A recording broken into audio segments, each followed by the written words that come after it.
Chapter 378. Li Wangyu was the kind of person who would do whatever he wanted. When he thought of toilet water, he didn't even want to wait for a night and directly pulled everyone in the mansion to work overnight. Fortunately, everything was complete and it wasn't difficult to make. Only when it came to purifying the alcohol, because there was no reference, he didn't dare to taste it directly with his tongue. He wasn't sure how much alcohol he extracted was. However, this wasn't important. In any case, it wouldn't affect making toilet water or even disinfecting wounds. Li Wangyu felt that it shouldn't be a problem.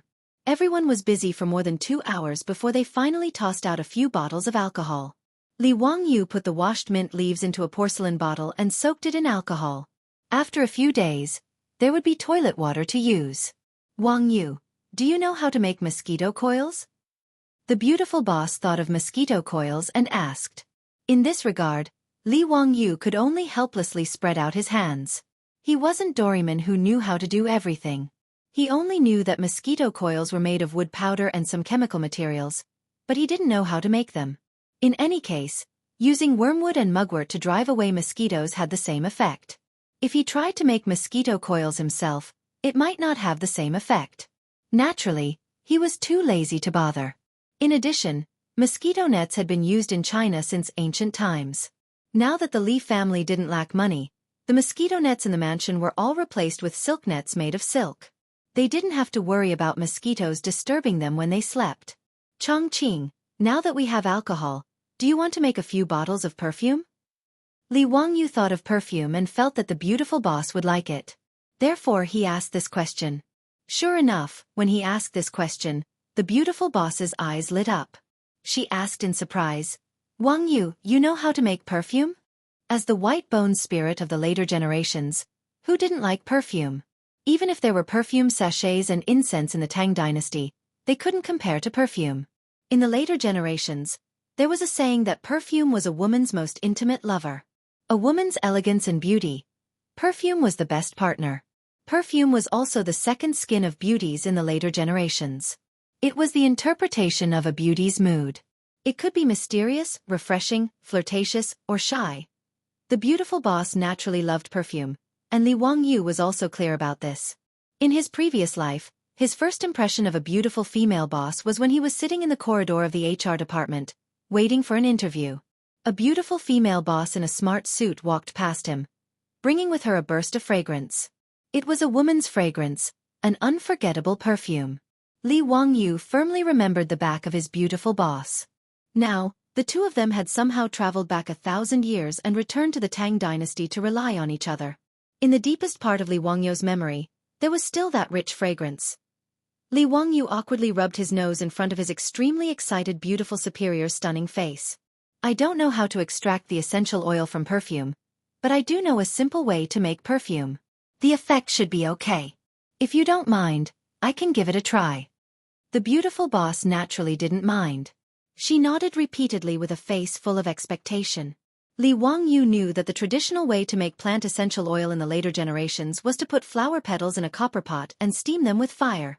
Just like distilling wine, the essential oil of the flower petals was released with the steam and condensed through a bamboo pipe connected to the copper pot. However, knowing was one thing, and whether or not he could do it was another matter. First of all, making plant essential oil in this way required a lot of flower petals. About 8 tons of flower petals were needed to extract 1 kilogram of rose essential oil. In the Tang dynasty, there were no fields dedicated to planting flowers. Li Wangyu had no place to collect so many flowers. Secondly, he only knew the general idea. Extracting essential oil wasn't so simple. He might have experimented countless times but still couldn't really extract the essential oil. Therefore, Li Wangyu didn't intend to waste any effort. He knew a very simple way to make perfume. Collect the flower petals, wash them and dry them. Then, mash them and soak them in a solution made from alcohol and distilled water for a day or 2. Then, filter out the residue of the petals and leave behind the perfume. The natural perfume made in this way had a short shelf life. Usually, it could only be stored for about a month. However, it was simple and convenient. Moreover, it had no harmful ingredients. Although it couldn't be compared to the Chanel No. 5 used by the beautiful boss in the later generations, it was definitely better than the inferior perfume made from synthetic essential oil. To win the favor of the beauty, Li Wangyu naturally wouldn't be stingy. Early the next morning, he personally led Niu Wu to Mount Shouyang to pick flowers. At this time, azaleas were the most abundant on Mount Shouyang. There were also many wild peonies. Li Wangyu intended to pick some petals and experiment. If it was successful, he planned to send people to Chang'an City to collect osmanthus, jasmine, and cherry blossom petals. In any case, the mansion didn't lack money. Spending some money to make perfume for his woman was reasonable. As for selling the perfume and the toilet water, Li Wangyu and the beautiful boss didn't intend to do so. The main reason was that the mansion didn't lack money now. Several of the family's businesses were flourishing and making a lot of money every day. It didn't matter how much money they had. Even if they were the richest man in the Tang dynasty, it didn't seem to be of any use. It was easy to be targeted by Pai Lupi. In this era, money couldn't buy a private jet or a yacht. Those rich families kept countless concubines. Although Li Wangyu envied them, he could only think about it. How could there be a place for other women in the family? Therefore, after paying off the debt, and the mansion's treasury was filled with money, Li Wangyu became tired. His previous desire to make money completely disappeared. Moreover, his handmade toilet water and perfume had a short shelf life. It wasn't suitable for sale. Li Wangyu only planned to make some after the experiment was successful. It would be great to give them away as gifts. Now that he had entered the Tang dynasty's influential class, although he didn't intend to intervene in the imperial court, it was necessary for him to have a good relationship with the big shots in the imperial court. At this time, he naturally didn't think that he would cause a lot of trouble because of giving gifts. This was a story for later, so let's not talk about it for now. A few days later, the perfume was finished. Li Wangyu found a fine white cotton cloth to replace the gauze. He carefully filtered the alcohol solution used to soak the flower petals several times. Then, he poured the filtered perfume into a small exquisite porcelain bottle that he bought in Shi City. The first bottle of perfume in the Tang dynasty was finished. The beautiful boss took the perfume bottle full of expectation. She couldn't wait to open the porcelain bottle's cork. A strong azalea fragrance came out. She carefully dripped a few drops of perfume on her white neck, wrists, and hair. After closing the porcelain bottle's cork, the beautiful boss gracefully spread her sleeves in front of Li Wangyu and turned around. The air was suddenly filled with a fresh floral fragrance. Beautiful, fragrant body. Li Wangyu couldn't help but think of a poem in his mind. A beauty is enough to topple a city, but the fragrance is more affectionate. Chapter 379. He had to admit that Li Wangyu's self-made perfume was very successful. At the very least, his beautiful boss was quite satisfied with it. Although the perfume made from alcohol didn't have the same strong fragrance as the essential oils, it was naturally refreshing. When she transmigrated from the future, she had a bottle of perfume in her bag. However, she had already used it up in the past few months and only had an empty bottle left now. The perfume that Li Wangyu made could be poured back into her perfume bottle. At the very least, the spray nozzle on the perfume bottle couldn't be made in the Tang dynasty. Giving Li Wangyu a satisfied look, the beautiful boss casually swept away all the perfume bottles with her sleeves.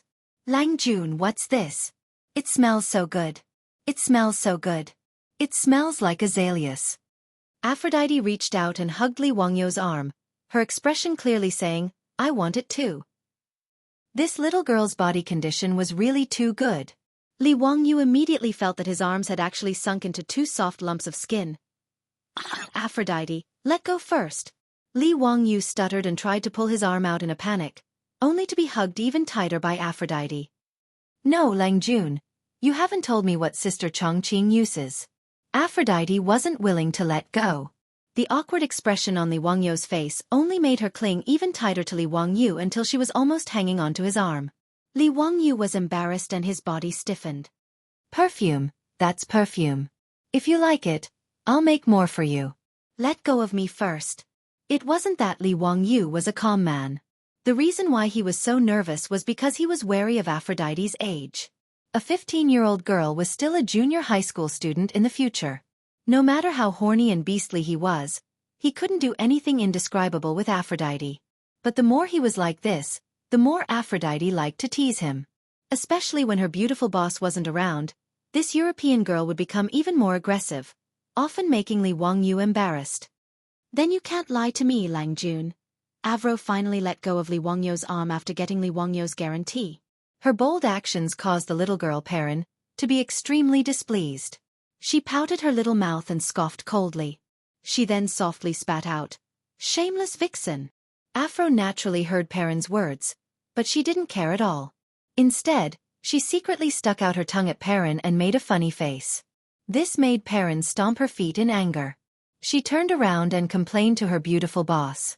Li Wangyu pretended that he didn't see their little actions. Li Wangyu naturally knew that Perrin had feelings for him, but he could only pretend that he didn't know. After all, this girl was only 12 or 13 years old. He didn't want to really be some perverted beast. The Tangs usually got married very early. When Empress Zhang's son married Pai Lupi, she was only Perrin's age and was basically a lowly. Li Wangyu could only express his disdain for this. In the future, Pai Lupi's behavior would take at least 3 years. If his beautiful boss had such an attitude like Aphrodite's, Li Wangyu would probably have turned into a wolf and done indescribable things. However, in the future, his beautiful boss only had a good impression of Li Wangyu.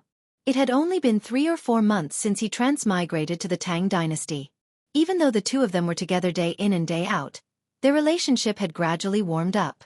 But as the white-boned spirit of the future, coupled with the fact that she had a knot in her heart, she wouldn't be like Aphrodite, who hated that she couldn't skin herself and send herself to Li Wangyu's bed. Therefore, if Li Wangyu wanted to succeed in his revolution, he had to continue working hard.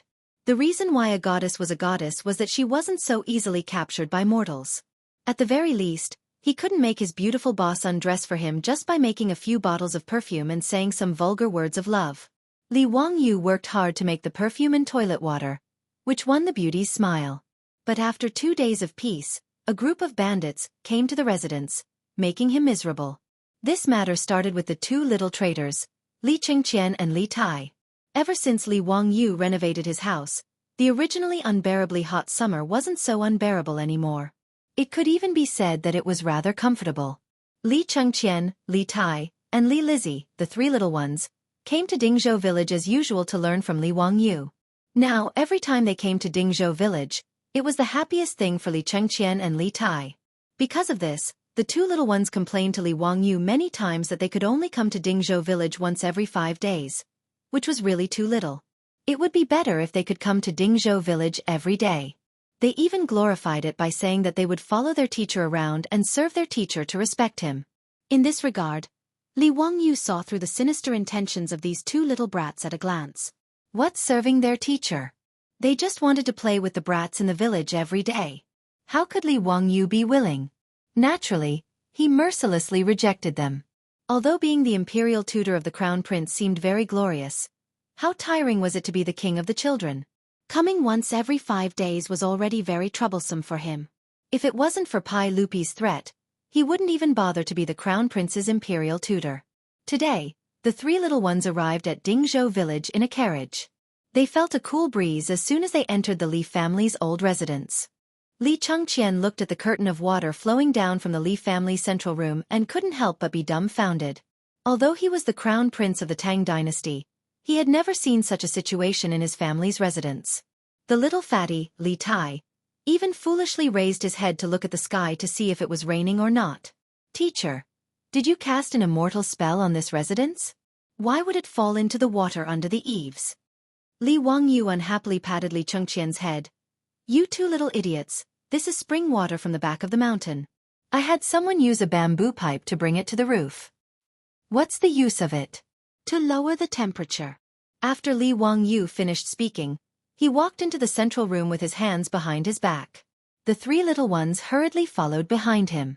After entering the central room, the 3 little ones discovered that the room was unusually cool, without any trace of summer heat. Even Li Chengqian and Li Lizzie couldn't help but shiver because of the great temperature difference between the inside and outside. Li Wangyu was afraid that the 3 little ones would catch a cold, so he thoughtfully asked Perrin to bring them some clothes to put on. The 3 little ones sat in the cool room, eating ice cream and drinking cold drinks. They felt that the days of immortals were just like this. "Teacher, your residence is even more comfortable than the palace. These days, the palace is unbearably hot. Even mother and father can't rest well." Li Chengqian swallowed a mouthful of ice cream with difficulty. He had eaten too much. When Li Wangyu heard this, he couldn't help but pat his own head. He had only thought about installing ecological air conditioners for the villagers of Dingzhou village, but he had forgotten to flatter Pai Lupi. He had miscalculated, truly miscalculated. Chapter 380. Under Li Wangyu's reminder, he finally realized that he had forgotten to flatter the emperor of the Tang dynasty. This was a mistake. He had even neglected elders like Yu Shernan who cared about him. He really shouldn't have done that. There were also those rich playboys. How could he have forgotten about those rich playboys? There were also Yang Quan, Lu Xiao, and the others from the Hu County government. Fatty Cho Kuan, shopkeeper's son from Sun Ji bookstore, and the others. These were all friends. How could he only care about himself and not think about the others? Li Wangyu blamed himself. He hurriedly had Niu Wu ride a horse to the Hu County government to inform the shopkeeper of the kiln to make another batch. However, after some calculations, he realized that the amount of porcelain that needed to be made was quite large. Changing a window would require more than 40 specially made porcelain bottles.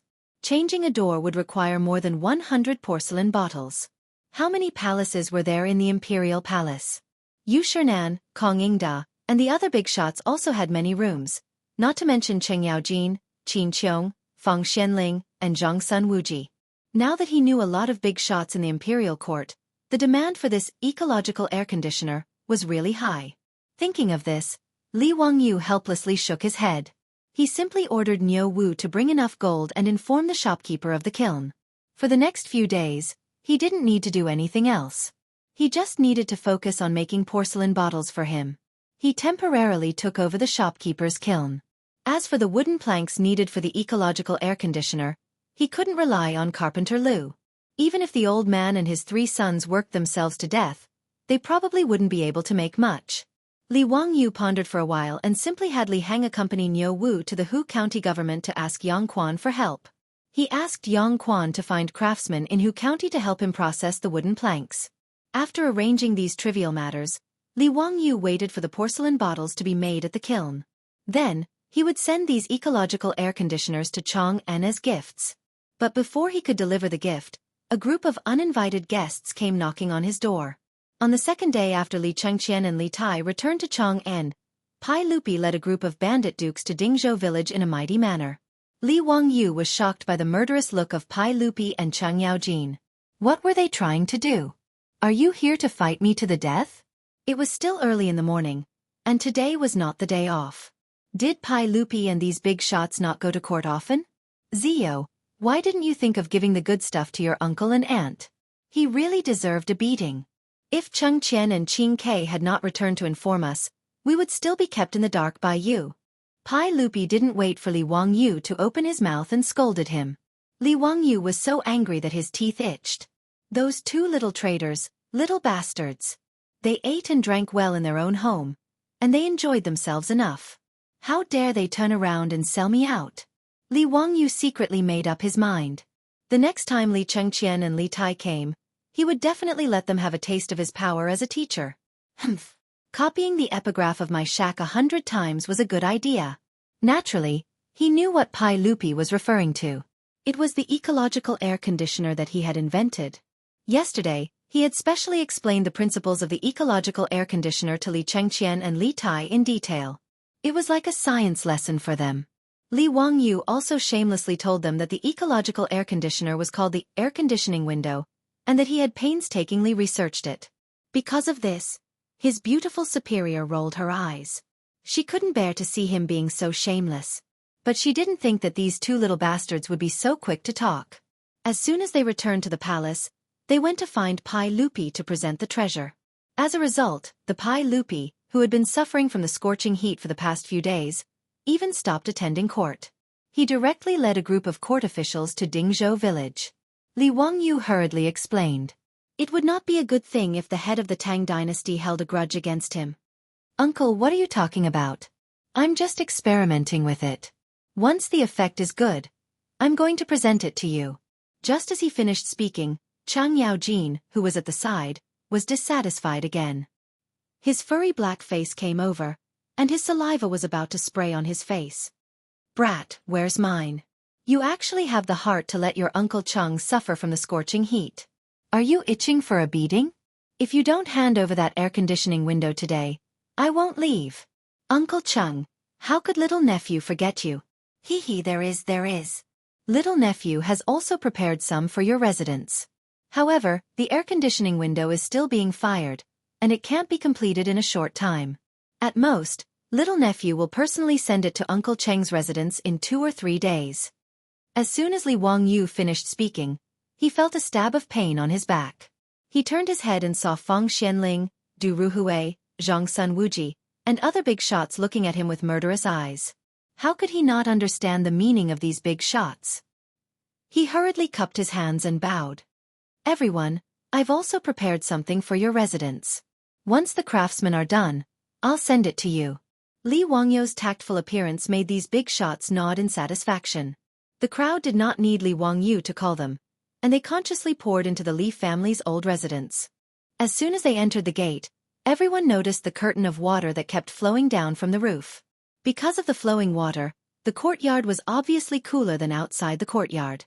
The pattering sound of the water added a bit of elegance to the residence. Pai Lupi naturally saw the bamboo tube on the roof and could not help but say enviously, Zio, you found a good place for your residence. It's backed by the mountains and cooled by the spring water. It's not easy. The big shots were also quite envious, but there was nothing they could do. After all, their residences were in Chong and City. They could not rely on manpower to transport the well water to the roof. Could they? Pai Lupi, Feng Xianling, and other big shots naturally would not do such a stupid thing to relieve the summer heat. However, this method of relieving the summer heat at the expense of manpower was really done by some people. It was recorded in the records of Feng's family that Wang Bei, a powerful minister of Emperor Xuanzong of Tang, built a pavilion that would reign in his residence in Taiping Square on the west street of Chang'an City. On the eaves of this pavilion, water flowed in all directions. Living in the pavilion in midsummer was as cool as late autumn, but outside the pavilion was still unbearably hot. The pavilion made people feel the difference between ice and fire. In Chang'an City, to make the pavilion like rain, there was no other way except to transport the well water up and pour it out by manpower. In fact, in the Qinling Mountains, there was also a summer palace of the royal family, Tuiwei Palace.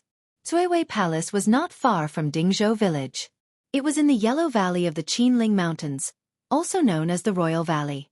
It was 70 miles away from Chang'an City and 40 miles away from Dingzhou village. It could be reached in less than an hour by horse. These days, because Empress Zhang's son was pregnant, she could not stand the heat in Chang'an City and was ready to go to Tuiwei Palace to relieve the summer heat.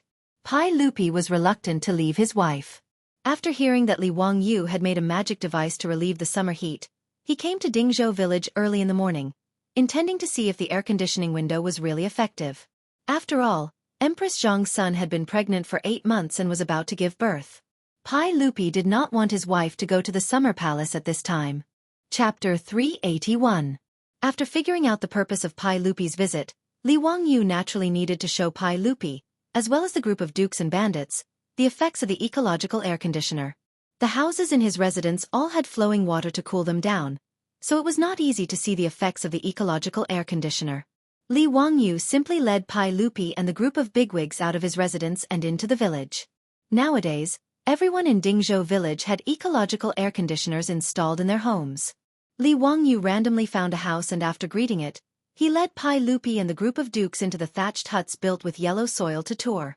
This feeling was very strange, just like a tour group in the future. Li Wangyu felt that he was just short of raising a little red flag, while Pai Lupi and the rest were short of a little Red Riding Hood. Although the owner of the manor did not recognize Pai Lupi and the rest, he could tell that Pai Lupi and the rest were nobles just by looking at their gorgeous clothes and the expensive accessories on their waists.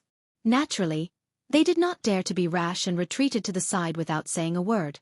Although they were not happy, they allowed the nobles to point fingers at their treasures. Oh, this house is really much cooler. Chang Yaojin noticed this when he entered the thatched hut.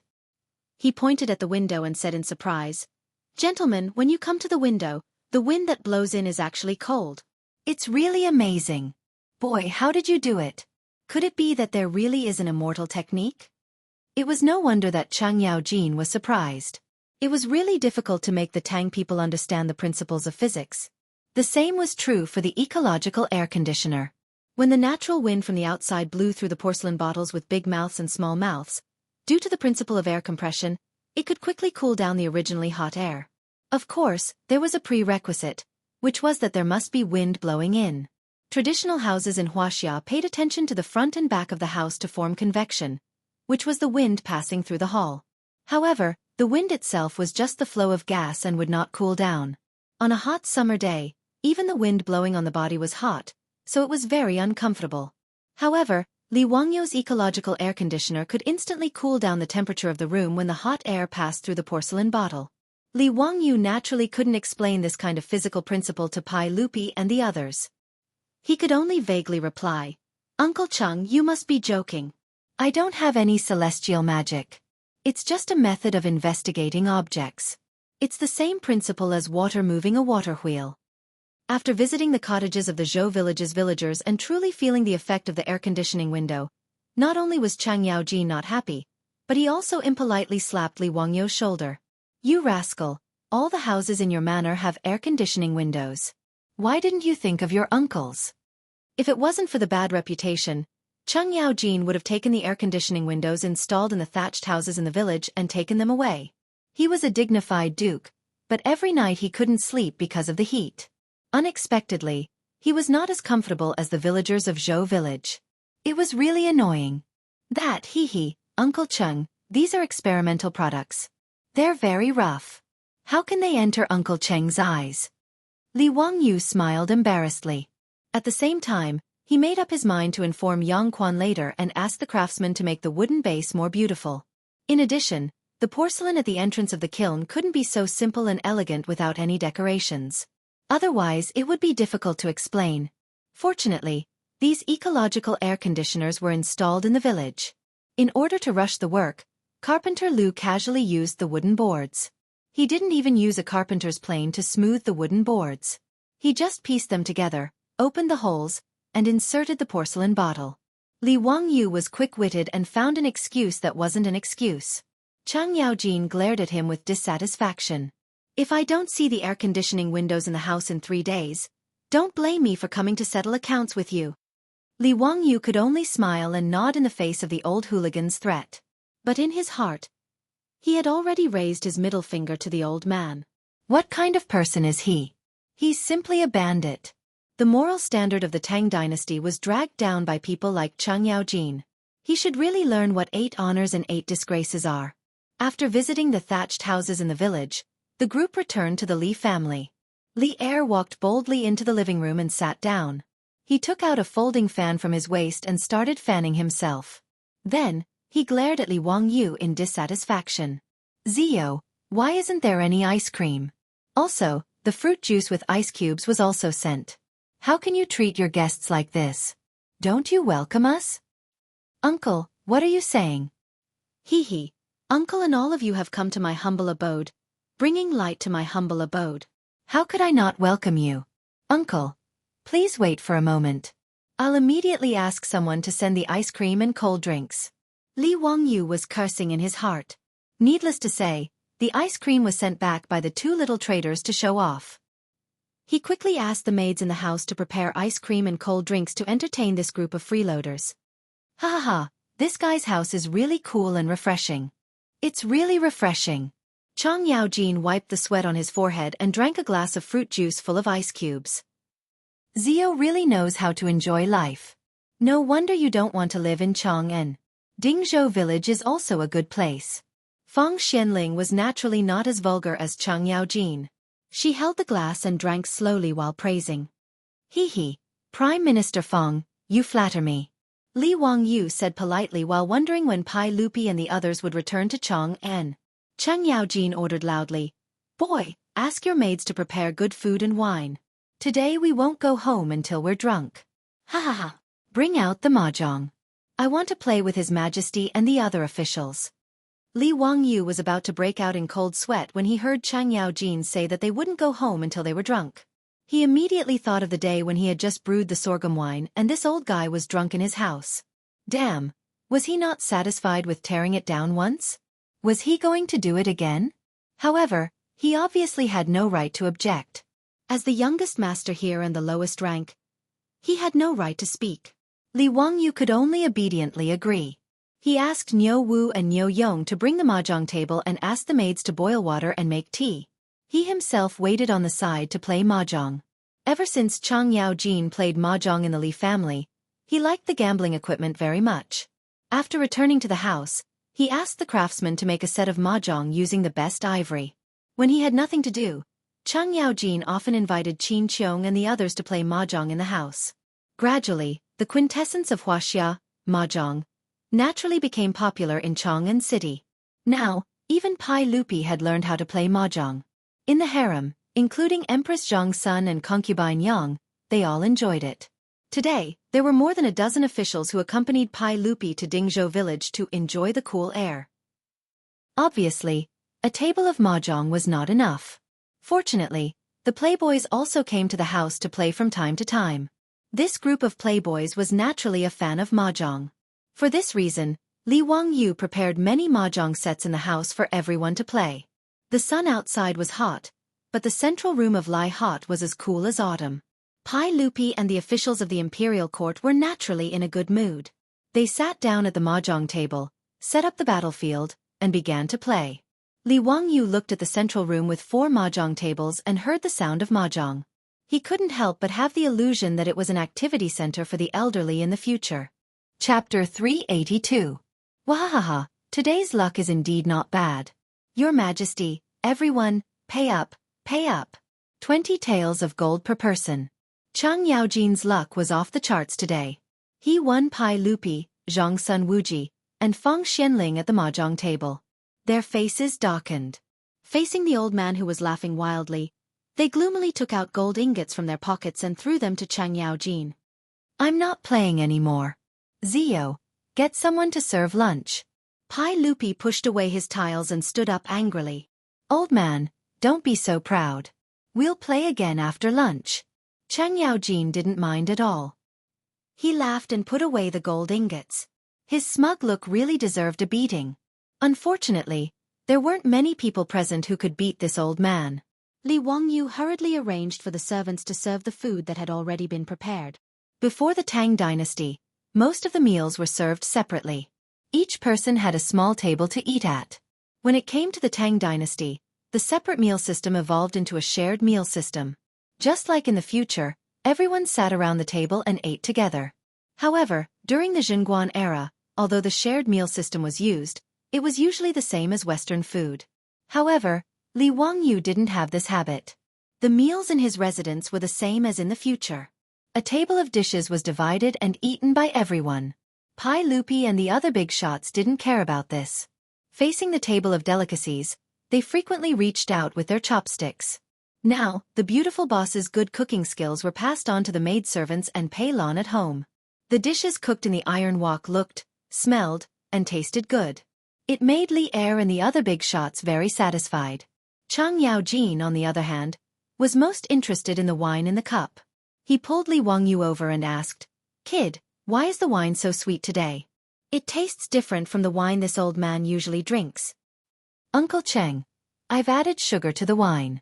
Li Wangyu's words made Pai Lupi and the others curious. Zio, why did you add sugar to the wine? What use is it? Icing sugar was rock sugar, which appeared in the Sui and Tang dynasties. Uncle, this sugar frosting is sweet and mild. It can moisten the lungs and stop coughing. It can improve the taste of the wine. In the future, when Li Wangyu's grandfather drank sorghum wine, he liked to add rock sugar. Therefore, Li Wangyu thought of adding sugar to the wine in the residence. Pai Lupi picked up his wine glass and took a sip. He nodded repeatedly. Not bad, this Xiao Dao has sugar frosting. It tastes sweet, but it is a perfect match. The group of high dukes also praised after tasting it. Only Chang Yaojin snorted discontentedly. You be *tch, you're really not straightforward. Why is it that every time you have something good, you unconsciously take it out and give it to us? How petty of you to hide it. Li Wangyu wanted to splash the wine on this old hooligan's face. This was too much. You're eating my food and taking my money. Not only did you not say thank you, you even scolded me. You're really going too far. Li Wangyu pretended not to hear the old hooligan's words. He turned his head and chatted with the others. It was not worth getting angry with this old hooligan. He was purely looking for trouble. Everyone was satisfied with the lunch. Li Wangyu thought that it was getting late. Should these high dukes go back? Today was still okay. Although Chang Yaojin's face was dark red from drinking, at least he did not go crazy and tear down his room. But before he could say anything, Pai Lupi, who had eaten his fill, actually went back to sit at the mahjong table. He stretched out his hand and beckoned Chang Yaojin and the others to continue the game. Jie, come. Don't think you can run away after winning my gold. Today I must let you, this old man, know my power. Your Majesty, there is no reason to lose a bet. As long as you bring enough gold, how can I refuse? Wahahaha. Come, let's continue. Seeing that Pai Lupi and the high dukes were still sitting at the mahjong table after eating and drinking, Li Wangyu could not help but feel speechless. What was going on? Were they planning to stay in his residence? Damn, this kind of freeloading behavior was too shameful. It should be severely condemned. Although he complained, he had no right to speak in front of Li Er and a group of dukes. He could only ask the maids in the mansion to bring cold drinks and ice cream, as well as some fruits and snacks, to these big shots that he could not afford to offend. It had to be said that sitting in the cool room and playing mahjong on a hot summer day was a kind of enjoyment. The fierce mahjong game in the central room of the Li family's residence went from noon to sunset. Li Wangyu cautiously reminded him, "Uncle, it's already 5 o'clock." The hidden meaning of his words was, "Why aren't you guys going back? Don't tell me you're still planning to stay for dinner?" It was not that Li Wangyu could not bear to treat Pai Lupi to dinner, but that Pai Lupi, the head of the imperialist Tang dynasty, was too stressful to stay in his residence. As the saying went, being with the emperor was like being with a tiger. Although Pai Lupi was good to him, he was still the emperor of the Tang dynasty. It was really awkward to stay in his residence all the time. Even his beautiful superior only came out to greet everyone when they arrived, and then stayed in the backyard with Afro and Perrin. The two daughters-in-law of Niu Yong and Niu Wu, who were temporarily staying in the wing room in the front yard, did not dare to show their faces. Even their meals were sent in by the Niu brothers. Both of them were palace maids and were even more afraid of Pai Lupi's majesty as the emperor, so they did not dare to offend him easily. As for the 4 maidservants in the residence, they did not even dare to breathe loudly. Their cautious looks made Li Wangyu's balls ache.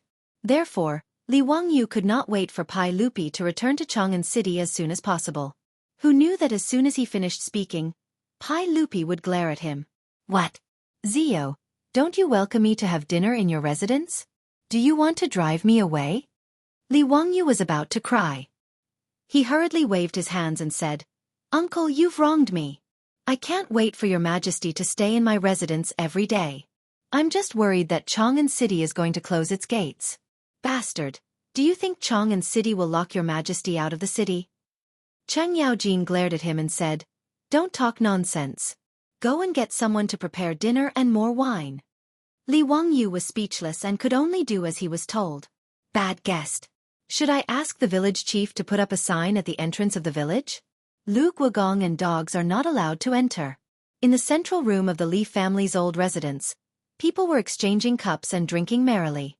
It was very lively. Even so, Chang Yaojin complained that the Li family did not have any singers to add to the fun. Li Wangyu was so angry that he almost suffered internal injuries. Chang Yaojin really did not treat himself as an outsider. When he was drunk, he did not care that it was late at night. He began to wail and howl at the top of his lungs. Unexpectedly, Pai Lupi and the others applauded him. His hoarse voice frightened the dogs in the village and made them bark incessantly. It was very frightening. Everyone drank to their heart's content at the banquet. It was not until the moon was high in the sky that Li Ertsai burped. He and the other marquises got on their horses with the help of their guards and headed for Chang'an. Before Chang Yaojin left, he left a sentence that scared Li Wangyu so much that he almost fell to the ground. "Wahahaha, nephew, not bad. I'm very satisfied today. I'll come again tomorrow to disturb you. Do you still welcome me?" Damn it. Again. Are you addicted? Chapter 383. Fortunately, Chang Yaojin's words were just words. The next day, Li Wangyu was in a state of anxiety for the entire day, afraid that he would hear that earth-shattering laughter again. In order to prevent Chang Yaojin from having an excuse to come to Dingzhou village again, Li Wangyu had Niu Wu make another trip to Hu County and spent a large amount of copper coins. His goal was to urge the porcelain kiln and woodworkers to hurry up and make the air conditioning fans as soon as possible so that he could report back to Chang'an City. Pai Lupi and Chang Yaojin did not come to Dingzhou village again. After all, there were many state affairs. Pai Lupi and the dukes could slack off for a day, but they could not skip work every day.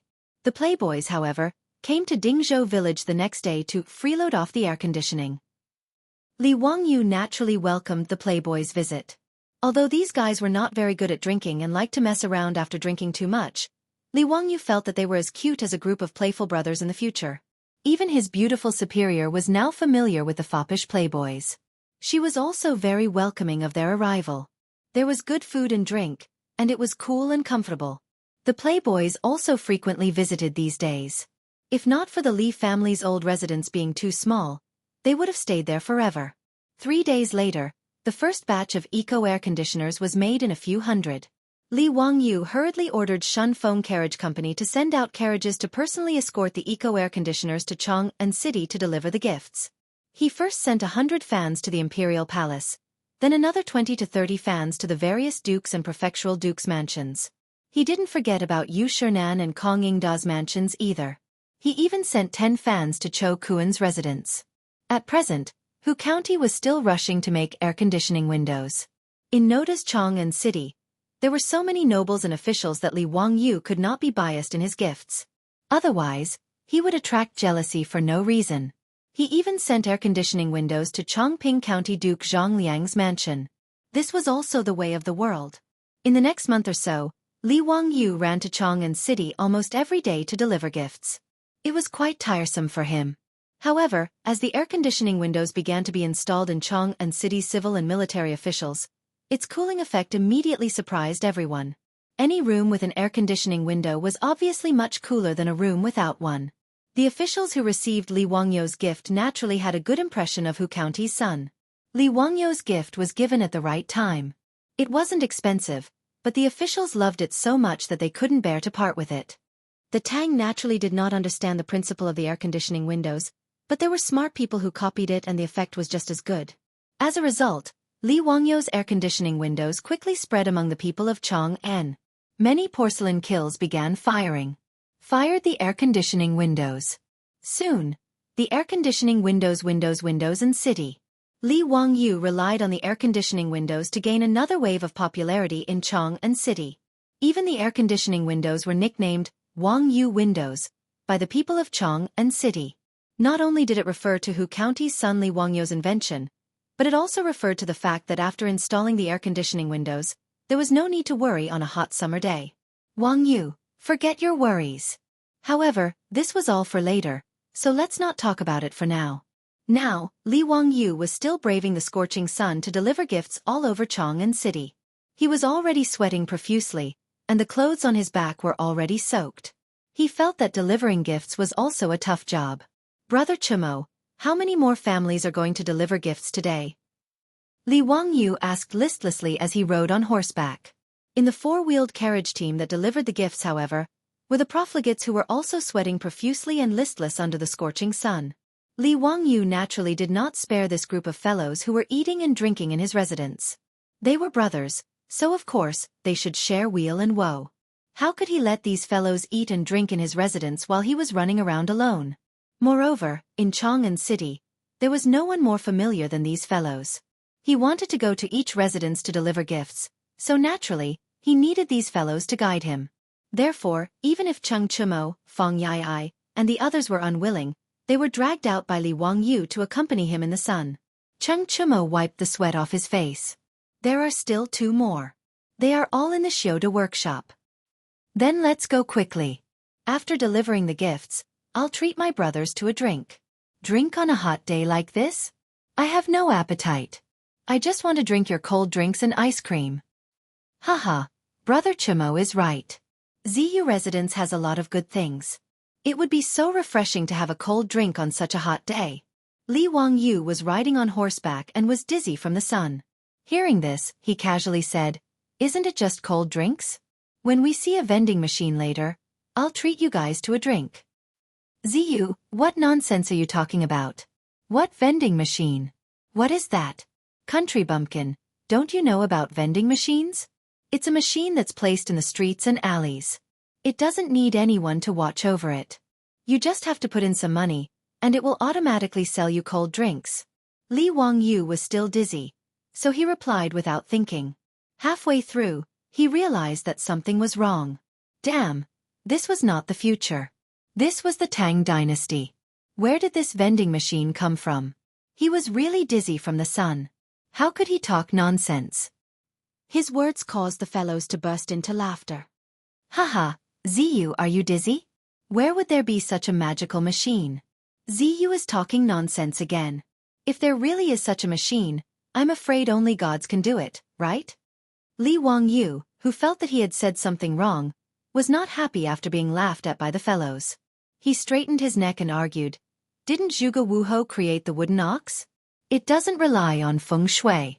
It operates on its own and doesn't require manpower. What's so difficult about a vending machine? His words made the fellows laugh even louder. Haha, Ziyu, your silver tongue really knows how to talk. The wooden ox is just a rumor. Do you really think it's true?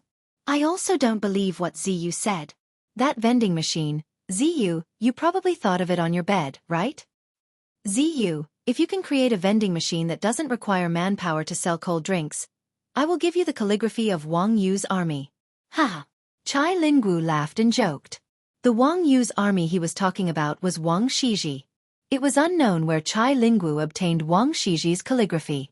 He treated it like a treasure and did not normally show it to others. It was only when Chai Lingwu drank too much and let it slip that everyone found out. After forcing Chai Lingwu to take out the calligraphy, Li Wangyu liked it very much. This was Wang Shiji's authentic calligraphy. In the future, there was not a single authentic Wang Shiji left in the world. There were only copies. Li Wangyu had long coveted Wang Shiji's calligraphy, but he could not obtain it. Wei Shuyu's words immediately made Li Wangyu's spirit rise. He couldn't help but sit up straight on the horse. Brother Shuyu, are you serious? If I really create a vending machine, you can't go back on your words. Humph. A gentleman's words cannot be taken back. Why would I lie to you? However, if you can't create it, then your residences Zhao Yebai and Jade Flower Horse will lose to me. Chai Lingwu also laughed mischievously. He had long coveted the two treasure horses that Zhang Liang lost to Li Wangyu. Come, come. Clap your hands as an oath. Brothers, be witnesses. Chapter 384. Li Wangyu's straightforward agreement made Chai Lingwu hesitate. Could it be that this kid could really make a machine that could automatically sell drinks without manual labor? Although Chai Lingwu didn't believe it, thinking about it carefully, it seemed that this kid had never lost a bet with anyone. Thinking of this, Chai Lingwu immediately cowered. Haha, Zio, what are you talking about? I was just joking with you. Don't take it seriously, don't take it seriously. Brother Lingwu, you just said that a gentleman's words cannot be taken back. How can you go back on your words? No, we have to make this bet today. Li Wangyu saw that the cooked duck was about to fly away and hurriedly stopped Chai Lingwu. However, the more he acted like this, the more suspicious Chai Lingwu became. That copy of Wang Shiji's calligraphy was his treasure. How could he bear to lose it to Li Wangyu? Did I? Zio, perhaps because the sun was too bright. You heard wrong. I definitely didn't say that. Haha, today's weather is really good. Everyone, let's go drink with Zio after he delivers the gift.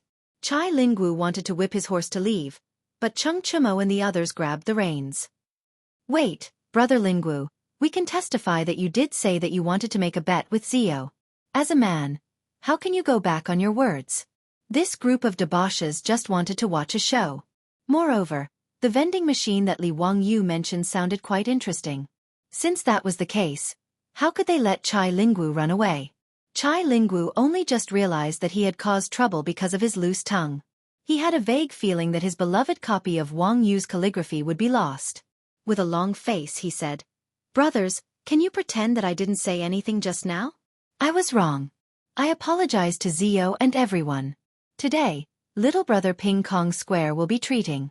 Brothers, please feel free to order any of the ladies in the painting house, okay? Feng Yai, Chang Chumo and the others looked at each other and replied in unison, "No. Today's bet must be made. We will be witnesses." Chai Lingwu wished he could give himself a slap. Why did he have to provoke Li Wangyu? When Li Wangyu saw the debauches forcing Chai Lingwu to accept the bet, he smiled brilliantly. "Wahahaha, brother Lingwu. Give little brother 3 days to prepare the calligraphy of Wang Yu's army. Little brother will make you admit defeat wholeheartedly." In a moment of excitement, he even imitated Chang Yaojin's laughter. Chang Chuemo and his 2 brothers could not help but cast him a sidelong glance, wanting to see what was wrong with this fellow, to actually copy their Darren's frightening laughter. Li Wangyu's words made Chai Lingwu feel as if his parents had died. He felt that his life was simply gloomy. "Zio, it wasn't easy for me to get the calligraphy of Wang Yu's army. It's my favorite." Chai Lingwu still wanted to struggle. "Yes, I understand. I will cherish it well. Thank you, brother Lingwu." Li Wangyu replied matter-of-factly. His appearance of victory made Chai Lingwu have the urge to spit out blood. He had met the wrong person. Chai Lingwu looked up to the sky and sighed. He did not look at the almanac when he left the house today. Li Wangyu, who had been dazed by the sun's rays, regained his energy and quickly went to the last 2 noble residences to deliver his gifts. He didn't even have time to take a sip of tea before he took his leave. As for Chang Chuemo and the others' invitation to drink at Peace Square, Li Wangyu was naturally too lazy to go. He was in a hurry to find a craftsman to make a vending machine so that he could win Chai Lingwu's calligraphy. Regarding this, Chai Lingwu could only helplessly raise his 2 middle fingers at Li Wangyu to express his excitement. At the same time, he secretly prayed that Li Wangyu was just bragging. The reason why Li Wangyu was so confident in making a bet with Chai Lingwu was naturally because it was not difficult to make a machine that could automatically sell drinks. When he was studying e-commerce, the professor in class was talking about the influence of vending machines on modern commerce. He once said that as early as the 1st century AD, the ancient Greeks had made a device that automatically sold holy water. It was the world's first vending machine. Li Wangyu was very interested in this matter at that time.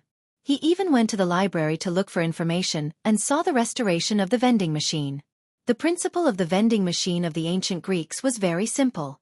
Coins were inserted from the slot, and the coins fell into a small plate in the instrument. The small plate was connected to a lever, and through the lever mechanism, the valve in the holy water bucket was actuated. After the valve was opened, the holy water would automatically flow out. The small plate containing the coins would constantly fall and tilt. Until the coins on the small plate slipped, the lever would be reset, and the valve would automatically close.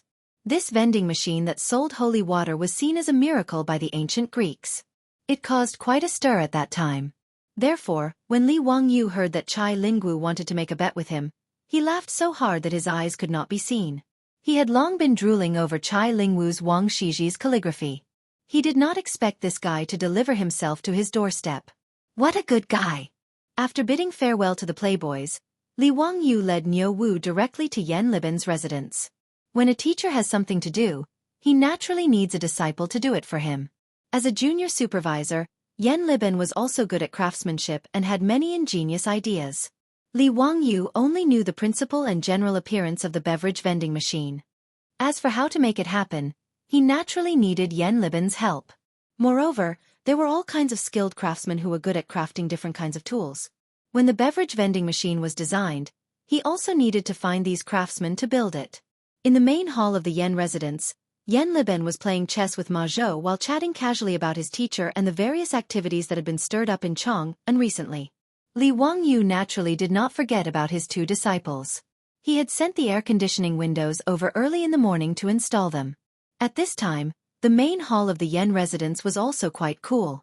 Brother Bin Wang, teacher is really not an ordinary person. Look at the air conditioning windows. There is no need for manual labor. Just a few dozen porcelain bottles with 2 transparent ends can blow out a cool breeze. It is really magical. Yes, teacher may not be old, but his skills are profound.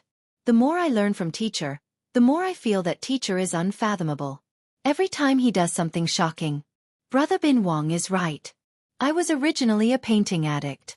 It was only because of teacher's stunning drawing skills that I was moved to become his disciple. But I did not expect that it was not only his drawing skills. Teacher's wonderful ideas are the real treasure. I am deeply grateful to be able to become his disciple. Just as the two were sighing, they heard a servant come to report that their teacher had come to visit. This surprised the two. They did not even have time to wear shoes and hurriedly ran out barefoot. Teacher, why are you so free to come to my residence today? Quickly come in, quickly come in. Yen Liben was overjoyed. He and Ma Zhou quickly went forward to greet him. Li Wangyu did not expect Ma Zhou to be here as well. He could not help but laugh. It is good that you are here. I have something that I need the two of you to help me with today. Chapter 385. Yen Liben and Ma Zhou invited Li Wangyu to take a seat in the central room. Teacher, what do you need us to do for you? Please tell us. Liben, bring me a brush and ink. I'll draw a drawing for you two to see. A servant of the Yen family brought them paper, ink, brush and inkstone, including a few feather brushes. Yen Liben and Ma Zhou had seen this feather brush in Li Wangyu's mansion. After trying it out, they found it very interesting. They also learned how to make it from Li Wangyu and made some when they returned home. However, this feather brush, as a hard brush, had not spread in Chang'an for the time being. The main reason was that the Tangs were not used to it. The way of holding a brush was completely different from the way of holding a hard brush. The scholars of the Tang dynasty had never touched a hard brush, so they naturally did not know where to start. Even if they forced themselves to change the writing posture, the words they wrote were not very beautiful. Naturally, no one was willing to use it. Later generations wrote beautifully with a hard brush, but writing with a brush would probably be a mess. Even if one knew how to write with a brush, writing with a hard brush might not be good. In the Great Tang, only a scant few people had tried to learn how to use the quill brush. On the other hand, Li Chengqian and Li Tai, these two little fellows, found it much easier to use the quill brush than the brush. They were abnormally earnest in their studies, and their handwriting was the best. This was normal. It was indeed easier to ask 8 or 9-year-old children to lift a brush and write with a hard brush than to write with a hard brush. However, Li Wangyu did not care about this. Anyway, he made this feather brush for his own convenience. It had nothing to do with him whether other people liked to use it or not. Picking up a feather brush, Li Wangyu began to draw on the paper. Yen Liben and Ma Zhou quickly stood behind Li Wangyu and curiously looked at what their teacher was drawing. Teacher, what is this cabinet for? Why are there so many mechanisms inside? Yen Liben became more and more confused and asked in confusion. As Li Wangyu drew, he explained, this is something I came up with. It's a mechanism that can automatically sell drinks. There is no need for manual labor. Just put in a copper coin, and the drinks will come out from it. It can be used like this? How can this be done? Ma Zhou's interest was piqued, and he quickly asked. Li Wangyu pointed at the blueprint and began to explain the key points to the two. Yen Liben and Ma Zhou both nodded and applauded. Wonderful! In this way, as long as I set the amount of copper coins I need to put in, I will be able to get a fixed amount of drinks. Haha, I understand. Teacher is indeed amazing, to be able to figure out such an intricate mechanism. Yen Liben clapped his hands and laughed. Li Wangyu blushed at Yen Liben's praise.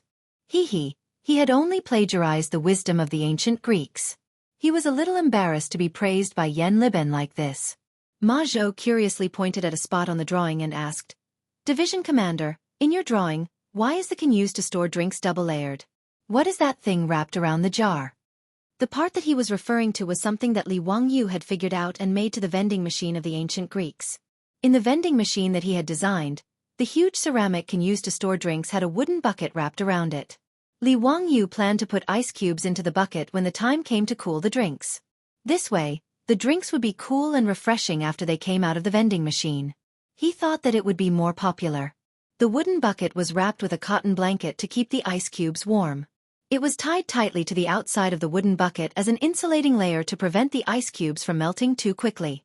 After Li Wangyu's explanation, Ma Zhou and Yen Liben couldn't help but frown. Division Commander, the heat of summer is already unbearable. After the ice cubes were taken out from the ice cellar, they melted abnormally fast. Why did you wrap it with a thick cotton blanket? Wouldn't that be hotter and cause the ice cubes to melt faster? Nanny?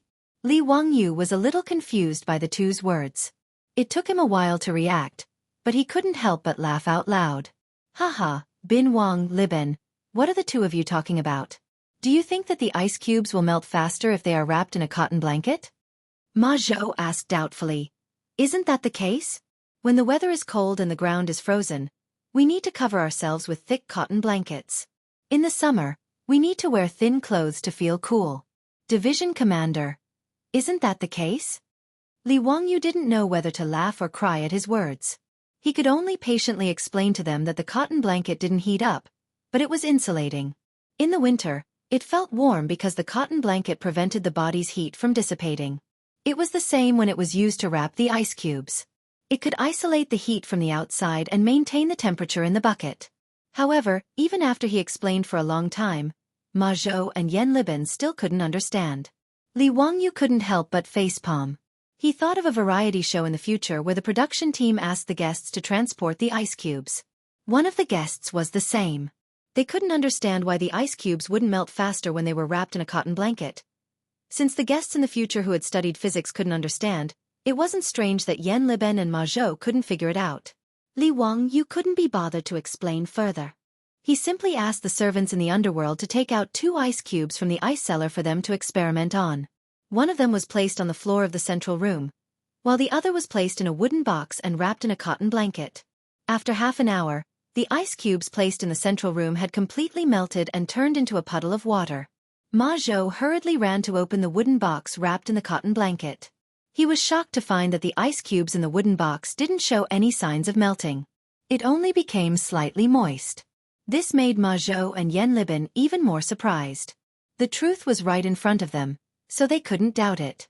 As for Li Wangyu, this junior division commander, he was even more in awe.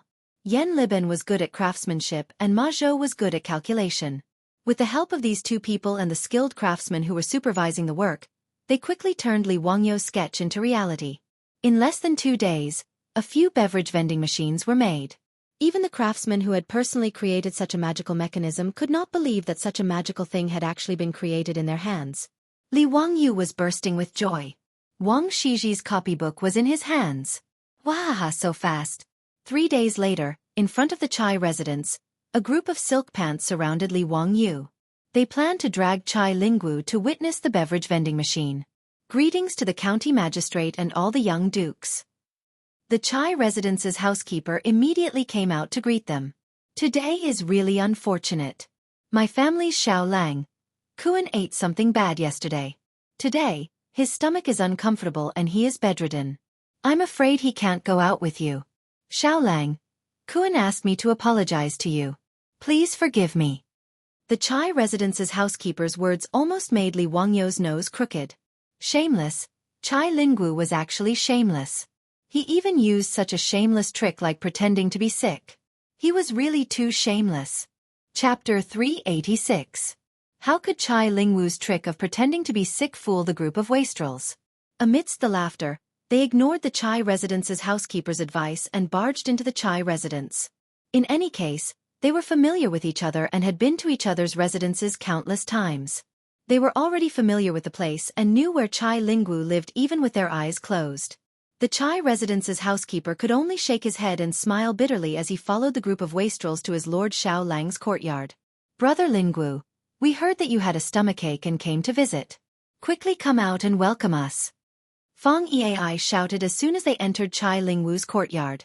Seeing that his little trick had been seen through by a group of wastrels, Chai Lingwu could only walk out of his room with a pained expression and bow to the group of wastrels. Everyone, why do you have to do this? Can this little brother admit defeat? Ziyu, that Wangyu army's copybook is really Big Brother's favorite. Can you change it to another one? How about this Big Brother give you 10 beautiful singers? Chai Lingwu saw Li Wangyu and knew that he had lost for sure. He quickly admitted defeat and begged for mercy. As for the conditions he proposed, Li Wangyu snorted disdainfully. Bah, am I that kind of person? Not to mention 10 singers, so what if there were 20 of them? Do you think I would dare to take them home? Damn it! You're really pissing me off by bringing up my sore spot. Brother Lingwu, a gentleman's words cannot be taken back. Don't act like a woman. Hee. Where is the copybook of Wangyu army? Ziyu, do you have to be like this? Do you really not care about our brotherhood? Chai Lingwu's face stiffened as he stared fiercely at Li Wangyu. He looked as if he was about to fight to the death with Li Wangyu. Li Wangyu did not buy it at all. There are no brothers in the casino. Cut the crap and hand over the copybook, and I'll spare your life. The wastrels also laughed and shouted for Chai Lingwu to hand over the copybook. Otherwise, they would personally search his room. Facing this group of wastrels, Chai Lingwu could no longer pretend and could only admit defeat. You're ruthless. Humph, you bunch of bastards. Don't fall into my hands in the future. Let's go. I want to see what kind of ingenious idea Zio has to come up with to create a mechanism that automatically sells drinks without any human effort. Naturally, Chai Lingwu wasn't really angry. Although Wang Shiji's copybook was rare, it wasn't to the point where he would go back on his word. This was purely a joke between friends to relieve boredom. Haha, that's right. Let's go, let's go. Ziyu has already placed the mechanism in the East Market. We're just waiting for you to go there and reveal it yourself. Chung Chumo laughed and pulled Chai Lingwu's sleeve as they walked out. Li Wangyu and the group of playboys laughed as they rode to the East Market. In the Tang dynasty, apart from drinking and eating tea, there was also a popular drink called Happy Drink. The Tangs naturally did not use the term drink. The foppish young masters had all learned from Li Wangyu, which was why they used the term drink. In the Tang dynasty, the drink was called cooked water. In the various markets of Chong'an, there were many shops that sold cooked water. Moreover, there were many types of drinks sold. There were juices from fruits and vegetables, such as watermelon juice, sugarcane juice, grape juice, and black plum juice that were commonly drunk in the future. The second was dairy products, which the Tangs called milk. The most common ones were feta cheese, horse cheese, or goat's milk and horse's milk. Finally, there was Yinzi, which was Chinese medicine powder. It was the same as the herbal tea that the Cantonese liked to drink in the future. It was boiled with various Chinese medicine herbs and had health benefits. Li Wangyu led the group of playboys to a shop that sold cooked water in the East Market. There was a row of cabinets covered by red silk. When the crowd in the East Market passed by the shop, they all cast curious glances. They didn't know what these tall, square, and tightly covered cabinets were. Some of the regular customers asked the shopkeeper of the shop, but the shopkeeper just smiled and replied that it was a novelty that Hu Xianzi came up with and that they would know later. This made people even more curious, and they discussed and speculated with each other. Li Wangyu had made a bet with Chai Lingwu to make this drink vending machine. Originally, he just wanted to win Wang Shiji's calligraphy from Chai Lingwu. He didn't intend to popularize this drink vending machine in Chong'an. After all, he didn't think that it would make much money and was quite troublesome. However, Li Wangyu didn't want to make it industrialized because he wanted to constantly replenish the drinks in the machine. Did he want to open another shop, boil drinks every day, use saltpeter to make ice, and then replenish the vending machine? Li Wangyu, who was rich, didn't care about the profits that the drink vending machine could bring. However, this idea of his was laughed at by his beautiful boss. Li Wangyu was not convinced and planned to have a good debate with this top student from the University of Pennsylvania. Chongqing, am I wrong? Do you want to treat this drink vending machine as your family's business? Humph, let me ask you, how much does it cost to make this machine? I asked Yen Liben to invite the craftsman to make it. It should be around 10 times. Okay, let's say 10 times. How much do you want to sell a cup of drink for? How much does it cost? The beautiful boss asked again. It can still make money. This machine can adjust the price, from 10 to 50 coins, according to the different drinks sold. As for the profit, I asked the shopkeeper of the shop.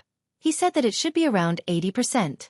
The drink vending machine designed by Li Wangyu could automatically dispense 500 milliliters of drink at a time, which was equivalent to a bottle of mineral water in the modern world. However, drinks were definitely not cheap consumer goods in the Tang dynasty. In this era, the cheapest drink was about 150 coins per bucket, which was about 2,000 milliliters. The price of cooked water was slightly cheaper than cheap drinks. According to the conversion rate, 1 coin was almost equivalent to 4 yuan in the modern world. A cup of 500 milliliters of inferior wine would cost 150 yuan. The same amount of cooked water was equivalent to 40 to 200 yuan, which was much more expensive than the milk tea in the modern world. As for the drink, it was even more expensive. There was such a record in the Taiping Guangji. When Chong'an was at its peak, there was a shop that sold drinks in Shi City. 100 coins per cup. 100 coins per cup was 400 yuan, which was a sky-high price. In response to Li Wangyu's answer, The beautiful boss nodded and continued. Let's calculate it at 30 coins per cup, and make 20 coins per cup. A vending machine can sell 100 cups a day. That's not much, right? Li Wangyu shook his head. Not much. Then one machine can make a profit of 2 times per day, and you can recover your cost in 5 days, right? The summer is so long. Are you afraid that you won't make money? What if there are 100 vending machines? That's 200 coins per day. The beautiful boss's words made Li Wangyu speechless. After a long time he muttered, but we don't have so many people to make the drinks. How many more people do we have to hire? Isn't that also the cost? His words made the beautiful boss's eyes almost roll up to the sky. She disdainfully threw him a contemptuous look. You're so stupid that you can die. Chapter 387. You're so stupid. The beautiful boss glanced at Li Wangyu with disdain. Don't you know what a franchisee is? Her words made Li Wangyu stunned. After a while, he asked, Chongqing, do you mean that we should license the beverage vending machine to the wet water shops in Chang'an? Let them be our franchisees? Will that work? Why not? Don't tell me that the beverage vending machine can't attract customers? It should be able to attract people, right? Even if it's a taste, many people will buy it. But how do we control the sales of those wet water shops? And this vending machine is not complicated. Can't others find craftsmen to copy it? Li Wangyu scratched his head and asked a new question. The beautiful boss was speechless. She couldn't help but stretch out her slender white finger and point at Li Wangyu's forehead. Aya, why didn't I realize that you were so stupid before? Is it too late to return the goods? Li Wangyu replied with a cheeky smile. Sorry, the goods are sold. No refunds. The two laughed for a while before the beautiful boss explained to him. Did you forget that saltpeter can make ice? You didn't tell anyone about this, did you? No, I didn't even tell Li Shiming when he asked. Li Wangyu seemed to understand the beautiful boss's meaning. You mean that we control the supply of ice so that the franchisees will choose to cooperate with us? Bingo, that's it. The beautiful boss snapped her fingers. The shopkeepers of these wet water shops don't have the financial resources to dig their own ice cellars to store ice like those nobles, right? We can provide them with ice every day in the middle of summer. That's our advantage. Even if they can copy the vending machine, as long as we control the technology of making ice, they will cooperate with us. The beautiful boss's words made Li Wangyu suddenly realize that she was indeed a top student at the University of Pennsylvania. We can provide the beverage vending machine to those wet water shops for free, and provide them with enough ice every day. The wet water shops will be responsible for maintaining these vending machines, replenishing them with drinks and adding ice. Li Wangyu nodded and asked, how are we going to split the profits? 50-50. Get the craftsman to modify the vending machine and let the copper coins fall into the sealed money box. Every day we send someone to open the lock, take out the money box, and count the money on the spot. The sales revenue from these vending machines will be split in half with the Shui shop. Li Wangyu naturally did not have the slightest objection to his beautiful superior's words. He raised both of his hands in agreement. After the two of them discussed the details of the operation, the matter was settled. Li Wangyu didn't plan to partner with Pai Lupi for this kind of small business, but he and his beautiful boss didn't plan to monopolize it either. After all, the Li family didn't have much power. His beautiful superior was in charge of the carriage business and the underwear shop. She was already very busy. Li Wangyu didn't have the energy to take care of the beverage vending machine business himself, so he chose to cooperate with others. And the best partners were naturally the farmers of Dingzhou village. Firstly, the ice workshop was located in the village, so the confidentiality was guaranteed. He didn't have to worry about the secret being leaked. Secondly, the farmers in the village were all his households. Now that the mutual trust between the two sides was at the max level, he didn't have to worry about being betrayed or deceived by the farmers. Moreover, most of the farmers worked in the carriage business in Chang'an City, going back and forth to Chang'an City every day. When the time came, they would go to the wet water shops to deliver the ice and count the money. It was very convenient. With so many benefits, Li Wangyu naturally chose to cooperate with the village. He wouldn't be stingy with the shares in his hands. The farmers in the village could make more money, so he and his beautiful superior were happy to see it happen. He asked Niu Wu to invite the old villager to the mansion and show him the vending machine. Then he told him his idea. This made the old man very happy.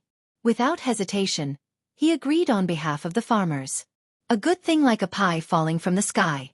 Unless the old man's head was caught in the door, he wouldn't refuse. Needless to say, Li Wangyu was the head of the 127 farmers in Dingzhou village.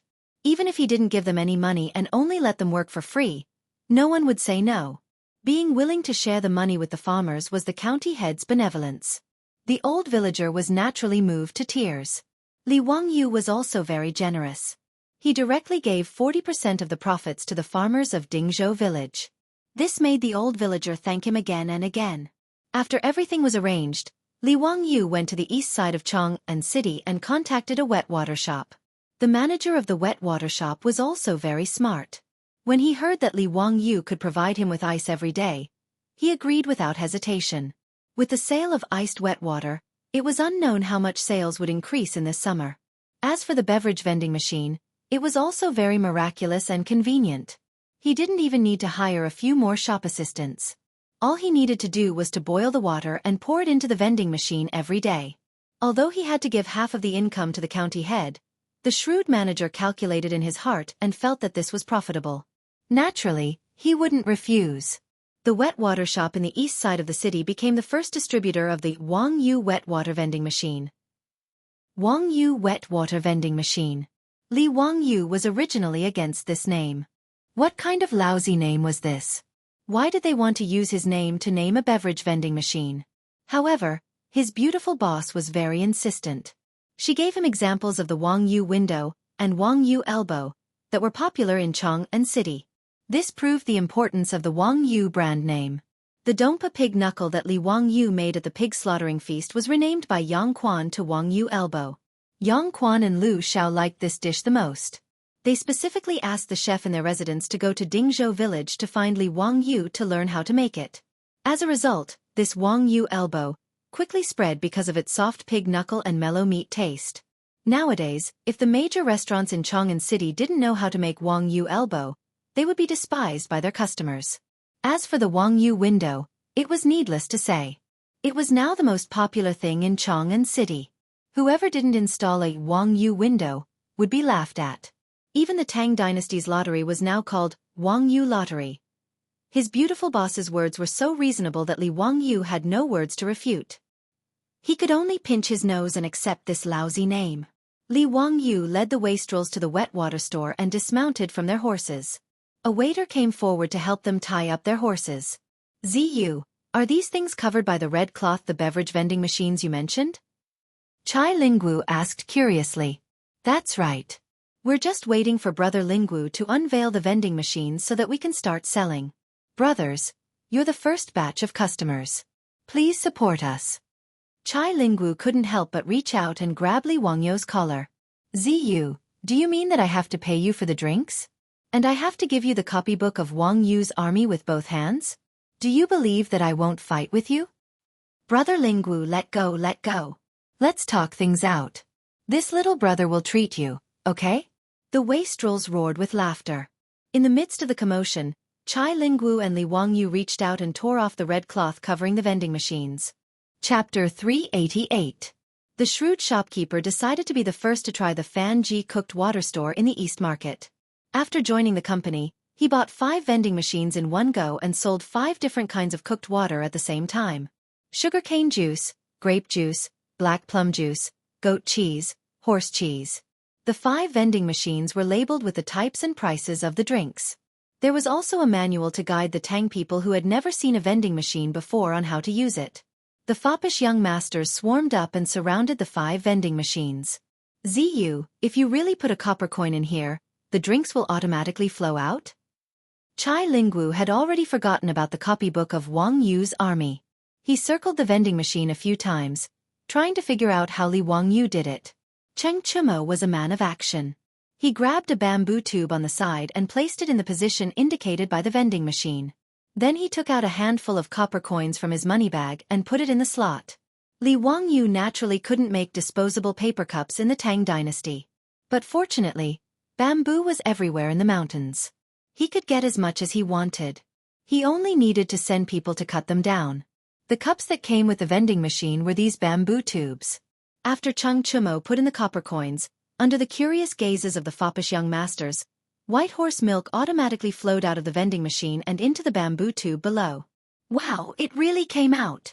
I actually put in 30 copper coins and horse cheese came out. Zio, don't tell me you're lying to us? What kind of vending machine was this? Could it be that someone was hiding in it? Otherwise, why would horse cheese come out after I put in 30 copper coins? Let me try this black plum juice. 50 copper coins. Hey, it's really interesting. I put in 30 copper coins and there was no reaction. I really put in 50 copper coins and the black plum juice came out. Amazing. How is this possible? How can this inanimate object tell how many copper coins there are? Zio, tell me the truth. Is this some sort of magic trick? Is there someone operating it behind the scenes? In the face of the foppish young master's doubts, Li Wangyu didn't explain. He just smiled and continued to maintain a sense of mystery. But when Chung Chumo and the others took a sip of the drink and tasted it, they were all stunned. Wow, Zio, these drinks are all chilled? Where did you get so much ice? This was too extravagant. It was actually iced black plum juice. It's fine if you use ice in your residence, but this vending machine actually uses ice as well. Ziyu, did you rob the palace's ice cellar? Haha, why do you guys care so much? This chilled cheese tastes even better. Hurry up, you guys. I haven't drunk anything yet. Feng Yai shouted in dissatisfaction. There were a total of 5 vending machines. He was one step slower and didn't get the chance to buy it. He was anxious now. The few debauches who were having fun did not care about Feng Yai's shouts. The few of them occupied the 5 vending machines and kept throwing in copper coins. They were having so much fun that Feng Yai almost wanted to beat them up. The debauches shouting had already attracted the attention of the passers-by. But because of their status, no one dared to come forward. They could only watch the debauches occupy the 5 vending machines. Li Wangyu found a problem at this time. That was, the Tang dynasty only used copper coins. It was really troublesome. When the Tang people went out, they had to carry a money pouch with them to hold the copper coins. But the copper coins were too heavy. A single copper coin weighed 5 kilograms. And counting the copper coins was also very troublesome. For example, if the debauches wanted to throw in 50 copper coins, it would take them a long time to count. It was quite a waste of time. Li Wangyu suddenly felt that he should suggest to Pai Lupi to make silver and gold coins to supplement the copper coins.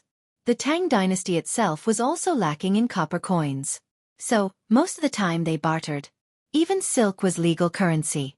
Li Wangyu never accepted silk. He always felt that it was quite strange to use silk as currency. So, in the treasury of the Li family's old mansion, there were only copper coins and gold coins. Although silver was not a currency in the Tang dynasty and could not be circulated in the market, its value was about the same as a copper coin.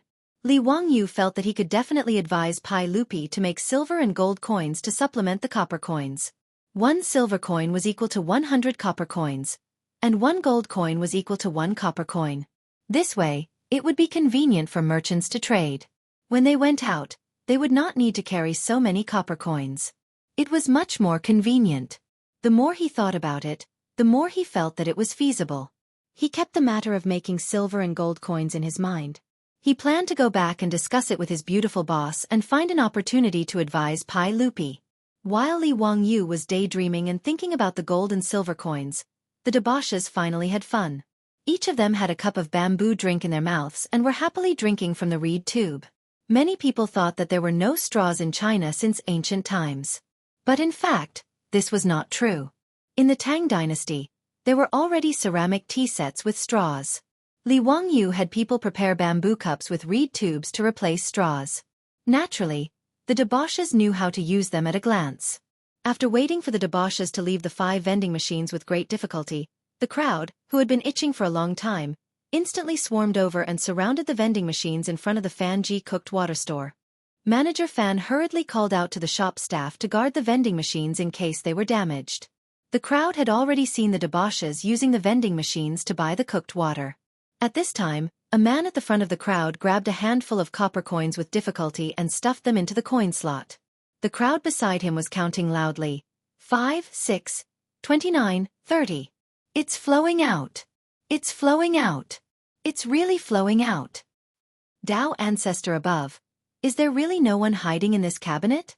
Hey, if you're done buying, get out of the way. Don't waste time. We also want to buy the cooked water. God, the cooked water is actually iced. I've lived for so long, but this is the first time I've drunk iced cooked water in the middle of summer. Seeing that there were too many people crowding in front of the vending machines, the shop staff hurriedly shouted at the top of his voice. Line up, don't push. Why are you pushing? Line up at the back. Haven't you bought a lottery ticket before? Tian Shilang, line up at the back. Fortunately, after the baptism of the lottery ticket, the people of Chang'an City now had the consciousness of lining up. Under the shop staff's hoarse shouting, 5 long lines quickly formed in front of the Fan Ji cooked water store. Because there were too many people in the line, even the main street in front of the store was blocked. The caravans and cattle carriages heading to the East City were completely unable to pass through and could only take a detour. The commotion in front of the store was naturally spread everywhere. It didn't take long for most people in the East City to hear that there were 5 magical cabinets in the Fan Ji cooked water store that could automatically identify copper coins and sell the cooked water without manual labor. What was even more amazing was that the cooked water sold was actually iced. Therefore, as word of mouth spread, the line in front of the Fan Ji cooked water store became longer and longer. Chapter 389. The Wang Yu boiled water vending machine became the hottest topic in the East Market that day. There were also commoners in the streets around the East Market who heard the news and came to see the machine that could automatically sell boiled water. Lang Jun, I heard that this boiled water vending machine was made by Hu Xianzi? Of course. Look at the machine. It's written very clearly. Wang Yu boiled water vending machine. You know Wang Yu, right? That's the name of Hu Xianzi. Today, the Wang Yu elbow and Wang Yu window in Chang'an City are both masterpieces of Hu Xianzi. Tisk. TSK. This Hu Xianzi is really a deity. I heard that he's only 16 years old and hasn't even turned 20 yet? Yes. Otherwise, why would everyone in Chang'an City praise this Hu Xianzi as the reincarnation of an ancient person who had achieved Tao since birth? I think it's true. Look at the vending machine. Put in enough copper coins and it automatically flows out boiled water without manual labor. It's even chilled. Have you ever heard of such a divine object? Of course not. I'm afraid that only the gods in heaven have such ability. These commoners of Chang'an City were talking about Li Wang Yu as they lined up, their faces full of admiration. At this time, a few people dressed as merchants passed by and overheard their conversation. They couldn't help but ask curiously. Excuse me, may I ask who this Wang Yu you're talking about is? What's the meaning of this boiled water vending machine? The Chang'an commoners couldn't help but look at each other. I'm afraid you're not from Chang'an, are you? The merchants cupped their hands and said, We're merchants who came to Chang'an City from Yi Province to sell silk. We're not from Chang'an. Yi Province was Jianan Dao, where the Sichuan Basin was located in the future. Chengdu was the administrative center of Yi Province. Yi Province's shoe embroidery was very famous. These were merchants who came to Chang'an City from Yi Province to sell shoe embroidery. Seeing that these merchants didn't know who Huxian was, the Chang'an commoners who were lining up immediately became interested and began to introduce Li Wang Yu to these merchants. Ladies and gentlemen, Wang Yu is Li Wang Yu, the founding county magistrate of the dynasty. He is only 16 years old, but he is knowledgeable and multi-talented. He is the great Confucian scholar of the age, the emperor's tutor of the crown prince. The Yizhou merchants were dumbfounded by the incessant introduction of popular science. They wondered if the Chang'an citizens in front of them were telling a fairy tale and making fun of them. How could anyone be so powerful? In just a few short months, he had earned tens of thousands of gold coins, and even spent tens of thousands of gold coins to repair some baseball field. These merchants worked tirelessly to transport goods from thousands of miles away, but they only had a net worth of a few thousand strings of coins. In comparison, did they spend all their years living in the belly of a dog? They looked at each other, not knowing what to say. Suddenly, a merchant asked, May I ask, is the Huxian Zi you are talking about the one who wrote the Romance of the Three Kingdoms? Yes, it is the Romance of the Three Kingdoms written by Huxian Zi. Have you read it before, Lang Jun? Haha, I love this Romance of the Three Kingdoms. I study it every day. So that's how it is.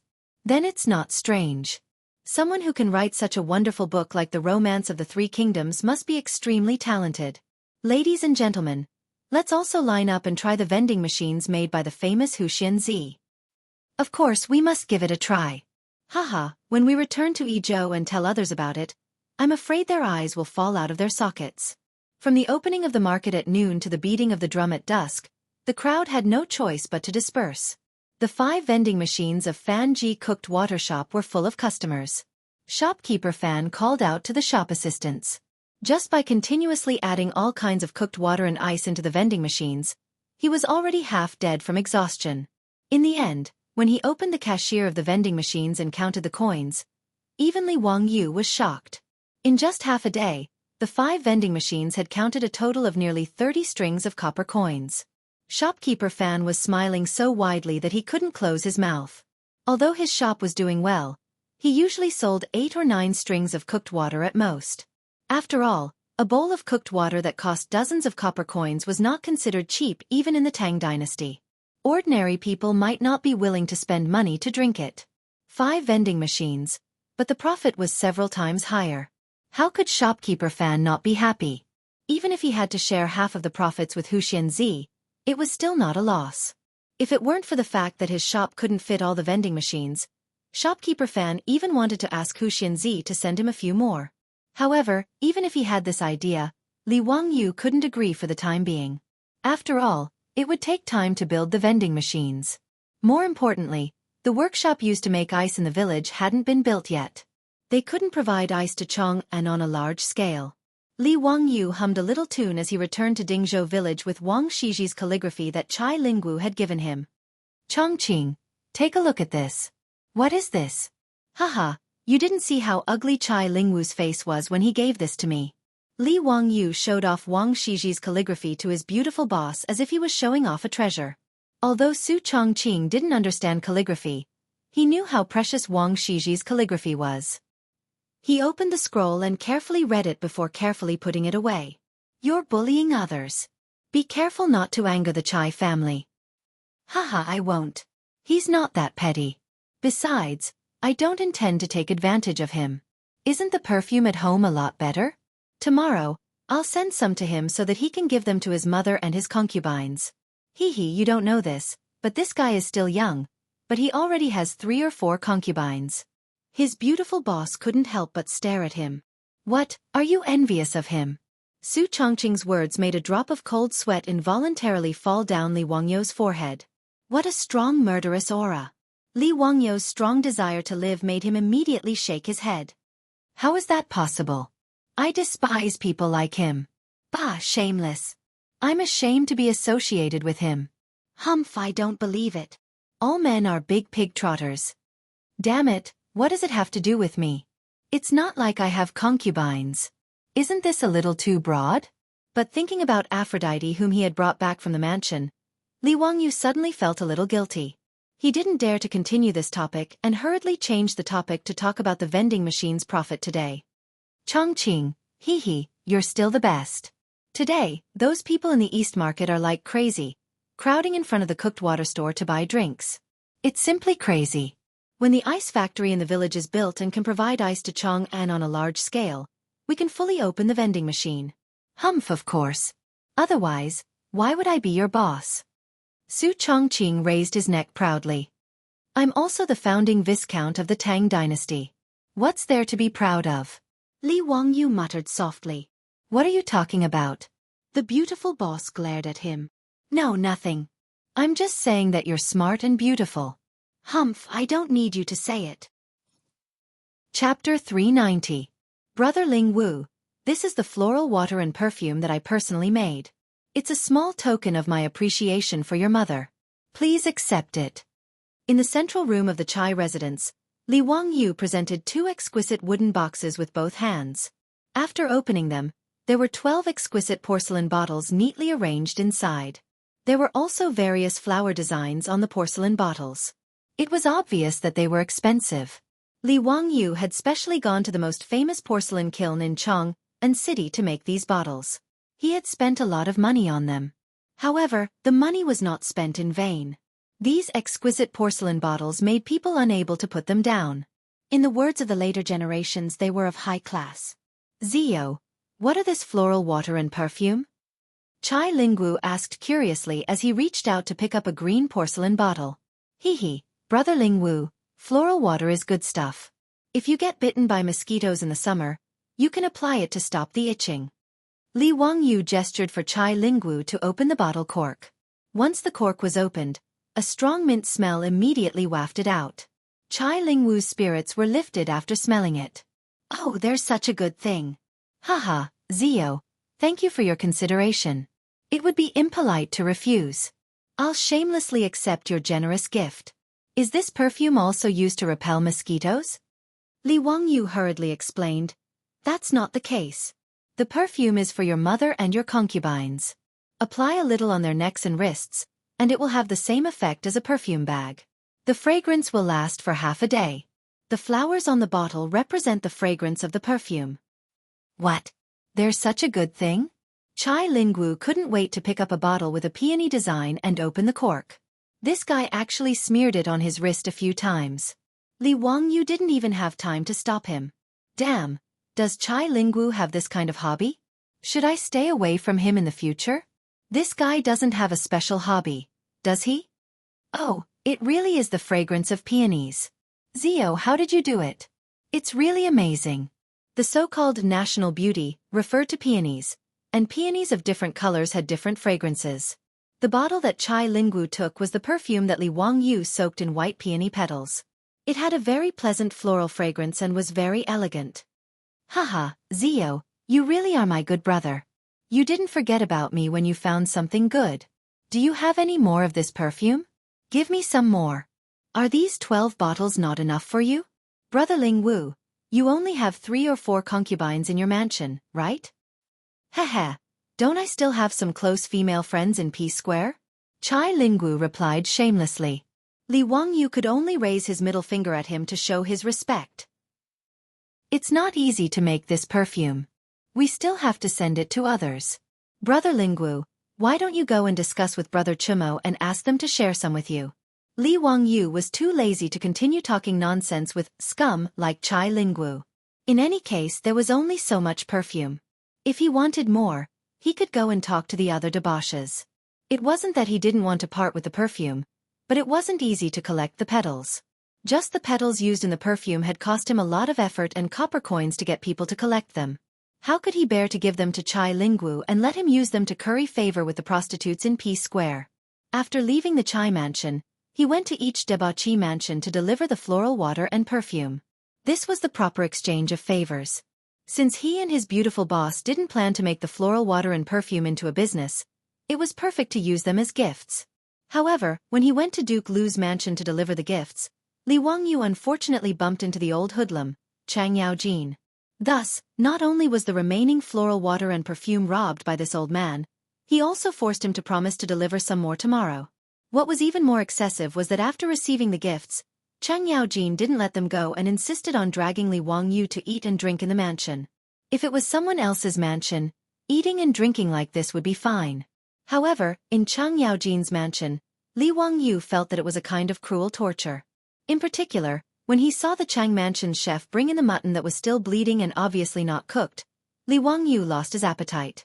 Chang Yaojin even pulled out a small knife and cut a large piece of the bloody mutton, dipped it in spices, and sent it into his bloody mouth to chew. This made Li Wangyu feel nauseous. Was the Chang mansion's food all like this? Li Wangyu looked at Cheng Chumo, Cheng Chuliang, and Cheng Chubi sympathetically. The meaning in his eyes was, "Did you guys grow up eating these things?" The 3 Chang brothers firmly nodded silently. At this moment, Li Wangyu clearly saw the tears in the 3 Chang brothers' eyes. Poor children. Li family's child, why aren't you eating? Is the cooking of this old man's mansion not to your liking? Seeing Li Wangyu not moving his chopsticks, Cheng Yaojin couldn't help but glare. Eat your sister. Not to mention the taste of this half-cooked mutton, if he ate it like this, he would have to spend a lot of time in the toilet. It would be strange if he didn't have diarrhea. Hee, Uncle Cheng, this little nephew just ate and now my stomach is bloated and uncomfortable. I really can't eat anything. Humph. If you can't eat, then drink. You little child, only the Shaodao wine is to this old man's liking. After drinking your wine, drinking any other wine is no different from drinking horse piss. Come, De Lang, Air Lang, San Lang, fill the Li family's child's wine cup and drink. Li Wangyu looked at the table in front of him. The wine cups were big enough to be used as soup bowls. He couldn't help but stare blankly. Drink your sister. Is this drinking or risking your life? He desperately winked at Cheng Chumo and the other two, implying that he was begging them to let him go. But the three Qing brothers acted as if they didn't see it. They grabbed the wine jug and poured wine into the wine bowl in front of him. Zio, it's not that we don't want to help you, but we are powerless. Come, drink, drink. Without waiting for Li Wangyu to resist, Cheng Chubi and Cheng Chumo clamped his arms, one on the left and one on the right. Cheng Chuliang picked up the wine cup and poured it into his mouth. Save me. Li Wangyu was trapped in Duke Lu's mansion and was as powerless as a quail. After the banquet, Li Wangyu was already drunk until he was dizzy and unconscious. He was carried back to Dingzhou village by Niu Wu. The next day, Li Wangyu woke up in bed with a splitting headache. He couldn't help but gnash his teeth in anger. Old Cheng! This one and you cannot live under the same sky. Li Wangyu hated that he couldn't rush to Duke Lu's mansion to take revenge. But considering the difference in strength between the two sides, he could only endure. Cheng Chumo and the other two brothers changed sides and helped the tyrant, which made Li Wangyu even more distressed. He really couldn't have such brothers. A classic example of biting the hand that feeds you. After the trip to Duke Lu's mansion, Li Wangyu deeply realized that giving gifts in the Tang dynasty was risky, so he should cherish it. Chapter 391. Li Wangyu rested in his mansion for a few days after being forced to drink by that old man Cheng Yaojin, and only then did he regain his senses. In Li Wangyu's mind, Duke Lu's residence was no different from a terrifying existence like Sun Luo Temple. If he went to Chang'an again, Duke Lu's residence would be a forbidden area that could not be approached. On this day, he sat in his flowing water room, listening to the sparse sound of running water, drinking fragrant tea, and listening to Aphrodite plucking the zither strings next to him. Idling away in a daze, he felt that this was life.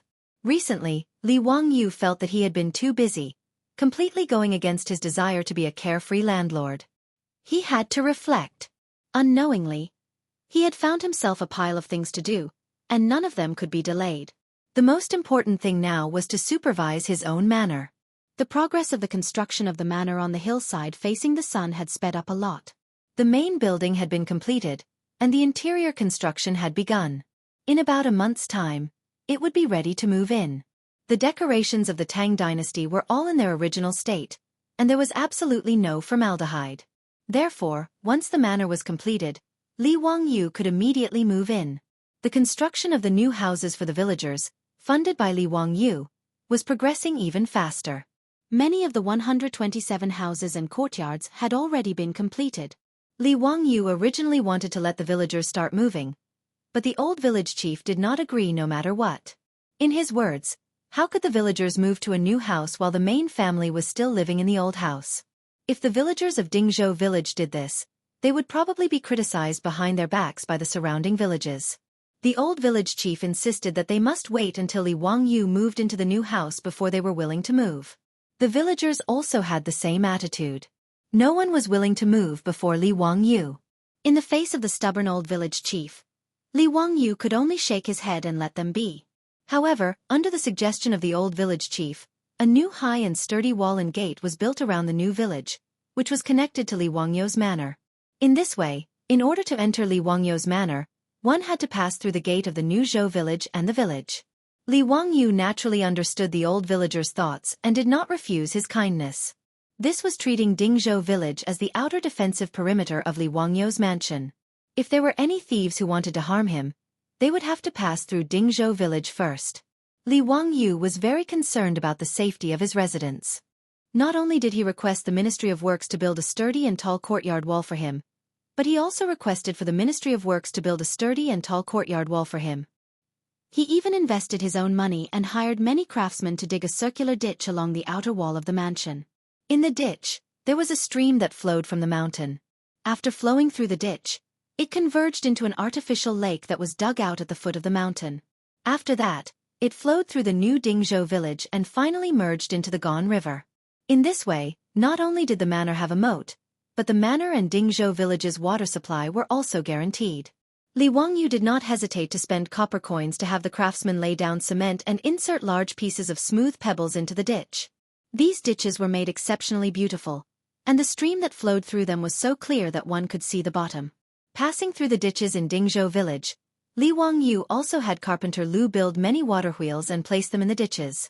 They continuously raised the stream water in the ditches and poured it into the bamboo pipes. These bamboo pipes were connected to 127 courtyards. Not only could it be used for daily use, but it could also be used like the currently family's old residence. The stream water was connected to the roof and created a rain house, making the house unusually cool in midsummer. Li Wangyu racked his brains when designing the new Dingzhou village in order to realize the peach blossom spring in his beautiful superior's heart and also for the villagers of Dingzhou village. Every household in the village had a sewage pipe that could directly flush the sewage into a huge methane pool. Not only were every household equipped with methane lamps, but even the roads in the village were equipped with methane lamps for illumination at night. These methane lamps that could burn without the need for oil were no different from the sci-fi movies that people of the Tang era watched. They were both difficult to understand existences. Li Wangyu even helped the village build 2 public bathrooms, which made the villagers feel that it was too extravagant. These villagers liked to take a stroll around the new village when they had nothing to do. Not to mention how happy the original villagers were.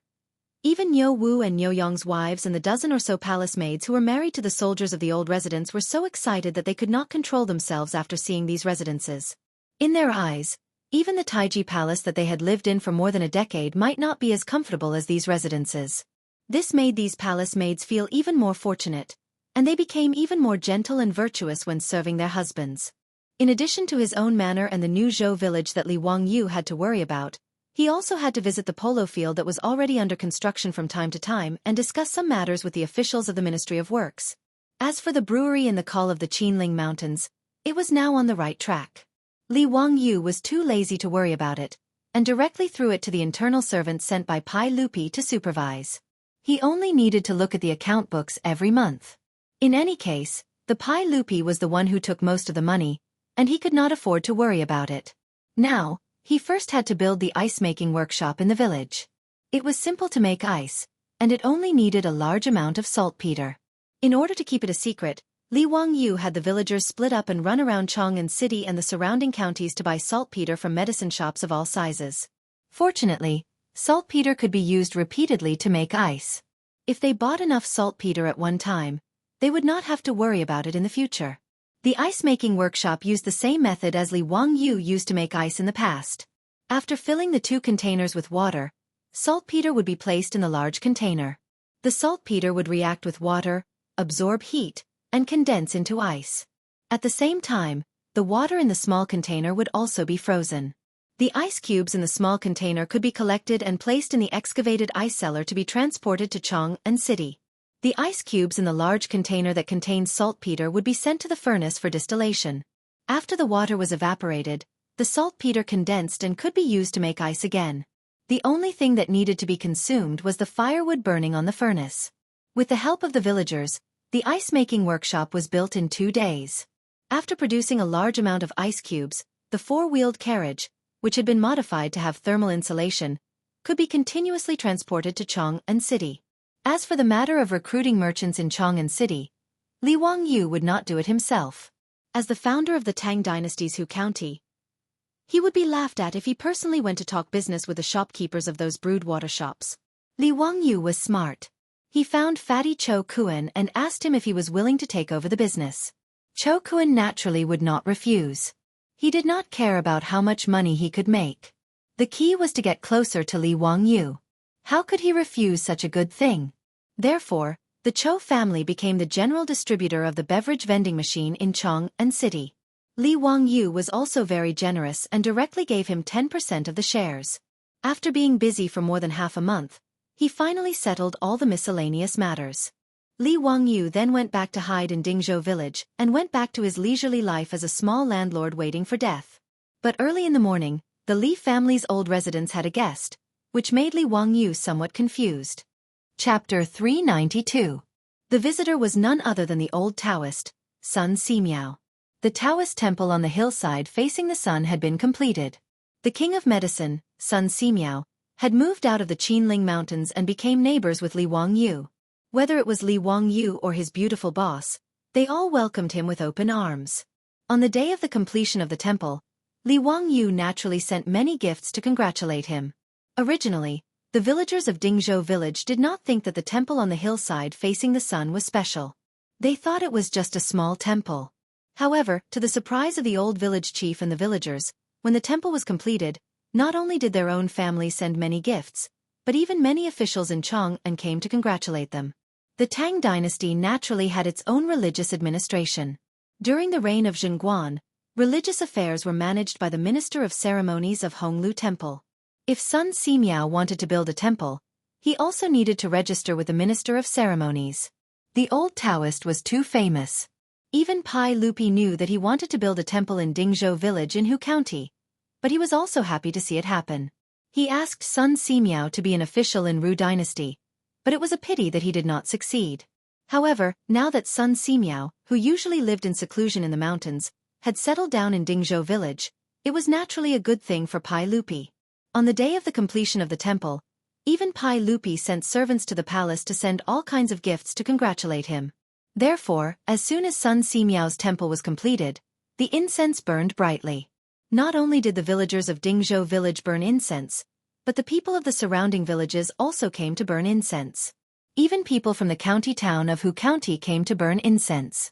Sun Simiao did not care about the incense burning in the temple. He left the temple to his disciples to take care of. The old Taoist did not receive any guests. He only immersed himself in his study of medicine. Sun Simiao named the temple Xian Microscopic Temple. The origin of the name was the microscope that Li Wangyu casually mentioned to him that day. The old Taoist still remembered it. After the completion of the temple, Sun Simiao brought his disciple Lu Xinwei to the door. Hexianzi, the Xianwei microcosm has been completed. This humble Taoist intends to begin researching the bacteria and penicillin that you spoke of back then. Please tell this humble Taoist everything you know and teach this humble Taoist in detail. This humble Taoist will be eternally grateful. Li Wangyu had a bitter expression on his face. He felt that he had used too much force to fool Sun Simiao. He wasn't a pharmaceutical major. The so-called method of making penicillin was just something he learned from TV dramas. He wasn't sure if he could really produce penicillin using that method. However, now that Sun Simiao's Taoist temple had been repaired, he wanted to tell the old Taoist that he was just casually saying that. If he angered the old Taoist, he was afraid that he would have a hard time in the future. Li Wangyu had no other choice. He could only brace himself and repeat the method he learned from the TV series again. On the other hand, Lu Xinwei, who was at the side, was completely focused. He used his pen to continuously record down Li Wangyu's words, fearing that he would miss a single word. Hu Xianzi, what kind of water is distilled water? This time, the old Taoist priest listened very carefully and interrupted. It's when water is boiled and the water vapor condenses back into water. What you get is distilled water. What's the use of it? It's purer. Li Wangyu was almost at a loss for words. How could he know what advantages distilled water had? Fortunately, Sun Simiao didn't continue asking. Instead, he reached into his lapel and took out a brocade pouch. While Li Wangyu was still puzzled, he saw the old Taoist priest open the brocade pouch and pour out the contents on the table. These sparkling and translucent objects that reflected light almost blinded Li Wangyu's eyes. Crystals. Natural crystals. Moreover, they were all colorless and transparent natural crystals. The quality was quite high, and they were all as transparent as water. Li Wangyu rarely saw such high-quality crystals in the east and west cities. It seemed that Sun Simiao had spent a lot of effort to collect these colorless crystals. Hu Xianzi, that day you said that you needed crystals to make a microscope. A few days ago, this humble Taoist collected these colorless crystals through the Tao sect. Do you think you can help this humble Taoist make a microscope? Sun Simiao looked at Li Wangyu very seriously with a face full of anticipation. Li Wangyu directly went into Sparta. What was going on? Did he really say that day about a microscope? Well, even if he said that, it didn't mean that he could make it. As for a microscope, he had only used it in biology experiments when he was in school. The only thing he knew was that the convex lenses were combined and magnified to form an image. However, he didn't know the specific structure of a microscope. Not to mention that he didn't understand Even most people in the future only knew the general principle of a microscope. If you asked them to draw a structural diagram, most people probably wouldn't be able to draw it. Li Wangyu really wanted to ask the old Taoist priest, "Can I make a magnifying glass for you to make do with?" He now deeply understood what it meant to lift a rock and smash it on his own feet. Originally, he just wanted to trick the Medicine King Sun Simiao into staying in Dingzhou village so that he and his beautiful boss would have a reliable medical insurance. However, now that he had bragged too much, he really didn't know how to answer the Medicine King Sun Simiao's expectant gaze. Li Wangyu opened his mouth and wanted to say that he didn't know how to, but when the words were about to come out of his mouth, he swallowed them back. He patted his chest and promised, "Old immortal, don't worry. I will do my best to help you make a microscope." With Li Wangyu's promise, Sun Simiao was full of joy and smiled while twirling his beard. "Immeasurable deity, since that's the case, then I'll have to trouble Hu Xianzi. This humble Taoist will now stay in the Xianwei Temple to study the penicillin that Hu Xianzi mentioned. Hu Xianzi can come to the Xianwei Temple to find this humble Taoist at any time." Yes. Old immortal. Don't worry." After sending Sun Simiao and Lu Shenwei away, Li Wangyu sat down on the floor. It was a premature death, and the words had been said. How was the microscope going to be made? Looking at the few pieces of crystal left by Sun Simiao on the table, Li Wangyu felt a headache coming on. Just polishing the crystal into a lens was a big trouble. It was doubtful that he could find a craftsman in Chang, and who knew how to polish crystal. Li Wangyu now knew the consequences of bragging, but there was nothing he could do. He could only stare blankly at the crystals on the table. When the beautiful boss came back from Chang'an and saw him frowning, she curiously asked what had happened. After Li Wangyu told her about Sun Simiao's visit and his request to make a microscope, the beautiful boss couldn't help but cover her mouth and laugh. Hey, Chongqing, what are you laughing at? Is it very funny? Hurry up and help me think of a way. If you can't make the microscope later, Sun Simiao will be angry and run away." The beautiful boss laughed even more happily. "Wangyu, don't tell me you didn't take science classes when you were in school? I remember that there was a science class in elementary school where we were asked to make a simple microscope. It was very simple. As long as there was a convex lens, it could be made." "You mean, you know how to make a microscope?" Li Wangyu got up from the floor and grabbed the beautiful boss's soft hand. The beautiful boss nodded proudly. "Yes, I know, but..." Chapter 393. But what? Seeing the beautiful boss keeping him in suspense, Li Wangyu hurriedly asked, "But you have to help me make something in exchange." The beautiful boss playfully winked at Li Wangyu. "Make what?" "So." Speaking of this, the beautiful boss couldn't help but be a little annoyed. "That soap pod soup is too difficult to use. I have endured it for a long time. If you hadn't made the perfume, I wouldn't have thought of it. You should know how to make soap, right?" Li Wangyu nodded foolishly. He knew how to make soap, so soap should be about the same, right? Add some petal perfume to the soap, and you can make soap. He had never thought of making soap. He was used to using the soap pod soup. Now hearing the beautiful boss's reminder, Li Wangyu suddenly woke up. He was also a pig's brain at that time. If he had known that he could make soap, he wouldn't have drawn erotic sketches to sell. However, he just thought about it. When he and the beautiful boss arrived at Dingzhou village, there was no distilled alcohol, and alcohol was also one of the necessary materials to make soap. Su Chongqing saw Li Wangyu nodding and took a long breath. He, then it's settled. I'll draw the diagram of the microscope for you. You go to Chang'an City and find a craftsman to polish the crystal into a lens. Ah, didn't you help me make it? How can I have the time? Besides, I only remember the general structure. You can experiment slowly whether it works or not. After she finished speaking, she walked briskly to the backyard while humming a song, leaving Li Wangyu alone in the wind. Was he fooled again? Forget it. Since the beautiful boss had a demand, he naturally had to do his best.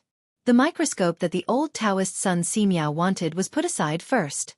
It was more important to make soap for the beautiful boss.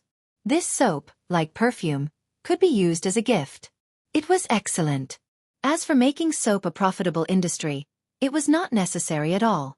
It was not that it would not be popular, but like perfume, the output could not be increased at all. Perfume was limited by the difficulty of collecting petals, But soap was limited by the difficulty of lard. Although pigs were raised in the Tang dynasty, they were not slaughtered in large quantities like later generations. It was also impossible for Li Wangyu to buy a large number of pigs to slaughter just to make soap. The most important thing was that the pigs of the Tang dynasty were not as fat as the pigs of the later generations. Naturally, they had less fat.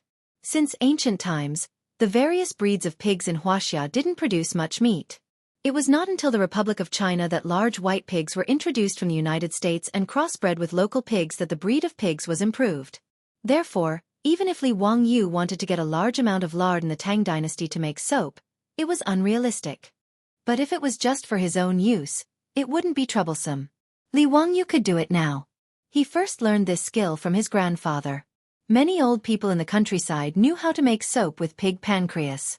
Pig pancreas was the pancreas of a pig. After adding alkali water and other materials, it was processed into soap. However, although the soap made from pig pancreas was good, it didn't look good. Many girls couldn't accept it.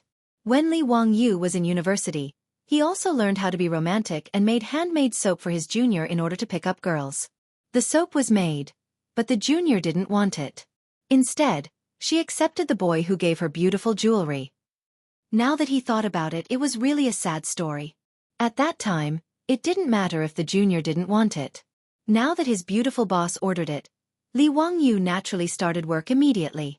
He asked Li Heng to prepare the lard and alkali for him. Then, he ran to Carpenter Lu's house and asked him to carve a few molds for him. The molds were not complicated. Just use wood to carve out the shape of the soap and carve some simple patterns. This was a piece of cake for Carpenter Lu. In less than an hour, he carved the molds that Li Wangyu needed. Everything was ready. He returned to his residence and started making soap. Making soap was actually very simple. He just needed to heat the lard, alkali, and alcohol in a certain ratio in a jar and then continuously stir.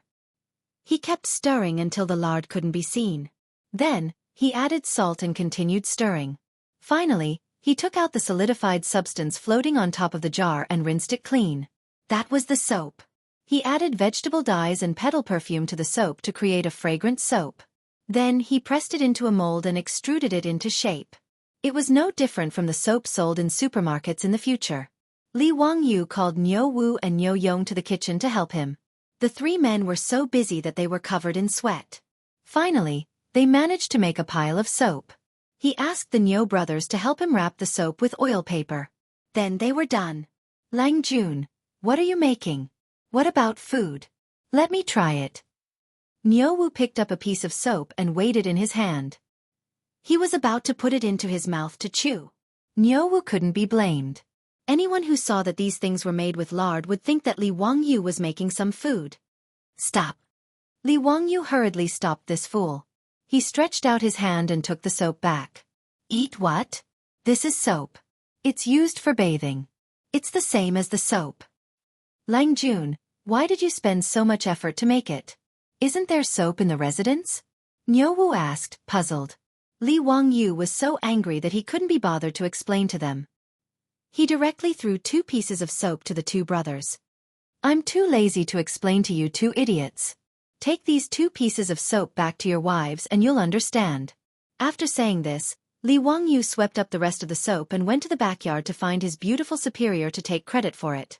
Niu Yong and Niu Wu were confused. They felt that their Lang Jun had made this soap for no reason. It was completely unnecessary. Since it had the same use as the soap, why did he have to spend so much effort to make it? The 2 of them were too lazy to think about this problem. They simply took a piece of soap each and went back to their rooms. Husband, you're back? Hey, what are you holding in your hand? It's quite beautiful. Niu Yong's wife, Su Qiao, saw Niu Yong enter the room. She quickly put down the clothes in her hands and went forward to serve her husband. Seeing the soap in Niu Yong's hand, she couldn't help but ask. The soap that Li Wangyu made was emerald green because of the addition of vegetable dyes. It also had a pattern that was extruded from a mold. It looked quite good. Oh, this is the soap that we made for you. Lang Jun said that it's the same as the soap. It's used for bathing. Wife, you can try it. Niu Yong explained. Seeing that his wife was interested, he quickly passed the soap to her. Su Qiao curiously reached out to take the soap. She found that it was very fragrant. A fresh fragrance came to her nose. It smells so good. This soap smells so good. Take it if you like it. It's getting late. Go take a bath and rest. Okay, I know. I'll go to the bathroom to bathe and change. Su Qiao finished speaking. She took a towel and undergarments. Then, she picked up the soap and walked to the bathroom. Chapter 394. Ever since the Niu brothers got married, for the convenience of the two new daughters-in-law living in the Li residence, Li Wangyu specially found craftsmen to renovate the two rooms in the front courtyard. In the room where Niu Yong and Niu Wu lived, Li Wangyu had asked the craftsmen to build a bathroom and toilet in the room. This was to prevent the two new daughters-in-law from having to share the bathroom and toilet in the front yard with others. That would be awkward. In fact, Li Wangyu was thinking too much. To the Tangs, having a bathroom and a clean toilet every day was too extravagant and unimaginable. Needless to say, there was no ceramic toilet in the Tang dynasty that could flush automatically. Even Pai Lupi and a group of state dukes were envious after using the toilet in Lai Hot. If it weren't for the fact that the flushing toilet needed to be renovated, Pai Lupi and the state dukes would have asked Li Wangyu to renovate their palaces and mansions. As for having a bathroom in the room and having hot water to take a bath at any time, the Tangs thought that it was a life of immortals. The two daughters-in-law of the Niu brothers who had just entered Lai Hot had made a lot of jokes because of the toilet and bathroom in their mansions. To be able to take a bath with hot water every day. Even Saints and Empress Zhong's son didn't have such a luxurious life. The Tangs rarely took a bath, not because they didn't like it, but because they were limited by their conditions. After all, it was troublesome to use firewood to boil water to take a bath, even in a rich family. The term rest referred to rest and bathing. Even the imperial court officials had a rest every 10 days, which showed how extravagant it was to take a bath every day. Not only in the Tang dynasty, but even in the Republic of China, taking a bath in the countryside was troublesome. Jiangnan farmers even had a bathing custom, which was said to have been passed down from the spring and autumn period. It was called pot bathing. It was to set up a big pot on the stove to boil water and take a bath in the iron pot. Usually, when a family in the village wanted to boil a pot bath, they would inform the whole village, and each family would bring their own firewood to boil water to take a bath. It was not easy to take a bath according to one's status, gender, old, and young. Therefore, in the Tang dynasty, being able to bathe every day was a luxury in the eyes of Su Qiao and the others, but they liked it very much. Being able to take a comfortable hot bath every day made Su Qiao feel that she had made the best choice in her life when she took the initiative to ask to marry her Lang Jun. She admired Li Wangyu even more than before. In the bathroom, Su Qiao picked up the soap made by her husband and Lang Jun. She looked at it for a long time, not knowing how to use it. However, since Lord Husband said that it had the same use as the black locust soup, then it should be smeared on the body, right? Su Qiao carefully took the soap and smeared it on her delicate skin. She was surprised to find that when she rubbed the soap, white foam appeared. Not only was it smooth, but it was also fragrant. The foam could also wash away the dirt on the body. Su Qiao had been in the palace for more than 10 years. In fact, she had used many of the good things in the palace and had seen the world. However, such a miraculous soap left her in awe. It couldn't be any more miraculous. After bathing, Su Qiao carefully put away the soap and put it away as if it was a treasure. She didn't plan to let anyone else use this soap. As for her husband, well, stinky man, it's better to use the soap. Hee. Su Qiao came out of the bathroom with a fragrant wind. It stimulated Niu Yong's eyes and he stared at his wife. Husband, what are you looking at? Su Qiao was a little embarrassed by his stare. She blushed and gently pushed him. I'm looking at my wife. Hee. Wife, why do you smell so good today? What's this smell? You're so annoying. I just used the soap that my husband brought back to bathe. There's this fragrance on my body. It smells so good. Wife, come, let me smell it again. Ah, my husband. In the room, the lights went out and the torturous noise sounded again.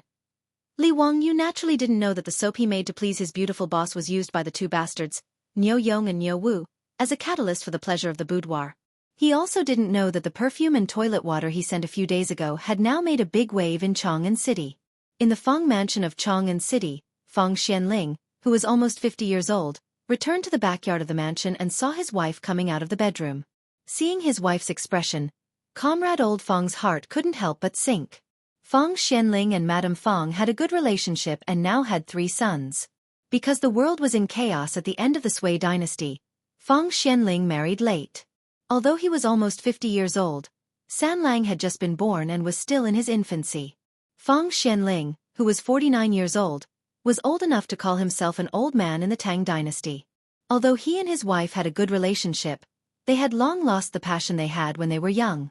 For comrade old Feng, making love with his wife was a task that he was a little tired of dealing with. Seeing his wife like this today, how could comrade old Feng not understand what his wife was thinking? He couldn't help but smile bitterly. "Madam, I'm not feeling well today, why don't?" Before he finished speaking, he unexpectedly smelled the fragrance on his wife's body. It was very pleasant. Old Feng couldn't help but gulp and look at his wife again.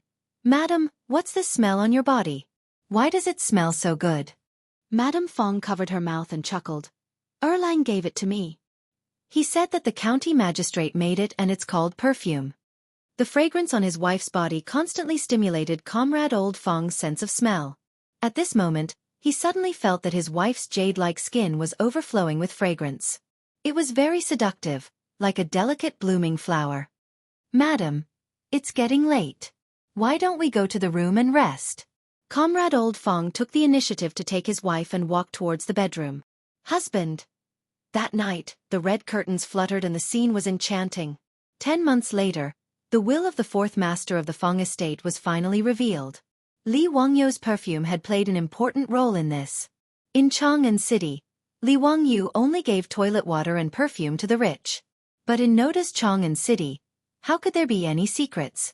As the rich's old wives lit up the fragrant perfume and went everywhere to attend the noble ladies' gatherings, the perfume made by Huxianzi became a delicious cake in the eyes of these noble ladies. Even Empress Zhang's son, who was in the imperial palace, couldn't help but send an eunuch to Dingzhou village to pass a message and summon Li Wangyu to Li Main Hall after hearing about the perfume. "This nephew greets Aunt. Aunt is in good health. This nephew hasn't seen Aunt for a long time and misses you." "Humph, I don't think so, right? Does Huxianzi really miss me?" Empress Zhongxuan's tone was unfriendly. Even the way she addressed him changed from Zio to Huxianzi, which made Li Wangyu startled. His mind turned like lightning as he thought about how he had offended the empress of the Tang dynasty. However, after thinking for a long time, he felt that he hadn't done anything recently. So why was Empress Zhang's son so dissatisfied? This nephew is wrongly accused. This nephew doesn't know what Aunt is referring to?" Li Wangyu carefully asked. "Humph, this empress is asking you, why did you give perfume to others and not to me?" Empress Zhongxuan's words made Li Wangyu feel as if he was struck by lightning and stood there in a daze. Damn, it was actually the perfume that caused the trouble. Chapter 395. Faced with Empress Zhongxuan's censure, Li Wangyu reacted rather quickly. His eyes spun as he hurriedly defended himself. "Aunt, you really have wronged me. It's not that I don't want to give you this perfume. It's just that you can't use it now, so how could I dare to give it to you?" "Why is that?" Empress Zhang's son couldn't help but frown in confusion. "Auntie, you're pregnant now. It's fine to use this perfume normally, but it's not appropriate to use it when you are pregnant. I'm thinking of Uncle's third prince. How could I dare to give this perfume to you?" Li Wangyu's sincere words left Empress Zhang's son speechless. If it wasn't appropriate for pregnant women to use it, then he naturally couldn't be blamed. In reality, Li Wangyu's words were purely to fool Empress Zhang's son. If it was a perfume from the future, pregnant women naturally couldn't use it. Because most perfume contained musk, and musk could cause pregnant women to miscarry, it was naturally not appropriate to use it. However, the petal perfume he made was only made from alcohol and didn't contain any chemicals. If pregnant women wanted to use it, it wouldn't be much of a problem. This fellow had purely forgotten to send toilet water and perfume to the palace. Hearing that she couldn't use the perfume, Empress Zhang's son couldn't help but feel regret. Even though she was the empress above everyone else, she was still a woman. Perfume naturally had enough allure for her. Fortunately, Li Wangyu still had a way to make up for his mistake. He hurriedly took out an item from his sleeve and presented it with both hands, asking a palace maid to present it to Empress Zhang's son. "Aunt, this is soap that I personally made for you. It can be used for bathing and is several times better than soap soup. After bathing, your body will have a natural fragrance. Please accept it as a token of my sincerity." Li Wangyu was very shameless. Without blushing or skipping a beat, he said that the soap was specially made for Empress Zhang's son. Now, his skin was getting thicker and thicker, and this kind of nonsense came out of his mouth. Even the soap that he took out was a sample that he had on him. He had originally planned to go to the eastern and western cities after leaving the palace and find a shop that specialized in making boxes. He wanted to buy some boxes to store soap so that he could use them as gifts. How could Empress Zhang's son know about these twists and turns? She really thought that Li Wangyu was thinking about her. She hurriedly had a palace maid present the soap. The emerald green soap, together with the pattern printed by the mold, looked very pleasing. Zio, thank you for your thoughtfulness. This consort really likes this soap. Empress Zhang's son smelled the light and elegant fragrance of the soap and was very satisfied. Her face that was as cold as ice immediately became as warm as spring flowers blooming. The speed at which Empress Zhang's son changed her face made Li Wangyu almost want to ask her if this was the unique skill of face changing in Sichuan opera. She was Huxian Zi when she didn't give him perfume, and Zio when she gave him soap. What happened to being the mother of the world? What happened to being gentle, kind, and virtuous? Li Wangyu secretly wiped the cold sweat off his forehead. Damn! This woman is too crazy. Even Empress Zhang's son could change her face like this for a bottle of perfume. Her image was really collapsing. However, he also knew that Empress Zhangxuan's behavior was that she didn't treat him as an outsider, but as a nephew. Otherwise, who would have heard of Empress Zhang's son asking for things from a subject? How could Empress Zhang's son, who could write Principles for Women and leave behind a great reputation as an empress in history, be the kind of woman who loved vanity? Empress Zhangxuan's behavior just now was actually to tease Li Wangyu. She had the chamberlain summon Li Wangyu into the palace not just to ask for perfume, although that was also one of her goals. Zio, you are now 16 years old, and that Taiyuan Wang clan has broken off the engagement with you. Do you have any thoughts about your marriage? Do you have a young lady that you like? Although your family's adults have all passed away, your aunt will make the decision for you.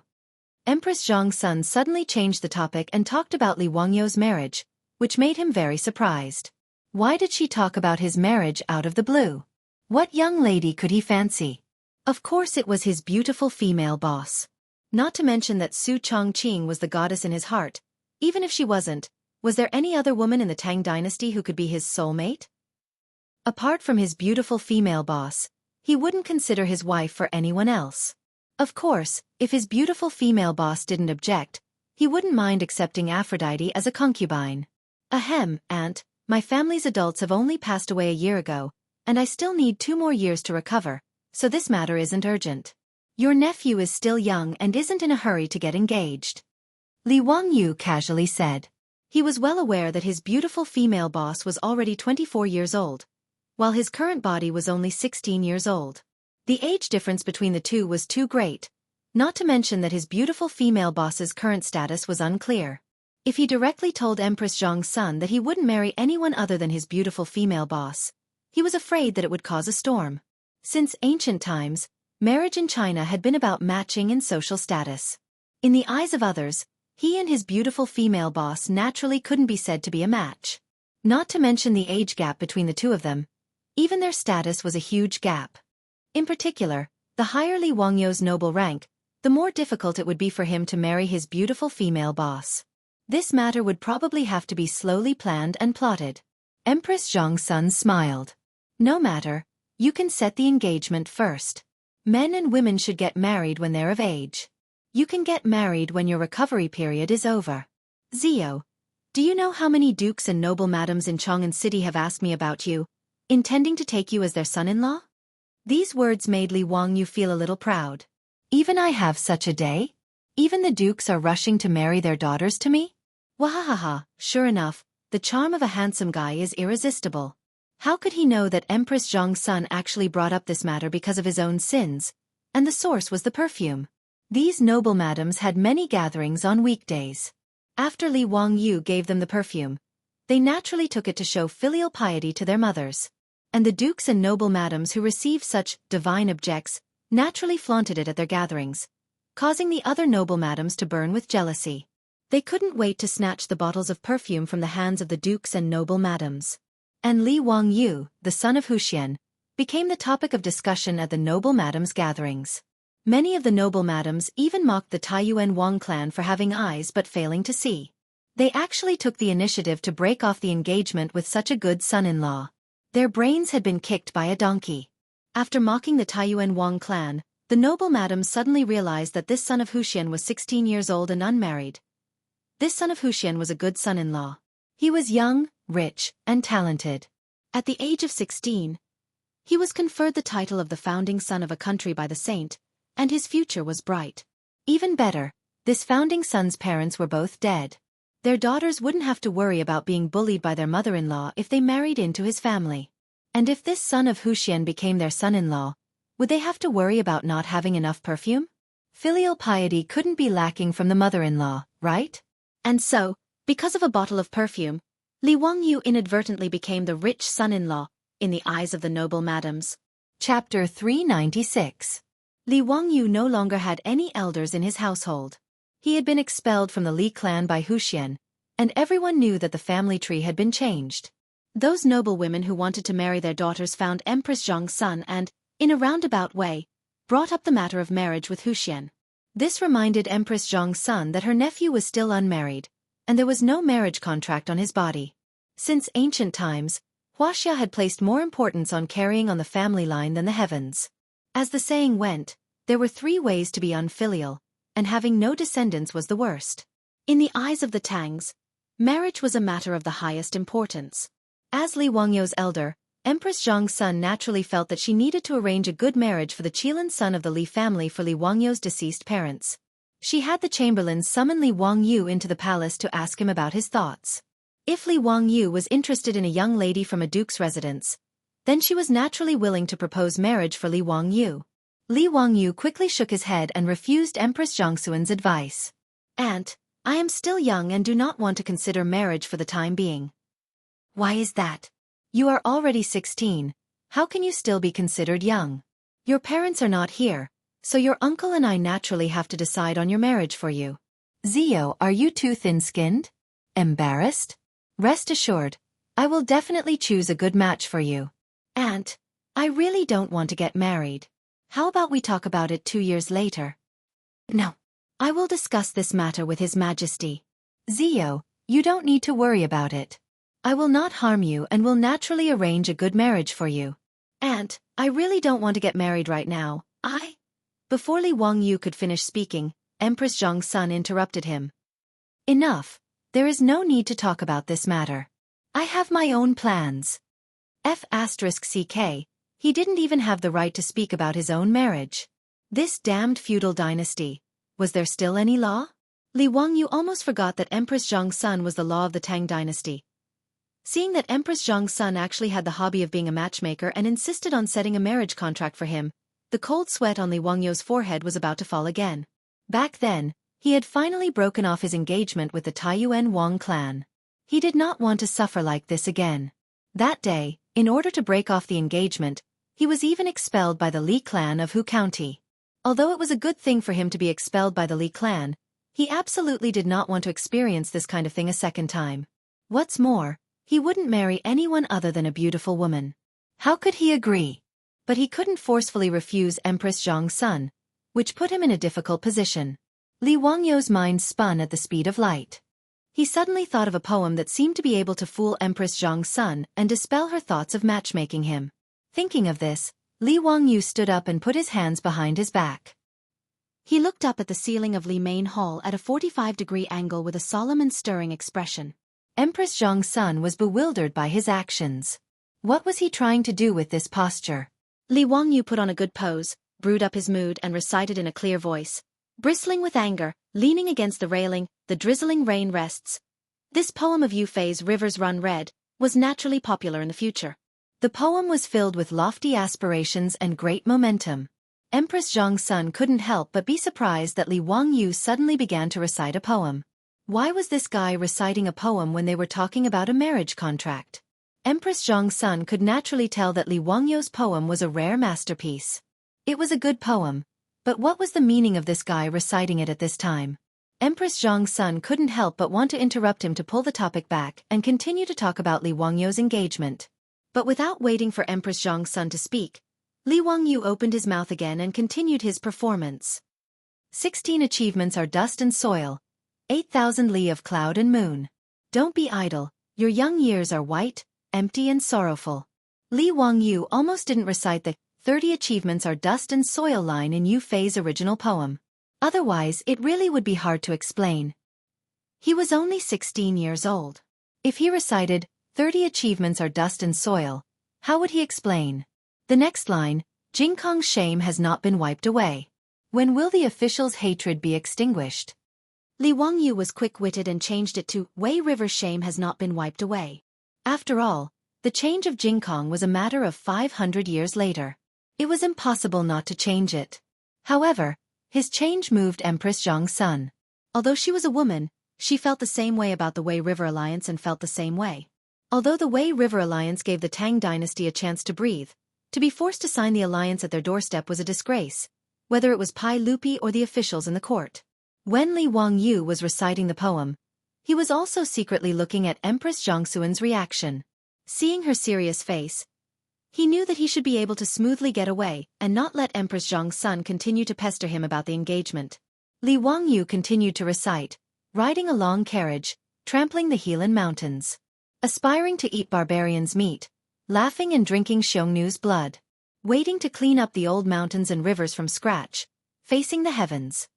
After the rivers run red was recited, Li Main Hall was silent. Empress Zhang's son did not know what to say. As for the palace maids and servants, their faces were filled with emotions as they looked at Li Wangyu. Li Wangyu looked at Empress Zhang's son seriously and bowed. He suddenly raised his voice. Your Highness, the Turks have not been wiped out, so how can we have a family? This was a famous line by Hua Tsubing. The Xiongnu have not been wiped out, so how can we have a family? However, Li Wangyu directly changed it to Turks, which was quite appropriate. As soon as he said, the Turks have not been exterminated, how can we establish our home?